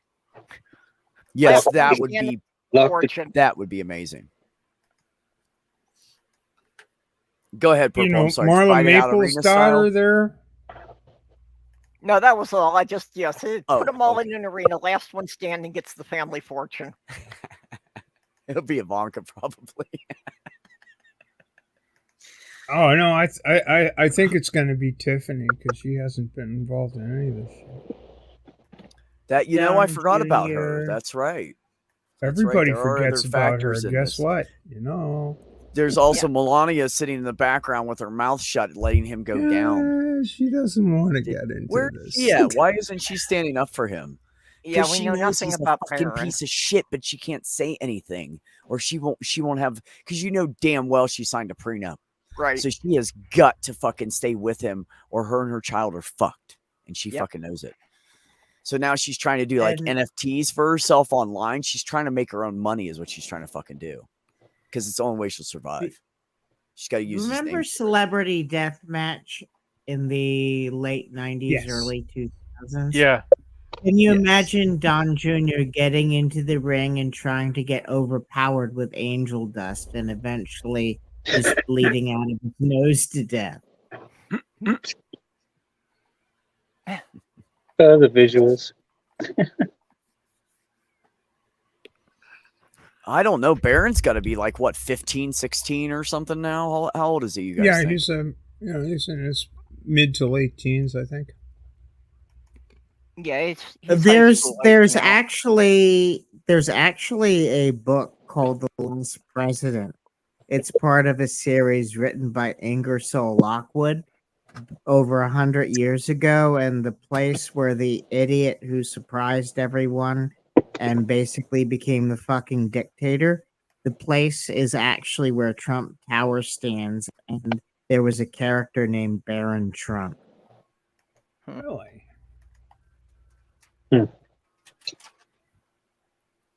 I did not know that. It's interesting. And it feels so good. That whole family is bizarre. Anyways, they have the weirdest dynamic I have ever seen in my life. I would also like to see some DNA tests because I'm not convinced that all those kids are actually his. I think he's got more than he's claiming. Yeah, but I mean I'm finding it kind of hard to believe that he could actually get any woman pregnant more than once. Yeah, you know the one I have a problem with is Don Jr. Teeny little hands. Oh, Don Jr. is the one I have is the one I have a problem with because he doesn't look like any of them really, and he's totally different color. They're all blonde, blue-eyed, just like Trump, and then he's got one fucking kid who's absolutely fucking. The only way they can be related is because they're both fucking nuts. Yeah, well, Don Jr. got his father's intelligence.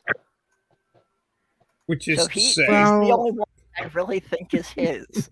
Or lack thereof. Having someone not look like everyone, like Beck's seen my picture, don't show it, but I have gray eyes. And no one in my family has gray eyes. Almost everyone in my family has curly hair. I have straight hair.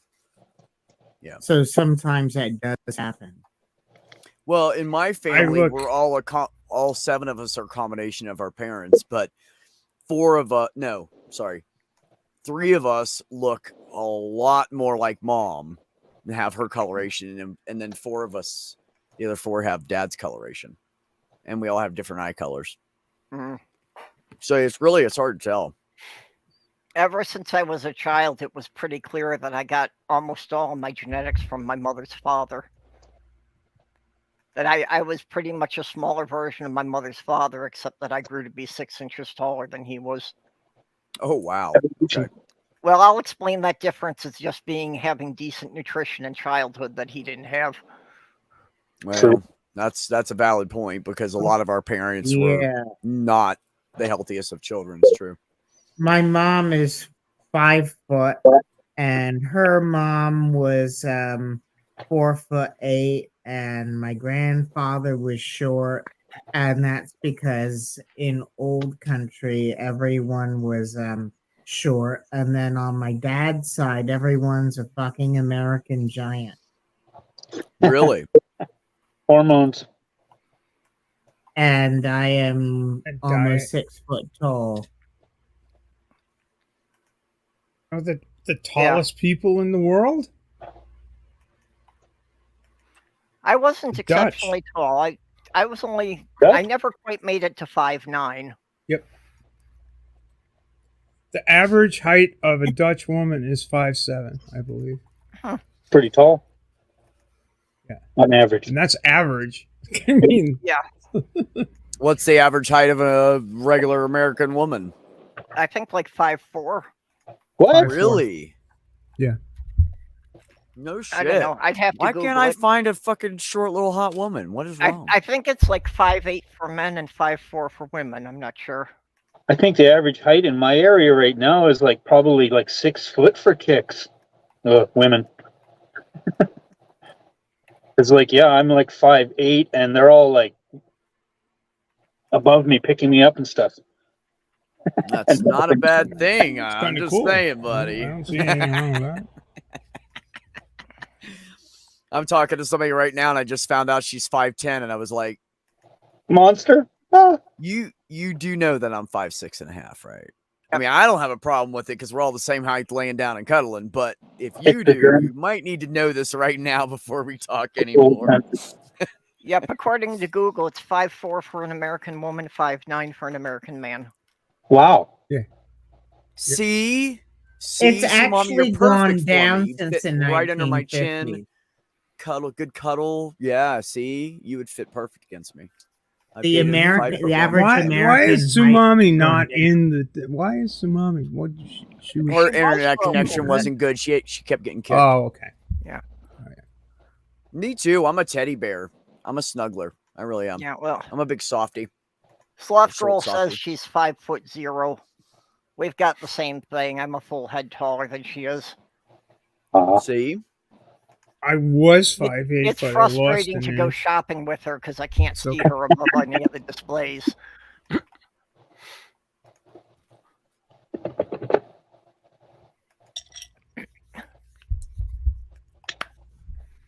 and Sumami, if you ever get rich, think of it like this: since I'm a trans guy, you can pick whatever size and width you want.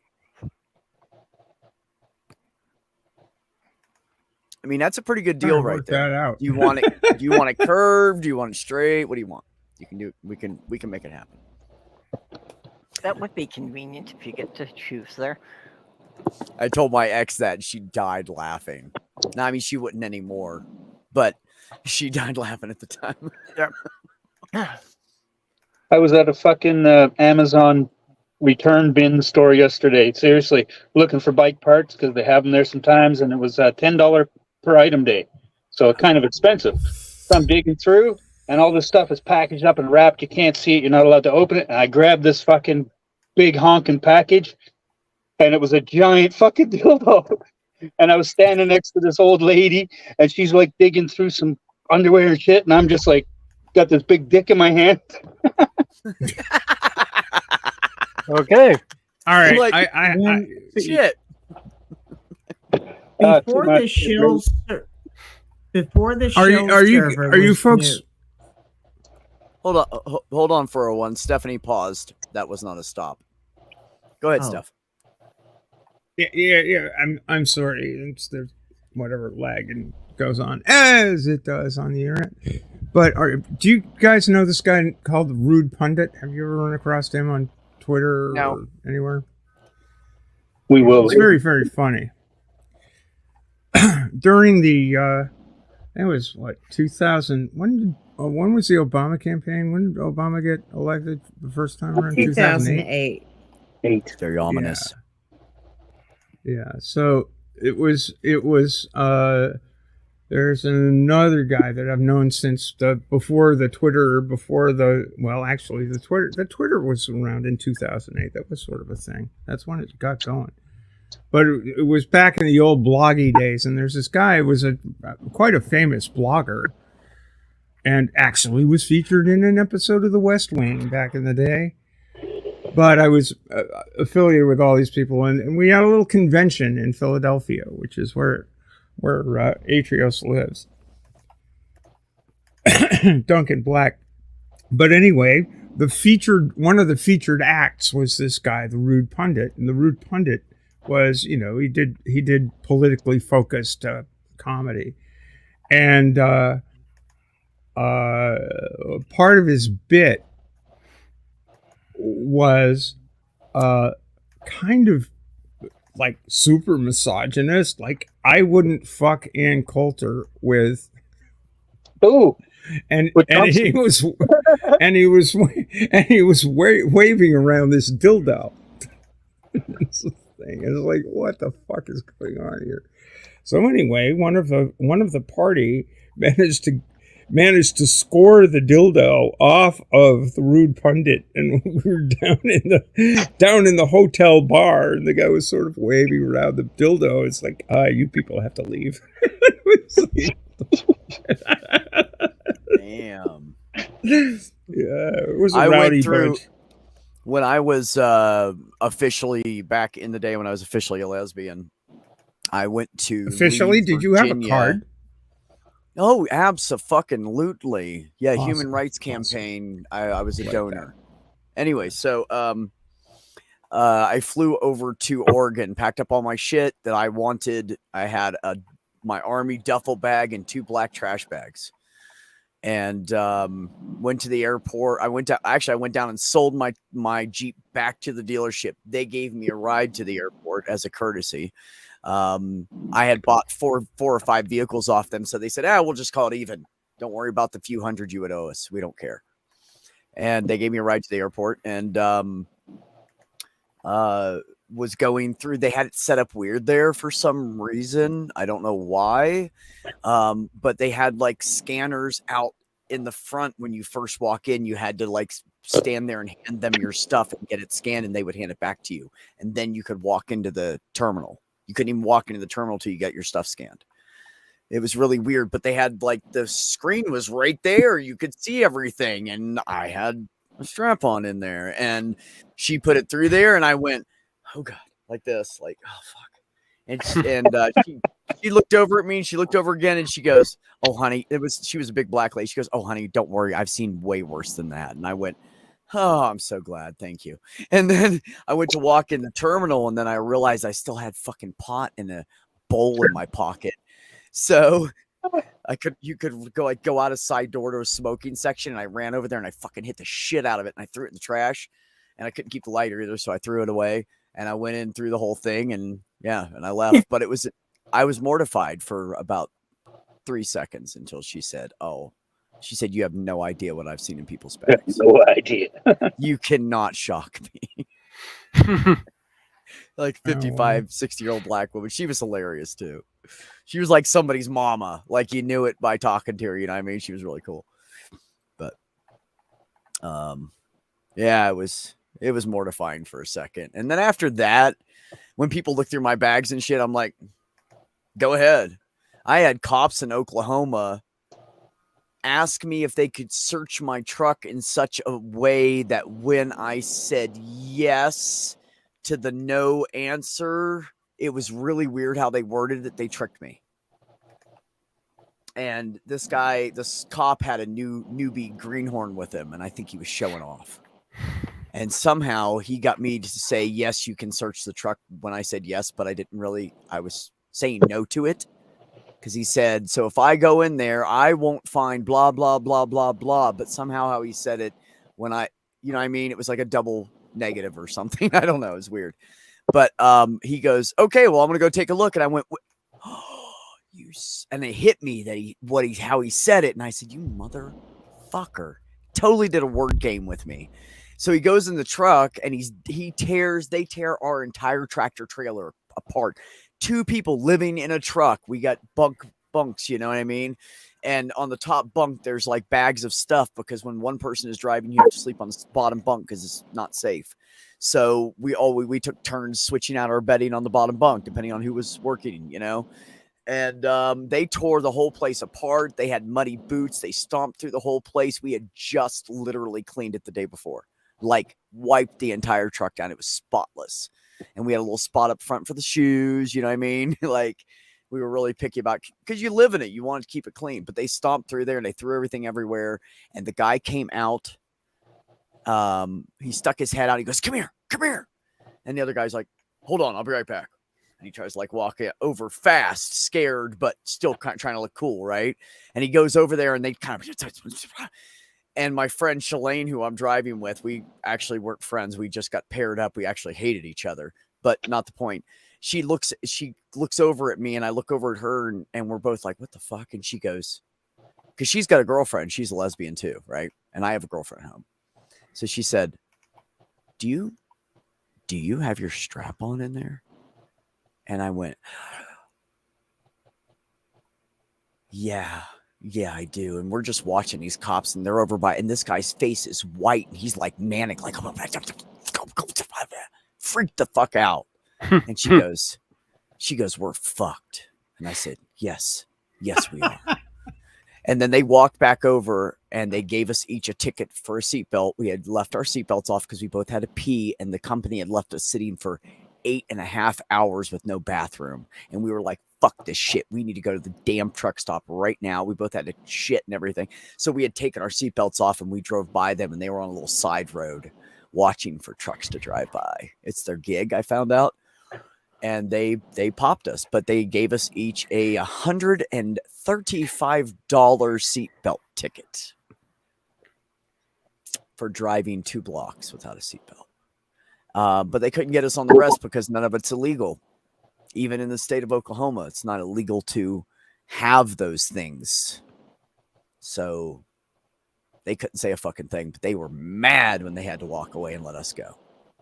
And they weren't even trying to be official. They were like flipping through the permit book like this. And why are there 2 women? And why is your co-driver a female? And I said, because we work for a company, we have to have co-drivers. But why is she a female? Because they put females together. They don't normally put male and female together because they want them to be comfortable. Yeah, but why are you driving with a female? Because my company makes us have co-drivers. This is what they were doing to me. They were totally trying to fuck with us because I was an obvious lesbian. And they couldn't do a damn thing. And I'm just so happy they couldn't do anything, and I'm so happy they decided not to shoot one of us. That's a whole pile of bullshit, eh? For real. My God, Beck, it was not cool, man. They literally wrecked us over the coals because she was also dressed more like a guy because she was also a lesbian. They didn't know about her, but they thought that me and her were fucking. And so far from the truth, I hated her guts. And my girlfriend at home was fucking 7 or 8 times hotter than her anyway. So I didn't even give a fuck about that. I was like, I wouldn't touch that with your dick, dude. What are you talking about? I couldn't say that, but I wanted to. Yeah, they were mad. They were extremely angry, and we drove away, and she looked at me and said, I can't believe we just got away with that. And I said, we didn't get away with anything. We didn't do anything wrong. They can't do anything. And she's like, we were both like shaking. We thought we were going to jail, man. We thought they were going to find something. They didn't find my knife. When when they were digging through the bags, mine was in the back and my knife was in that bag, and he found that dildo and he quit digging and he came right out of that truck. So they didn't find my 6-inch blade teardrop Gerber that I had hidden up there in case of an emergency. Thank goodness, because that's a felony in truck driving world. That I would have gone to jail for. Oh, yeah? And when they came out, I thought they found my knife. Yeah, you're not allowed to have any weapons in a tractor trailer, federal law. You can have a knife, a little bitty knife. That's it. Little bitty utility knife. So basically, the strap-on dildo saved your ass. It did. It literally did. Because if they hadn't found that, they would have found that Gerber, and I'd be in jail. I would have been in jail. Yeah. And I had a hazmat license too. I would have been in a lot of trouble. So yeah. Made them jealous, probably, Jason. It's possible. Anyways, that's my depressing, repressed story. How about everybody else? Well, someone was mentioning giant dildos. So I was just going to tell a story about how in the Shill server, Gary Isle of Wight was showing video of soccer games, and they had a 10-foot giant inflatable dick at the soccer game, and they were just, tossing it around, and then security came and took it away, and the entire stadium was screaming they wanted their dick back.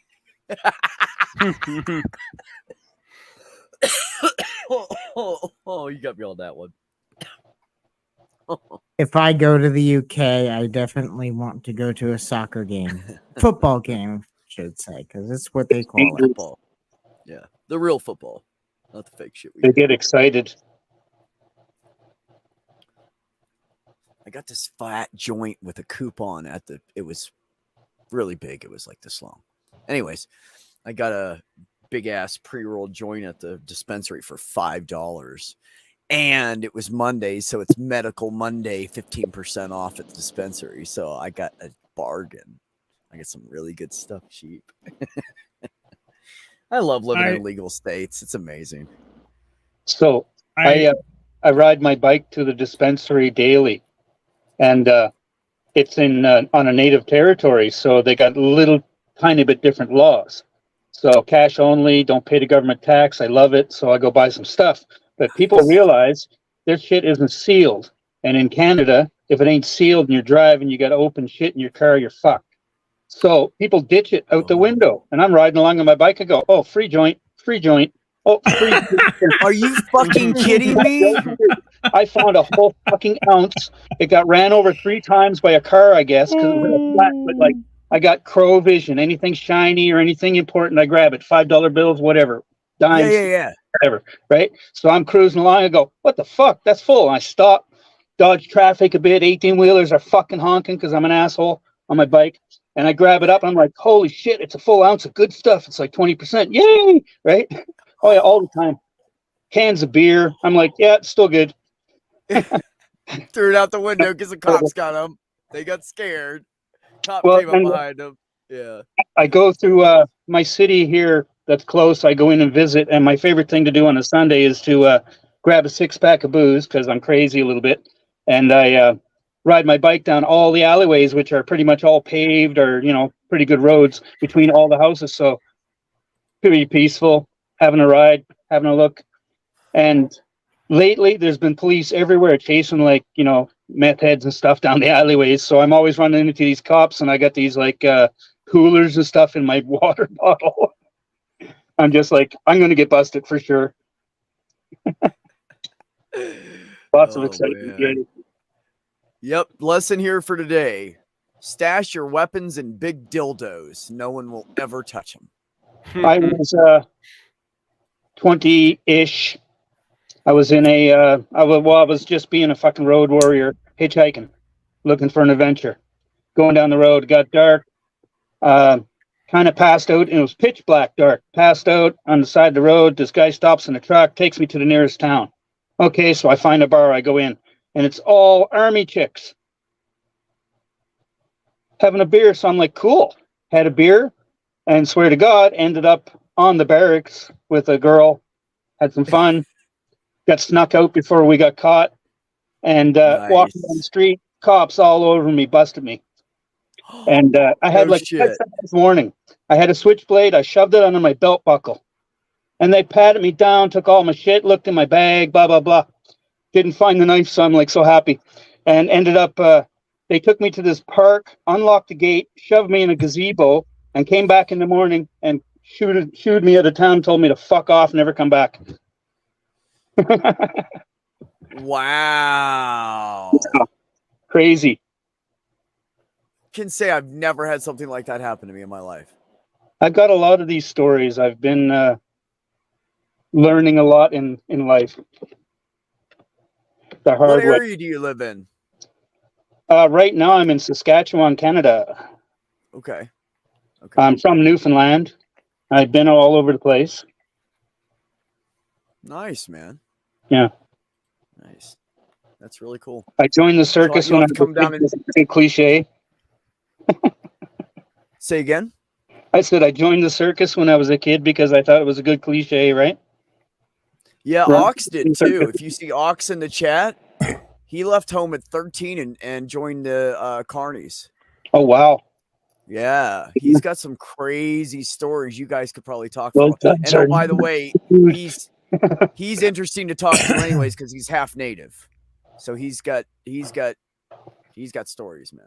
Turtle tribe somewhere. Mom's side. Huh? Cool. Nice. Yeah, you guys could talk. Well, hook Part you of my guys up. motto: you shouldn't own, right? You should be able to carry it on your back, and then you're home, wherever you are. Word. Yeah. Yeah, I am. You don't know how much that speaks to me. I'm like, I know people say it's a slur, but I am a roaming individual at heart who likes to pick up stakes after about a year and a half to 2 years and leave places. I just need haven't found a place changes. to I stick need to yet. get away. I need fresh starts. I have to walk away sometimes because I get screwed over and the area is bad for my mental health. And it just, I get obsessed with it. I keep seeing the same place, or I drive by the same street, or whatever is the thing that catches my attention that reminds me of that will eat me alive. So I've been here almost 4 years. It's pretty amazing. I find when I find myself, in a place and I start kind of visiting all the old places I used to be in a place, that's kind of weird. I start traveling my own roads. I know it's time to leave and go find some new roads. Yeah. Yeah, that's what I feel like. I feel like I have to. It's weird for me. It's like it's not just the mental health stuff. It's a lot of things actually, but my feet kind of get itchy to go. I want to go somewhere. If I sit in one place and I don't feel like I'm improving my life or advancing, I like to drive down the road so I feel like I'm going somewhere. I'm doing something. I'm going to change this. I'm going to start over. I'm going to start fresh, whatever it is. So that's when I decided to build out my tiny home, because I was like, I need to be able to take my house with me. I'm not doing this How large packing is your anymore. House? Huh? How large is your house? 7 wide, 7 tall, 16. It says 16. They call it 16 foot, but everything from in front of the door is a bonus. And it's one of the wedge nose trailers. Okay. So that's all a bonus. So it's technically 19 feet long. I don't know if you'll see anything, but mine is an 18-footer. Nice. Tell me you that's a fucking wedge nose cargo trailer, isn't it? Yeah. And I'm trying. This is my new You are kitchen. my brother. Excuse the mess, people. It's all good, man. Mine's a pigsty right now. Traffic destruction with a tornado a while ago, so I rebuilt it all. So the roof's in progress. I've got it 2-inch insulation everywhere, vapor barrier, hot water tank. Same. Fridge, hot water tank. Outside. Fold up beds everywhere and tables that fold up, and a lot of stuff I'm working on. Fold up 2-person bunk with extended queen size. My bathroom and my back deck flips down. So my ramp flips down to make the ramp. Yeah. Nice. I was gonna do that originally. I was gonna do that, but I wanted to be able to feel better about locking the back door and feeling more secure, and I wanted easier access than having to pull the ramp up and down myself. So I went ahead and bought a barn door in the back. But I basically have my bed's right here. This is the top of my bed. Underneath my bed in my house is a garage, and behind my bed I have a wall that's actually built out 2 feet in from the back doors. So I have like shelves and stuff hanging in there. I have tools and stuff in there. I have all kinds of shit underneath my bed that would blow your mind when I pulled it all out. My bed kind of flips up like this, and nice. It's terrible. Get a drawer in there, some storage, but the legs come down on the bed to make it a bigger size bed. Cool. I've seen those. That's great. Very cool. And then the back actually flips up eventually once I weld the hinge on, and becomes a third bunk. So you got 3 people on this side. My table flips in, hides away, and this whole thing comes down for another bed. So that's 3 people. That's awesome, man. That's badass. Very nice. Castle door that I built on the back, and I got some crystals for the sunshine in the morning because I like rainbows all over the place to wake up to. Nice. And You so, are you sure we're not related? well, I think we are. All Becks are related, That's got to be what it is, man. except for Glenn Beck. Fuck him. Do you know, speaking of the name Beck, do you know what the original meaning of Beck is? Brook, stream. Nope, better than that. It is an ever-changing and ever-flowing body of water. Okay, it's water. I got that part right. But it's an ever-changing and ever-flowing body of water. It's constantly moving. I had psychic people tell me that I would die by drowning. And Really, I have a fear of drowning. Okay, check this out. So, and I had a monolith eyebrow, I guess, when I was younger. And the first time I drowned was in a sewage pond. Gross. Second time I drowned, I was in a river, or like a raging river, and fell in. Nobody knew until my mom come down somewhere in the middle. And I had one of those, I had a water gun that was shaped like the spaceship off of, what the fuck was that old space show on the moon with the Eagle One? I had the Eagle One. And I could remember that. And I'm looking at the sunshine going away underwater. And then somebody grabbed me by the scruff of the neck and pulled me out. Well, the Eagle was from space 1999. Yes, there you go. But weren't their guns just staple guns? Mine shot water. Yeah. Wow. Yeah, I've actually, if I hadn't clawed my way out of two bad situations, I would have drowned twice. The second time, I was trying to claw my way out of the water, and my girlfriend at the time grabbed me and pulled me up. I had an anxiety attack. I couldn't figure out which way was up. She literally saved my life that day. She's a psycho bitch, but she saved my life, and I appreciate it. The first time I almost ever drowned, I was like 10 or 11. You leaving, Steph? Yeah, gotta go. Okay, bye, Gonna sweetheart. dip. Thanks for having me in. Thanks See you for around. coming. I appreciate your brain. Bye. Bye. So the first time I was in a college pool, and they were having a big, I don't know, summer luau party thing, and all the students were there and kids were there, and everybody was having a good time. And I was going along the pool because I didn't know how to swim yet. No, I wasn't 10. I had to be 8 or 7. Anyways, I was going along the pool because I couldn't swim yet. And there's this old fat man sitting there, and he just would not move. And I kept going, excuse me. And he kept ignoring me. So I was like, okay, fine. I'm just going to go out around him. I can do that. I've done that before. Now, mind you, I grew up in the country. We didn't have any place to swim. We had a little nasty green pond with some frogs and a couple of fish in it. Like, it was okay to stick your feet in, but you didn't go swimming in that nasty fucking thing. So I didn't have any way to learn how to swim. So this is like my maybe third experience ever with water that was not in a bathtub.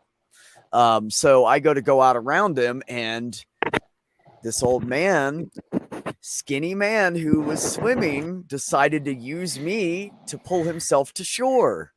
Fucker. And he grabbed my little tiny skinny little kid frame and went like this, and I had to pull myself up by the fat man, or I would have fucking died. And luckily I was aware of, I didn't panic too much yet, and I got a hold of his shorts, and I'm so glad they were fucking tied on properly, because I would have had ass in my face, because I had to pull myself up by his clothes, because I didn't know how to swim up. I literally didn't know what to do. I was just like, what do I do now? I didn't know what to do. It was scary as fuck. And I pulled myself up, and I got to the side, and I looked at that old man, and I said, hey. And he ignored me because I was a child. And I climbed out of the pool, and I was mad. I was scared. I almost drowned that day, literally. Like, I didn't know what to do. I was out of breath. Yeah, I was playing a beach once and run the breakers, and the breakers actually pinned me to the ground, and I was underwater with the water rushing over me. My dad actually had to come over and pull me out. Scary. Yeah, that's scary. That's scary. I Not That's right, buddy. Sometimes when you get lost, you find yourself. That's a fact. I love God. You're making me want to fucking hook up my truck right now and leave, man. I quit. I don't have the money right now. They give me that goddamn unemployment money they owe me. I could get the fuck out of here. Sorry, I don't have a whole Go lot ahead. for childhood stories because I've got pretty good memory block on just about everything between ages 5 and 14. Yeah. Yeah. You and I were talking about childhood memories before, and you told me I got nothing back. I don't have much. Do you have anything good, Purple? Just a you few remember? scattered fragments.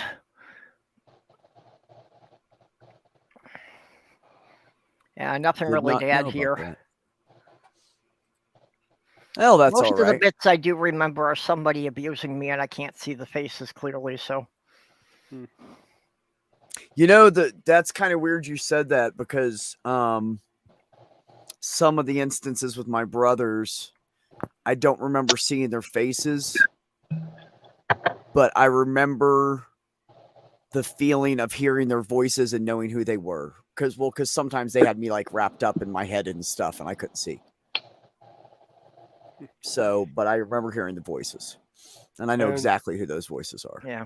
And I remember a little bit before it happened, but I don't remember much from after it happened. I think it was such a relief that I just concentrated on that, and I don't know what happened after, they quit beating me up or whatever they were doing or torturing me.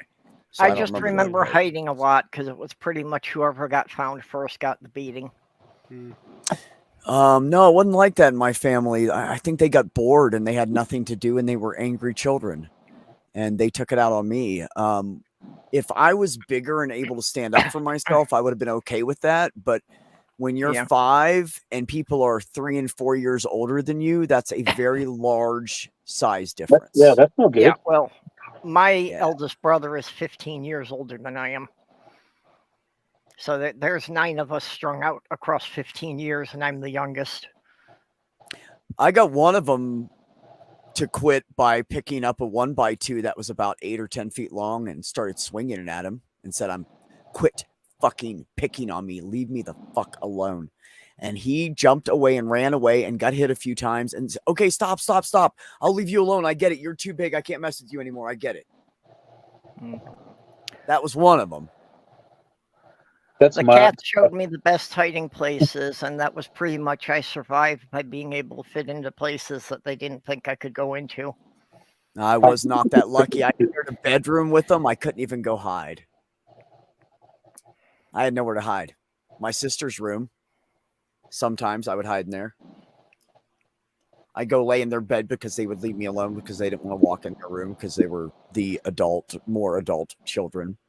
They're teenagers. You don't walk into a teenage girl's room. They were scared to walk in there. Well, my best spot was my father was a carpenter. He had a full wood shop in the basement. So where he had the sheets of plywood leaning against the wall, behind that was a little gap. Yes, there was. Everybody thought that was too skinny, but I actually kept a sleeping bag back there, and that was the only place I could go. I could go back there and take naps. Yeah, shimmy back there, lay on your sleeping bag, and hide. Yep, me and I would have loved back there and take naps. I would have loved to have had drywall when I was a child. That would have been amazing. I would have loved that. Yep. My brothers built a fort inside the hay one time, and they made a door in the hay. Cool. Yeah, they made a door in the hay, and it was just a wooden door that had a handle on it. But they glued hay to it. So it blended right in with the bales. You could not see it. It was fucking amazing. It was so cool. It looked like an end of one of the bales, basically, is what it ended up looking like. We did that without the strings, huh? We did that in a wood pile once in the guy's barn in the back. It's like you go up a little set of stairs right in the back of the garage, and there's a barn there, and there's a big wood pile, and it's been there for a long time. But in back of that, there was all these shelves. And in the shelves were all these old bottles of like blueberry wine and raspberry wine, shitty mint, right? But they're like 20 years old. He had forgotten about them. We found them, so we made our little maze to get in there in the wood pile. Yep. We'd go in and drink the shit, and we'd, pop a bottle. They all take a sip, and the last guy had to drink the bottoms, which is all full of sludge after 20 years. And guaranteed we get sick. Well, whoever's drinking that shit's puking it back up. Absolutely. And then you take him home and leave him on his front porch for his mom to catch him. Yeah, just We like were brutal. just like Go 2 ahead, blocks Perch. from our house, there was an area there. That at the end of our block was the railroad track, so none of the streets ran through. And 2 blocks down, there was a park because on the other side of the park there was kind of like a big cliff drop off, and there was a highway underneath it. And there was a natural spring in the middle of it, so they couldn't build anything on that area. They just mounded up all the dirt to make the spring into a pond. Okay, right. So basically, it was about 2 square blocks, 2 square Nice. suburban blocks. That was a park. Cool. And there was an area back there that was just completely overgrown. But that we had this secret path back there that we had dug out this big pit, and we had covered it over with a couple of railroad ties we found. Wow. Strong. Nice. So we had a little underground fort there. That's It's like awesome. bomb-proof. We had some spots on our first farm we had. It was I thought we owned it for a long time until we lost it, and I found out my dad was only leasing it. But we leased this farm. It was 110 acres. And the cool thing about this farm, it had some areas that were really just untouched. Just nothing had touched it for however long. Or you'd find some areas like somebody had a hand dug well up there. And we found some remnant wood of like a cabin or something that had been there a long, long time ago. And it was a hand dug well, and they had built the rock walls themselves and all that. I fell into it actually and busted my wrists. Yeah, I didn't see it. It was full of leaves, and there was leaves all over it. Everything had leaves on it. And I was looking around. I think I was trying to find my brothers because I was always trying to catch up with them because I was little. And I was walking through there, and I fell right down and face down first in it and sprained both my wrists. Yep, I remember doing that.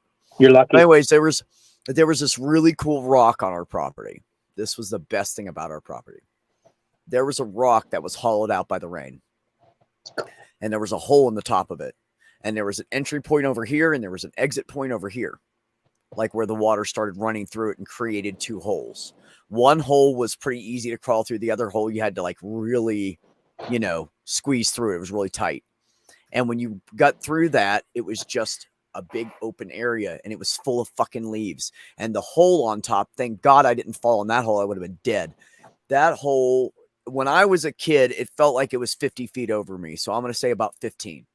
That's still a really big drop when you're a kid. So I'd say it was about 15, 16 feet in the air. Height. Yeah. Oh, yeah. By the way, anything 3 times your own height, you should go to the emergency room. That's considered a trauma fall. I didn't do it, and I almost died. Go to the fucking emergency 15 room. feet, yeah. You fall from 15 feet, you're hurt. My head was at 20 when I fell. My head was at 20. My feet were at 15. I fell off a roof that was 14 feet tall, and I could not walk for several days. I got pushed. I got right up, Purple, but I didn't know my kidney just took a big hit. The stupid thing about falling off the roof is that this is how old school I am. Okay. I was the only one there. So I got myself up. I got in the car. I drove to a friend's house. It never occurred to me that the whole time I had a phone in my pocket. I just wasn't used to having a cell phone. Oh, Perps. Damn it. Ow. So I couldn't walk. At home. I couldn't walk for about 5-6 days, but it never occurred to me I could have just called for help instead of driving to somebody's house. When I hurt myself a couple weeks ago and got that nice fucking bruiser right there, 13/16 of an inch, as a matter of fact, Purple, just so you know. I did the conversion. That's almost an inch. It's basically an inch deep, yeah. 2.6 centimeters. What did I do? I said, oh man, I scraped my arm again. I went like this, and it opened up because of the muscle on this part of my arm stretched my skin. Yeah. And blood just started it went bloop bloop, and I was like, oh, that's really deep. When your blood doesn't run out or doesn't spurt, but it just kind of bloops out welling ketchup out of a jug. Like when you pour a big jug of ketchup trying to fill up the little jug of ketchup, you know what I mean? Bloop, bloop, that's kind of what it was like. So I was like, well, that's not good. So I straightened my arm back down, got down the ladder because I'm 12 feet in the fucking air. Get down the ladder, run around the back of my truck. I picked up my drill that was on the ground. I threw it in the back of the truck, found something that was cloth-ish, grabbed it, slapped it on my arm, and drove to the emergency room with my arm on my leg because I'm like, I'm not waiting for a fucking ambulance. I'm going to bleed to death, man. This is bad. I'm going to the fucking hospital. I was only like 7 minutes away from the hospital. I got there so quick. I put on my blinkers. I stopped, and if it was a fucking red light and there was nobody was moving, like they're waiting for the lanes to change, I went ahead and went. I just honked my horn. Sorry. Bah, bah, bah, bah, bah, bah. Every single one. That's what I ran like 3 or 4 red lights. So I don't know what kind of tickets I'm going to get, if any. And if they want to talk to me, I will show them the evidence from the emergency room. But I did my best to be very, very, very safe. A lot of them, I waited for the green lights, and then I dodged around everybody and got past the traffic. I was trying to be super careful. In an emergency situation that's perfectly legal, you are supposed to, if you can, like fly a white handkerchief out the driver's window. But I used to drive like that, with my late fiance, that we did so many hospital runs. Oh, yeah? It got to the point I could get her there faster than the ambulance could. There was no way an ambulance was going to go pick me up within 7 minutes. Perps. Yeah. Come on. Yeah, so that's There's no way. I got really good at that kind of driving about, like you say, just, you check both ways and you blast right through the red lights because you got to get to the hospital as fast as possible. That's my buddy. What's up, Robert? Hey, Robert. He's probably just waking up, isn't he? Yeah, it's going on 6 a.m. where he is, I think. Yeah, that's about right. It's almost 1 here. Yes. Actually, Jason, if you fall the perfect fall, you can die from 6 feet. Yes, that is long enough. Like if you fall on your head to snap your neck or something like that. Or if you fall flat on your back and snap your spine. Yeah. So what they consider everything just a fall, and then when you get to 3 times your height. So for me, that would be 16 feet 6 inches. And my head was at 20 feet, and my knees were at 16 feet, basically. Actually, that's definitely more than 15 feet 6 or 16 feet 6 inches. Definitely a traumatic fall. And I did fall flat on my back on the roof. And my left, it was really weird. I really thought I was going to break my shoulder when I landed because my left arm my whole shoulder was over the edge of the roof. And my arm just went, whoa. And I thought it was just going to pull me over. And there was just no stopping or doing anything. It was such slow motion. And then all of a sudden I fell fast. It was the weirdest thing in the world because that ladder went like this. And I kind of went, whoa, and caught my balance a little bit. And then next thing you know, I was just like, bam, on the ground. Like a pro wrestler just fucking body slammed me on the ground. And I was like, ugh. And I had to catch my breath and knock the fucking breath out of me. And my arm went down that way, and for some reason I landed limp. I don't know why. I don't know if it's because my back hit first because I was trying to grab the ladder, and maybe when it knocked the air out of me, my arms went limp. I don't know. I got really not lucky. I didn't break a rib or anything, and I was up walking around. I took some Tylenol and stuff that night, some ibuprofen, and I was okay. I was sore, but I was okay, and I was walking around fine. And then 10 and a half months later, I end up in surgery getting a kidney removed. And I just didn't know. I thought I was fine. I mean, I felt good, right? I was peeing regular and everything. There was nothing wrong with my body functions. Nothing was different. I didn't feel any different. Had the same amount of energy. And then one day I just started having back pain. That was weird. Oh. The funniest thing, though, when I took that fall off the roof and I couldn't walk, was one of my cats decided I wasn't going to be able to feed myself. And he brought me 11 mice in the first 2 days. So anybody who says that they don't really care about us, fuck off.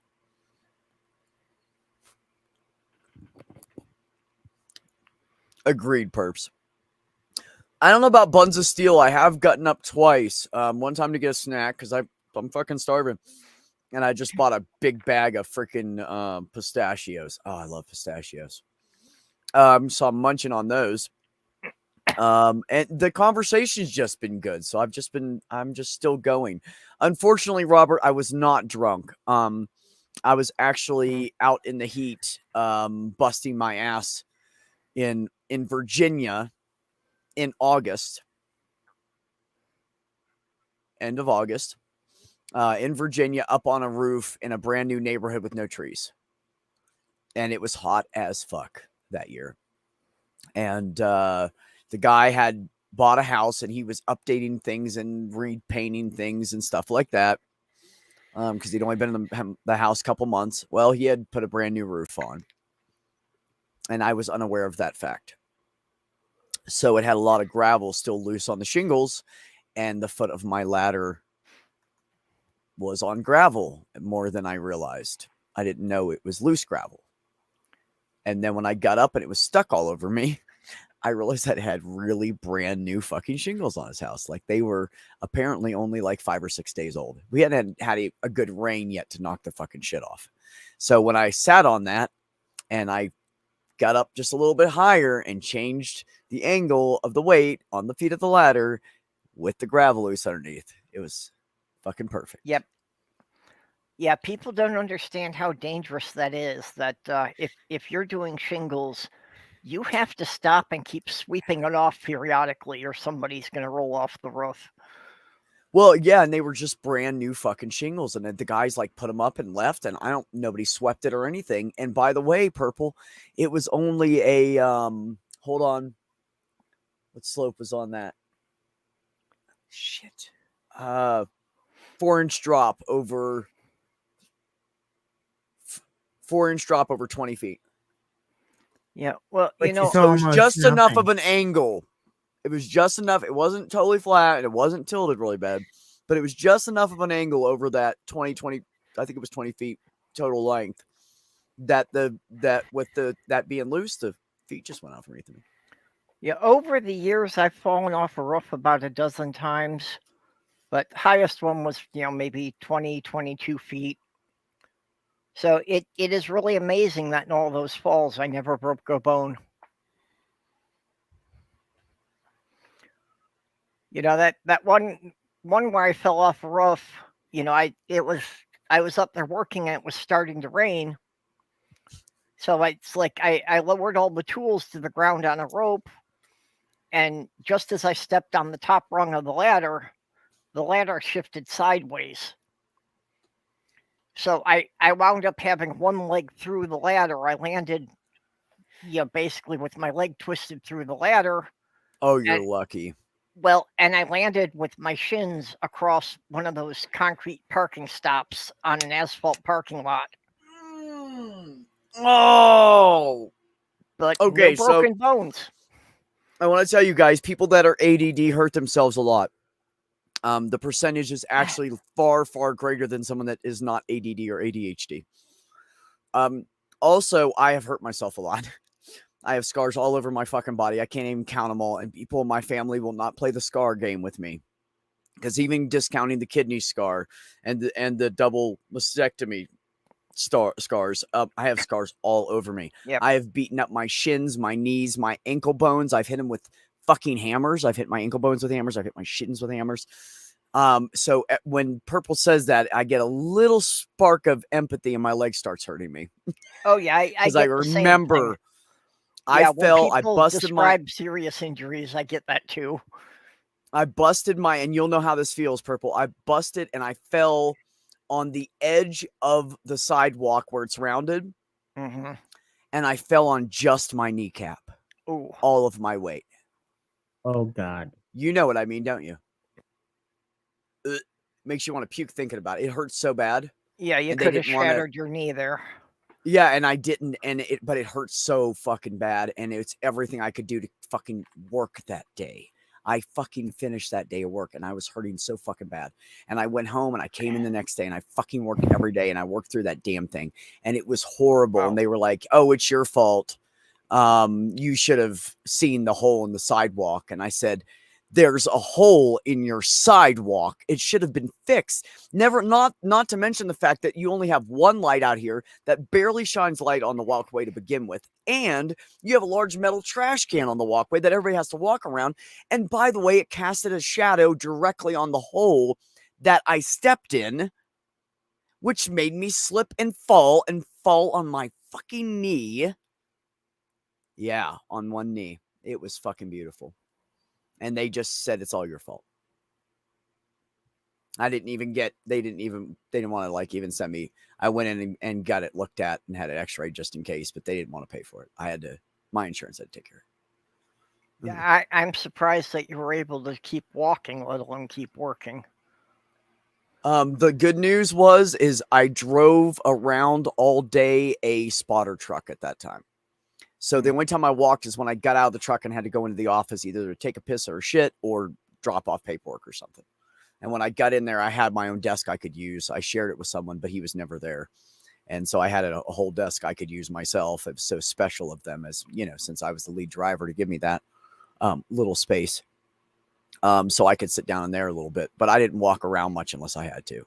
I just would ask other people to, hey, can you check that trailer for me? Yeah, I got you, B. All right, thanks, man.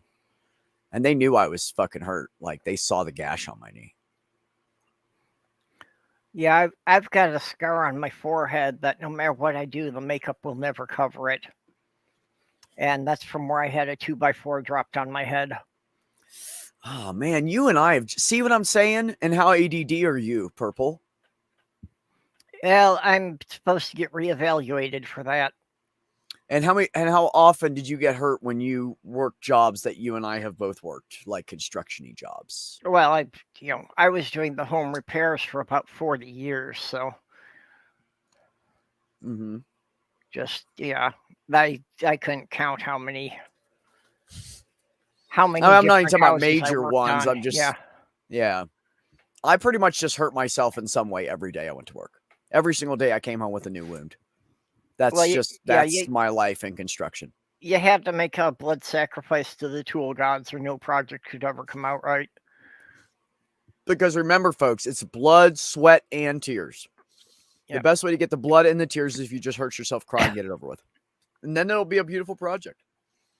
Done, and it'll be great. I had a set of wire cutters. This is why I used to love Sears. Because I had a set of wire cutters and I was up in an attic, cutting a cable, doing some wiring. Well, and it turns out that there were two separate circuits that were both going into the same ceiling box. So the line I cut wound up being live. And not only did it spark, it welded the jaws of the cutters shut. Hell yeah, it did, didn't it? It will too. Yeah, no joke. Just like a spot weld. There was no way you were going to open those. So literally what you did, you spot welded it, no doubt. Yeah. That's fucking hilarious. Yeah, this was like back in the early 90s, but I took them into Sears just because I was going to show the guy that, I need a replacement. I need another set of these. They he took them. He gave me a free set. Apparently, the warranty covered blatant stupidity.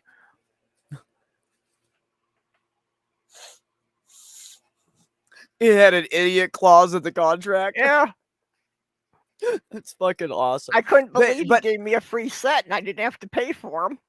But back when you and I were younger, Craftsman was really good about that. Like you could, literally, up through the 90s, like they were excellent. Like if your head cracked on your hammer, you could go back in. I don't care if it was 10 fucking years old. Yep. It could be 20 years old. They guaranteed it. You walk back in with that old beat up piece of shit hammer and they go, oh man, I'm sorry that happened. Here's a brand new one. Oh, it's guaranteed. It's Craftsman. That's how it was. Yeah. Craftsman was a shit back in the day. Yeah, that guarantee for life was serious.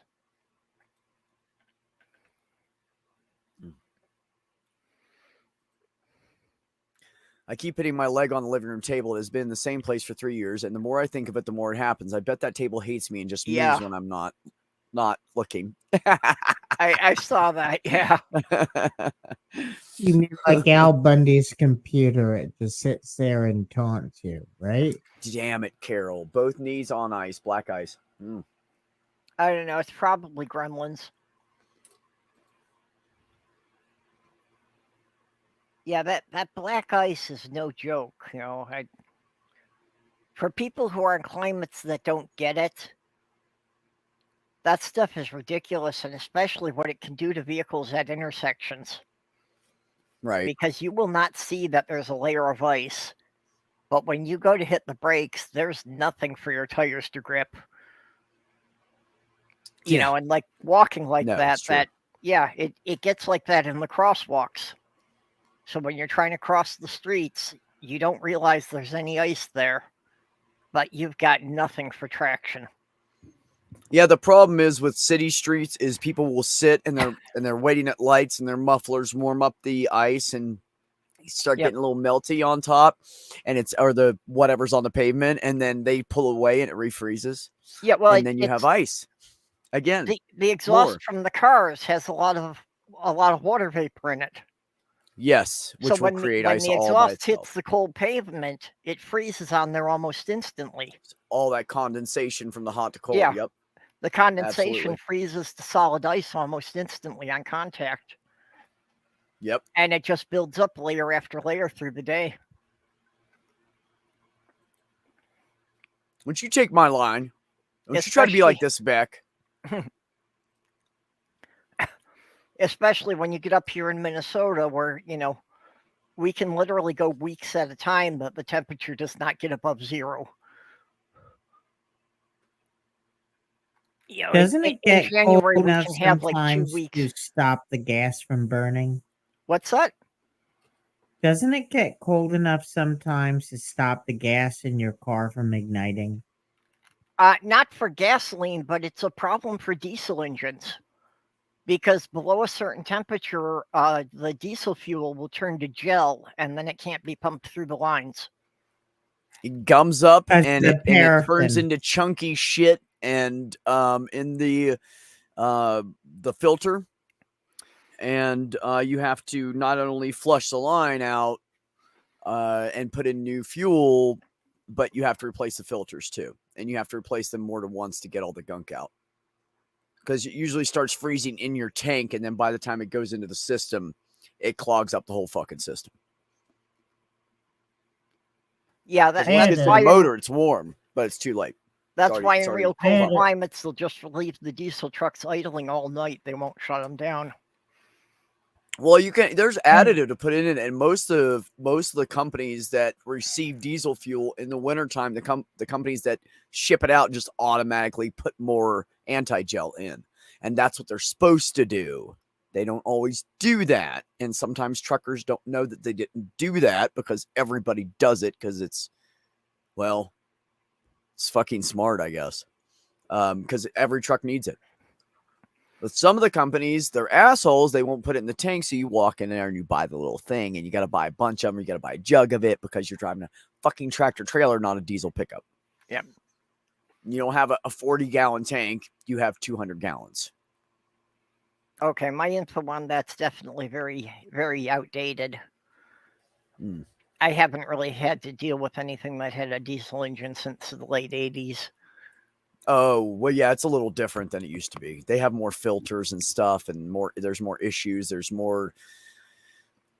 When they upgraded it, they all got better, and they're quieter, and they're stronger, and all that good stuff. But man, they are picky. They're just picky purple. Certain things you just can't play with those diesels, and fuel is one of them. And matter of fact, I was working for Kane is Able out of Scranton, PA. I believe it was in 2008 or 2009. This happened. Winter came. Actually, I think it was the summer 2008, 2009. I left them in 2009. Winter came, and the people that brought us our fuel didn't put any goddamn anti-gel in it, and we didn't know. And we had 6 trucks stranded within 50 miles of the terminal because they gelled run up. for about an hour and then they're all gummed up. That's right. I'm surprised how Nailed it, lady. intuitive. I'm surprised how intuitive Molly was. Oh, I was getting while I was up. I was decided to put my pork roast in the oven. So I was getting the pork roast ready. I put the oven glove on, and Molly left the kitchen. Ah, Oh, She got to knew move out I- of the way. Yeah, she Dad's knew opening I- up the oven. Yeah, she knew already before I said anything. yeah, she understands the pattern there. You're just putting a pork roast in now, though? Well, I was going to be doing it before, but we've been going on for a while. Yeah, but I mean, how long are you going to leave it in there for? Oh, it only takes about 30, 35 minutes, 30, 40 Oh, minutes. okay. It's a small Oh, one. you just then. have a small Yeah, like loin yeah, roast. yeah. Oh, It's a pre-season thing. I got 4 of them. There was a buy one get one deal. yeah, the ones that are in the little Okay, yeah. package and they're Yeah. they cook fast, Yeah, they but cook it's the fast. nice soft meat. Yeah. Yeah, I'm gonna make up some mashed potatoes in the microwave, and I'm gonna steam up some yard long beans. Ah, there Okay, you see, go. I still have Those will be never good. learned to cook for less than half a dozen people. Which is a problem living alone because, my freezer gets filled up and then I got nowhere else to put the stuff. Yeah, I got the egg cooker that I got for my birthday. It'll steam up a small batches of vegetables too for me. So it's real nice. Okay, what was that about sacrifice a goat on the ridge line? Was that a tip on doing roofing or? No, I think we were talking about hurting ourselves, and I think Jason was trying to find a way out of it so we didn't get hurt anymore. So you just sacrificed the goat on the ridge line. Yeah. Instead of putting the blood and sweat and tears into the project, and then you're okay. Just let the goat take it. Is what he's saying. Yeah, the house. I lived think in- animal sacrifice is stupid. You're Yeah, right. why are We you should always picking on use the animals? humans. What'd they ever do to you? Leave them alone. Dave says Mr. Desk says worst injury I had was stupid, overextended over a hood of a Cadillac, pulled my back, couldn't get back up, turned my spine into a question mark. 2 weeks off work at therapy to loosen it. Oh my God, dude. Ow. How the fuck did you do that? I don't think I've ever done anything like that to my back. Not that severe. I've done minor pulls and stuff. I mean, I've worked construction most of my life, so or moved shit around in the back of a tractor trailer, whatever.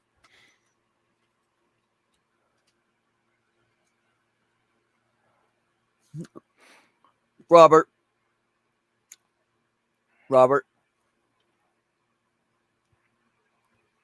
If someone told you to add gasoline to diesel, That's stupid.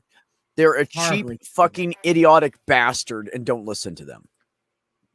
It is not the same thing. It is a different petroleum content. And if you put gasoline into a diesel engine and you get a big chug of gasoline, you just ruined your diesel engine. Yeah, I thought that could mess up the engine, but I didn't really know. Also, you're going to have to replace your whatever tank or tanks you have because they are going to be full of shit as well. Because those tanks are connected. You put it in one tank, it goes over to the other tank. It's an overflow. So, yeah, I wouldn't suggest doing that. That'd be really stupid.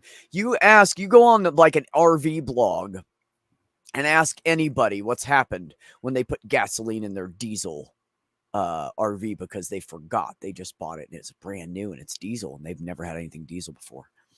Because you can't stick a diesel pump into a gasoline tank. It won't fit. And there's a reason for that. But you can stick the gasoline into the diesel tank. Yeah. And people do that shit. And they fuck their shit up and it costs them thousands of dollars to fix it. So Well, no, the please don't do gasoline that. actually ignites a lot more easily than the diesel does.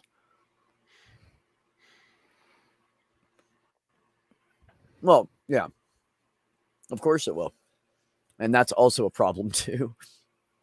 Yeah, well, I mean, diesel engines combust and work the way they combust and work for a reason, is my point. Yeah. Look up engine knocking. That was a huge problem when they invented internal combustion engines. And it destroys gasoline engines. Now, you put gasoline into a engine which is designed for a fuel which shouldn't have any knocking whatsoever. And, because it compresses, the diesel engine ignites the fuel by compressing it, and the compression heats it up. And the gasoline will heat up and reach its ignition temperature way before the diesel will ever do it. So you wind up having, I don't think there's a word for it, but I'd call it super knocking, Yeah. where Okay. it'll I know what you're just, talking about. everything doesn't time right, and it'll probably break the engine almost immediately. Ooh. That's rough. Well, a big difference between a gas and a diesel is a I gas. never tried putting gas in a diesel engine before, and I Yeah. don't plan to. No, you shouldn't. A gasoline engine has spark plugs, and the idea is supposed to be that in a gasoline engine, it compresses, it sprays in a fuel vapor, and it compresses the air in the cylinder and the fuel vapor, and it's timed so that when it's at maximum compression, it gets an electric spark to the spark plug that ignites it and pushes the piston back down. A diesel engine doesn't have spark plugs, they have glow plugs. And the difference is that they're not timed to shoot at a specific time, they're always hot. So with a glow plug, it sprays the fuel in there and it compresses it, and it will immediately explode and push the cylinder back down as soon as it is hot. It doesn't wait for a spark. Oh, okay. Interesting. I don't know that much. You guys know way more than I do. Well, so if you put gasoline in there that's going to ignite at a lower temperature, the piston's only going to be halfway up when it explodes to shove it back down. Well, that's not going to work very well, is it? It's going to throw the whole timing of the engine out of sync. Right. Literally.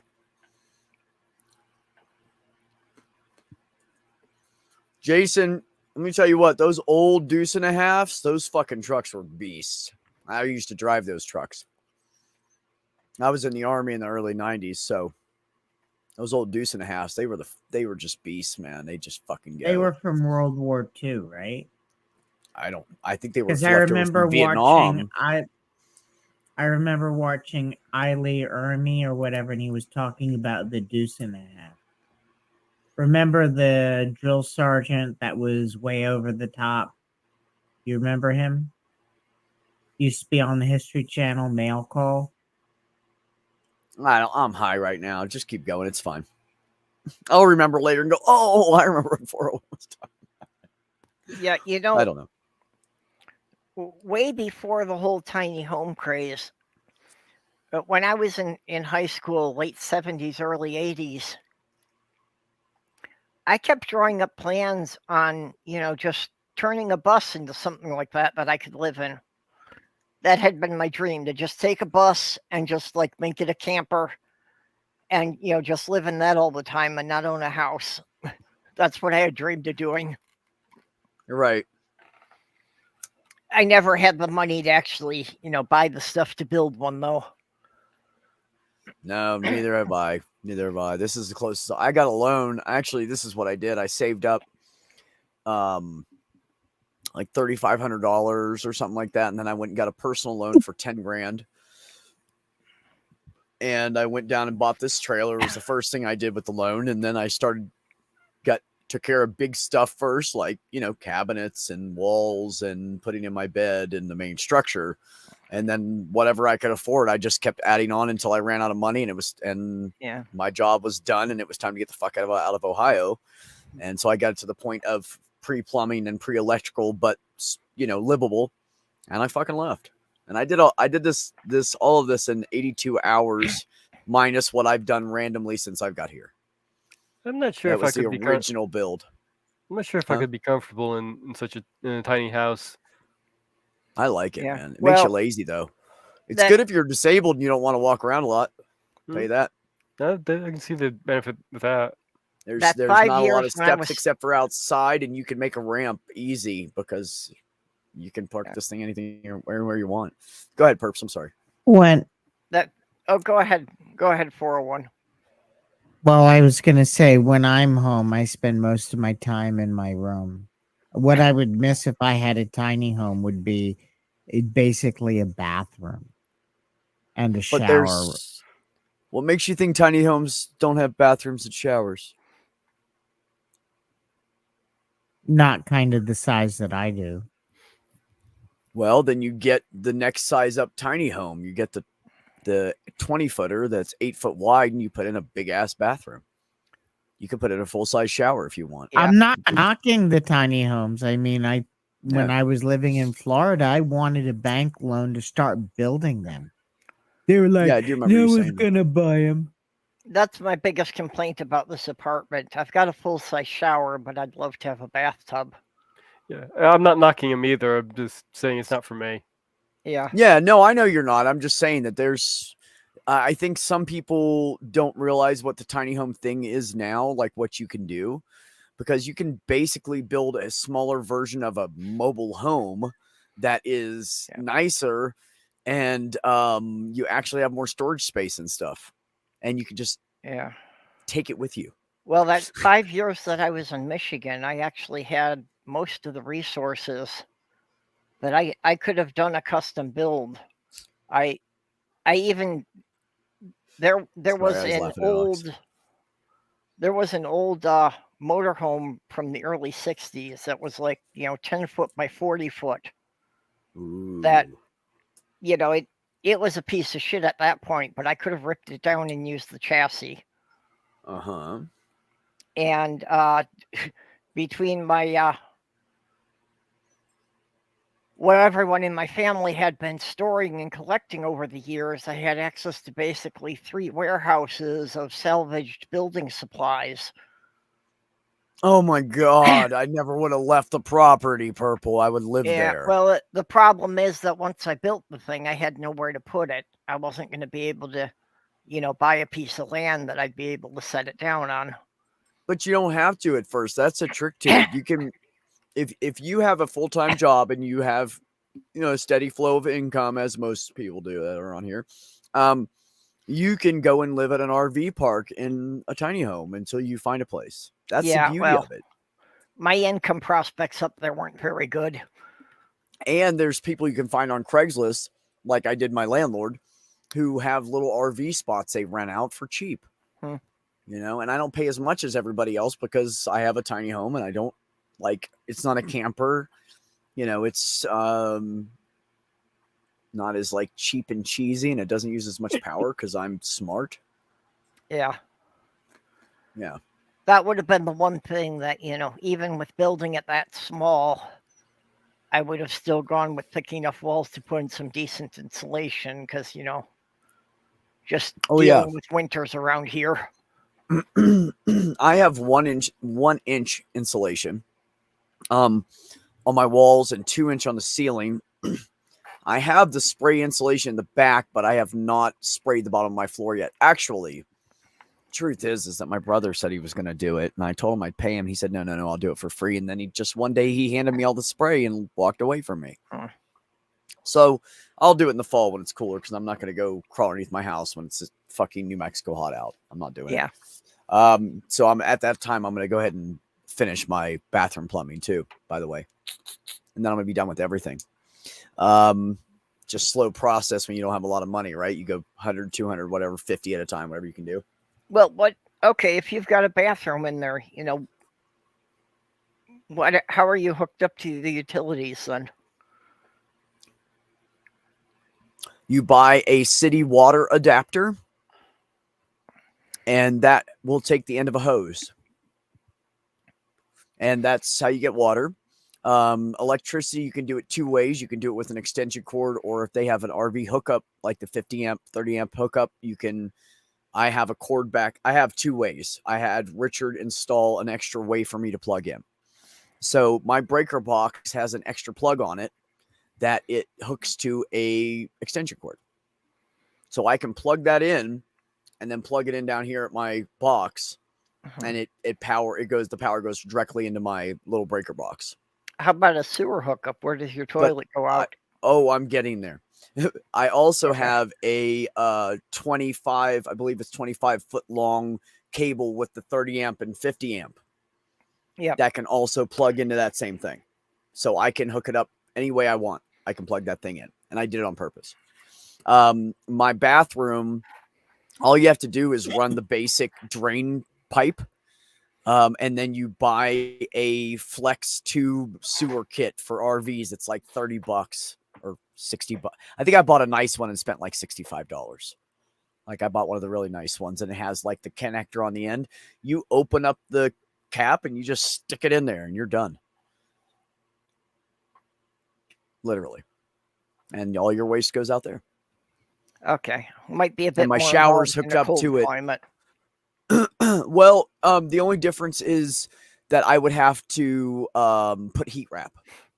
Yeah, That's there the have only been difference. And heat wrap is not very expensive for such a short line Yeah. at all, you know? there have been several times that somebody had to call me because I had to crawl under a mobile home and pull out their pipes in the middle of the winter. Yeah, no, we try not to do that. See, now here, the only thing I'd have a problem with here is the water coming in because it is a little too cold for that. The main sewer line going out won't freeze because it's a 4-inch pipe. You know, it's not going to just freeze very easily. And as long as you have the slope right, so no water stays in it, you don't have to worry about it freezing.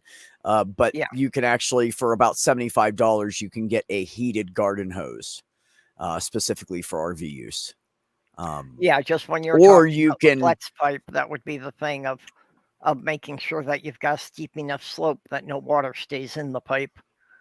right. In most places you go, the parking spots are flat and then they have the RV sewer hookup.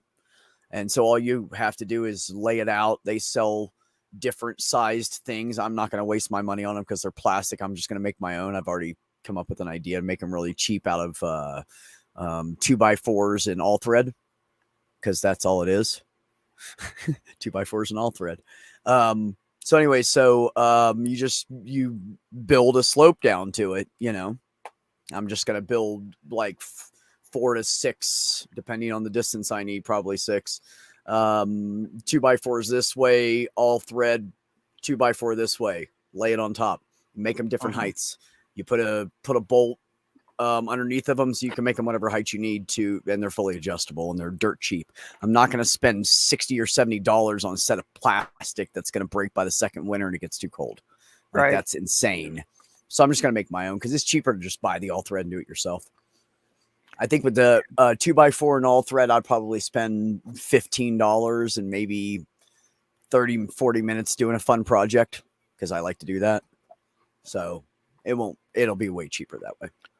Yeah, But see, that's how I've done so much to my house is I'll build shit myself if I can, you know? Oh, yeah, me too. Yeah. JJ was saying that he got a transit van so he could ninja camp anywhere, even in urban areas. And yeah, I seriously looked into that idea for a while too. Just about getting a big van that I could park anywhere and hopefully not be noticed. Only thing from Texas, steers, and queers. You guys are fucking funny. Hey, DT, how are you, buddy? Only if the mobility issues are tiny. I think that was in your reference to, if you were disabled in a tiny home. I've actually drawn up plans for Mama Deb because she wants to build out a tiny home. And I've drawn up plans for her to have a totally handicap accessible tiny home. So yes, it can be done. Yeah, that would be interesting. Everything will be accessible. I'm not going to build her a full wall between her kitchen and her bedroom. I'm going to do a half wall, make it shelves and storage so it's easily accessible for her. Her dining room table will be hinged on the wall. It will be low enough for her to sit at comfortably in a wheelchair or chair or whatever she wants because she's short anyways. I'm going to lower all of her cabinets. I'm going to cut the bottom off all of her cabinets and take probably about 6 inches off the bottom of them. It's about 6, right, Perps? Standard cabinet. But yeah, standard cabinet's 36 inch, I think. 36 inch. Yeah. So I'll leave an inch on the bottom just so the doors won't scrape the ground. And I'm going to put everything lower so she can reach it easily. And I'm going to make her a handicap accessible house. And when I told her, she cried because she thought, I don't know how I'm going to do this tiny living thing and possibly be in a wheelchair in a few years. And I said, I got you. Yeah. We'll figure it out. Well, standard So yeah, standard I can't do that. cabinets have that rise, below the doors. They've got a 3-inch kick plate, and the idea of that is that so when you're standing right in front of it, your toes are actually going under the cabinet, and you're not hitting your feet on the cabinet to work at the counter. Right. So that doesn't matter with people in wheelchairs Yeah. because their feet are higher up in the air, which is where Right. Purple was going with that. So what you do is you lower the cabinets and you make the counter space wider so it sticks out further, and they don't have to try to like lean up over the counter to do things. Yep. That's the trick to making something really nice for handicap accessible people. You want to lower it and you want to make it, well, just easier to get to.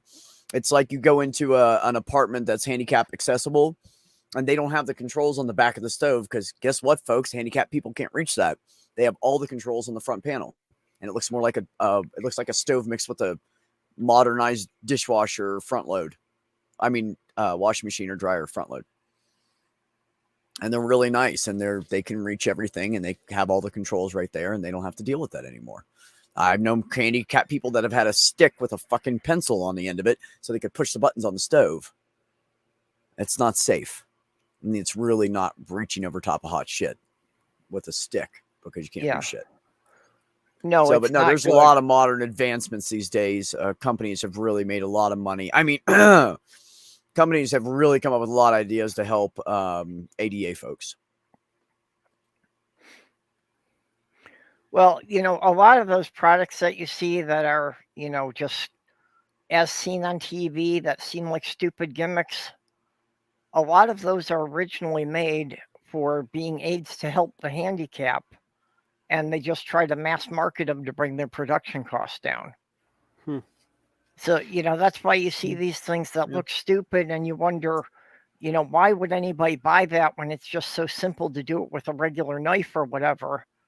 Yeah, that's why. It's for people who might have trouble, doing it the normal way and might need a little help with it. Or like someone with arthritis that can't grip a knife anymore, so they have to buy special implements to cut their food up with. Yeah, I can see Because that. they literally can't do it anymore. Yeah. It happens.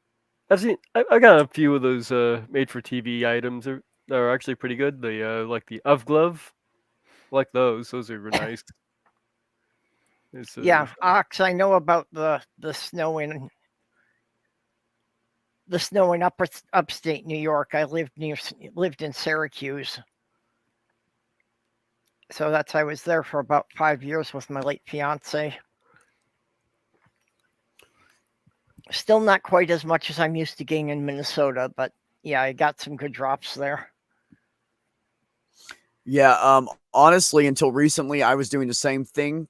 Beck, I still have the gallon jugs, and the hookup is right here beside me, but I did not have everything ready on the inside, and I wasn't going to put a hole in my house and stick in the damn adapter until I was ready to do it all at once. So, yeah, I was doing that for a long time, just carrying water jugs right back here and filling them up. I've always tried to make sure I'm pretty close to the water, like within 20 feet or something, because you really sucks to trudge through the snow to get water. But I also did when I was a kid, so maybe that's why it doesn't bother me as much to do it. I don't really care.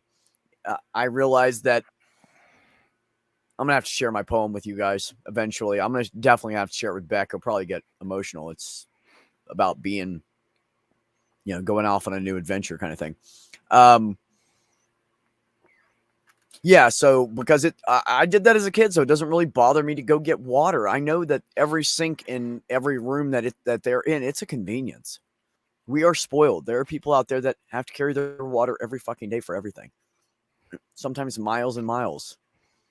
So, and they carry it and shit. So we're kind of spoiled. So no, I don't mind going and getting a few jugs of, because honestly, my landlord's got the best water anyways. I would not use the city water here, but she has well water and that shit is delicious. And I have no problem carrying some jugs over to get good water.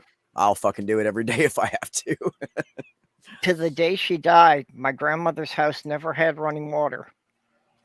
So that's whenever we were up there, yeah, it was loading up the whole back of the station wagon with empty jugs and going down to the national campground to fill them up from the pump and bring them back to her. Hell yeah. I have trouble wrapping my head around on good well water because all the No. water I've ever encountered just has this heavy sulfur smell to it. Oh, it's so clean up here, Mage. You have to remember too. First of all, I'm at 7,500 feet. I am nowhere near the water table or where all the crappy, moldy crap is. So up here, we get water straight off the mountains. And Yeah. my landlord has a hand dug well that's 560 feet in the ground, or 450, something like that, deep, very Yeah. deep in the ground. And she has a huge reservoir they found underneath her house. So she is good on water as long as there's water coming off those mountains, or as long as it's moving from the north somewhere. And we are just south of Colorado. I mean, it's going to be really hard for us to run out. Like Colorado would have to be, river would have to be absolutely 100% dry, and all the reservoirs have to start drying up for us to start losing water. So up here, it's not sulfury at all. It is literally, there's no water you can buy in a store that is that fucking pure. I don't care how many times they filter it. It doesn't matter. You can't change straight out of the faucet delicious water. Yeah, if you're getting nothing well like it. water, it all depends on what the mineral makeup is of the ground under you, or the ground that it filters through to get down there. It also matters what level you're on. Like Florida is lower to the water table, and so you guys don't have the best water. It's more stagnant down there. Yeah. So they have to process and filter the shit out of it to try to make it drinkable for you guys. In Minnesota, if you've you got don't a have well, to do that here. Yep. In Minnesota, if you've got a well, you get the bonus of getting a full day supply of minerals in every glass of water. Yeah, the problem we have here is extremely hard water. That if you've got well water, it's going to come up with a lot of iron and the calcium in it. So you get that white buildup on all the faucets of all the calcium deposits. Mm-hmm. We had calcium and iron rich when we were kids, but it wasn't really bad. The flavor wasn't bad or anything. It didn't harm any of us. There was no levels that were harmful. You would get the buildup on the underneath the faucet by the drain of the tub. You know what I'm talking about. Yeah. The extra drain. The calcium and the iron won't really hurt you. You know, there are some metals like lead will, but the calcium and iron that normally come up in the well water really won't hurt you. Your system will be fine with filtering those out on its own. Mm-hmm. You know, you actually need a certain amount of calcium, but if you have too much of it, your kidneys will filter it out. I'm like that too, Beck. Like my brother's like, oh, let's just cut a hole in the side of your house. And I'm like, dude, no. I'm not cutting a hole in the fucking side of my house. You know what he wanted me to do? Because I was looking at different toilets that were space saving.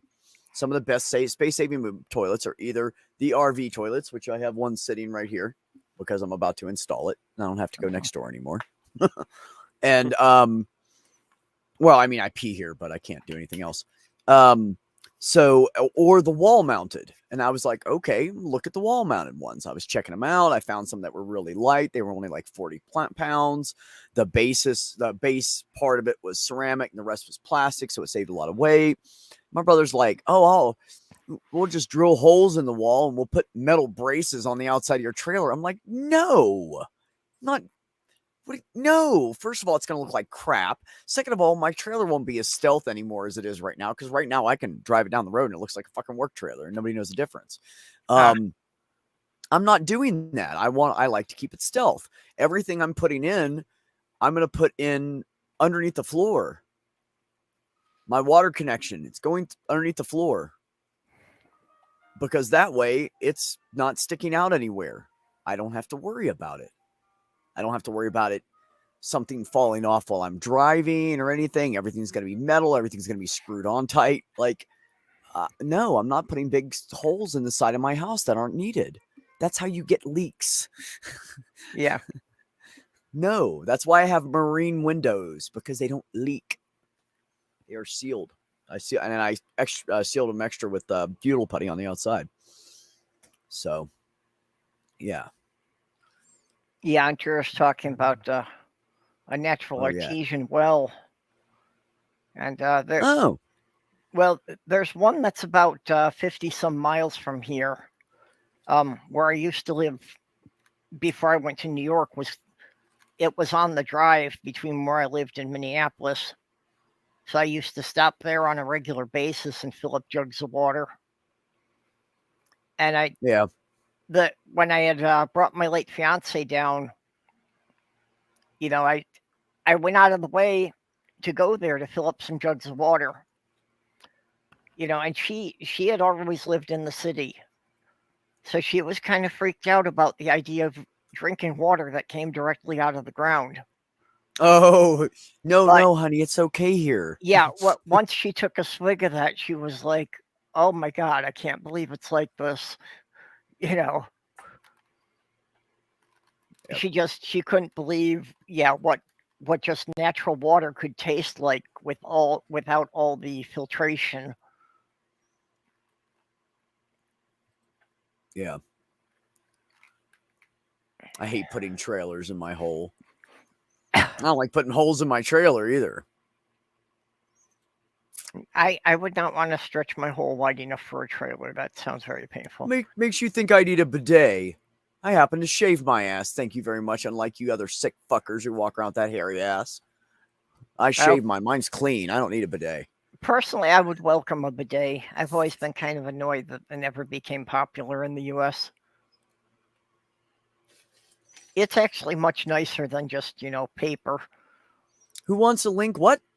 Oh, the other Beck wants a link. Okay. I'm confused. Well, I'm about to end this, though, guys. You know what? I'm not even going to bring anybody in. We're almost at 6 hours. I need to stop this. This Really? is what happens on my channel.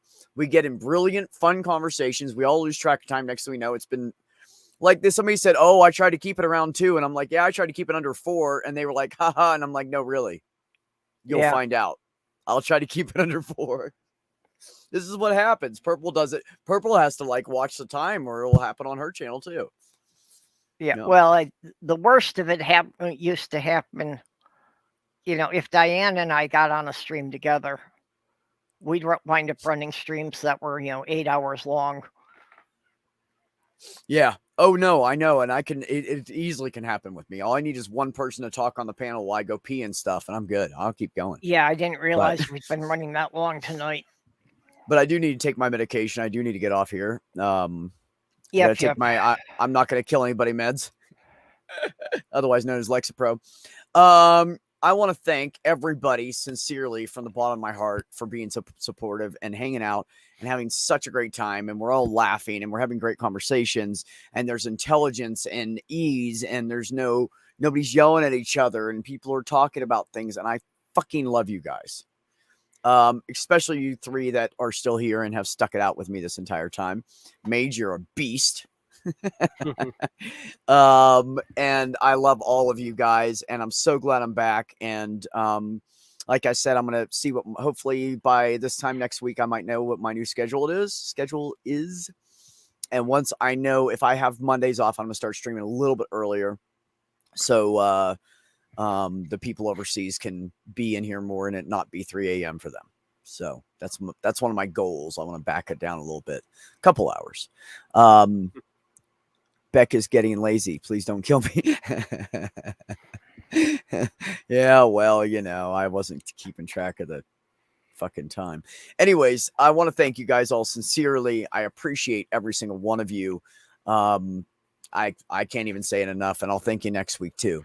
So everybody out there, remember, take care of yourselves. Take care of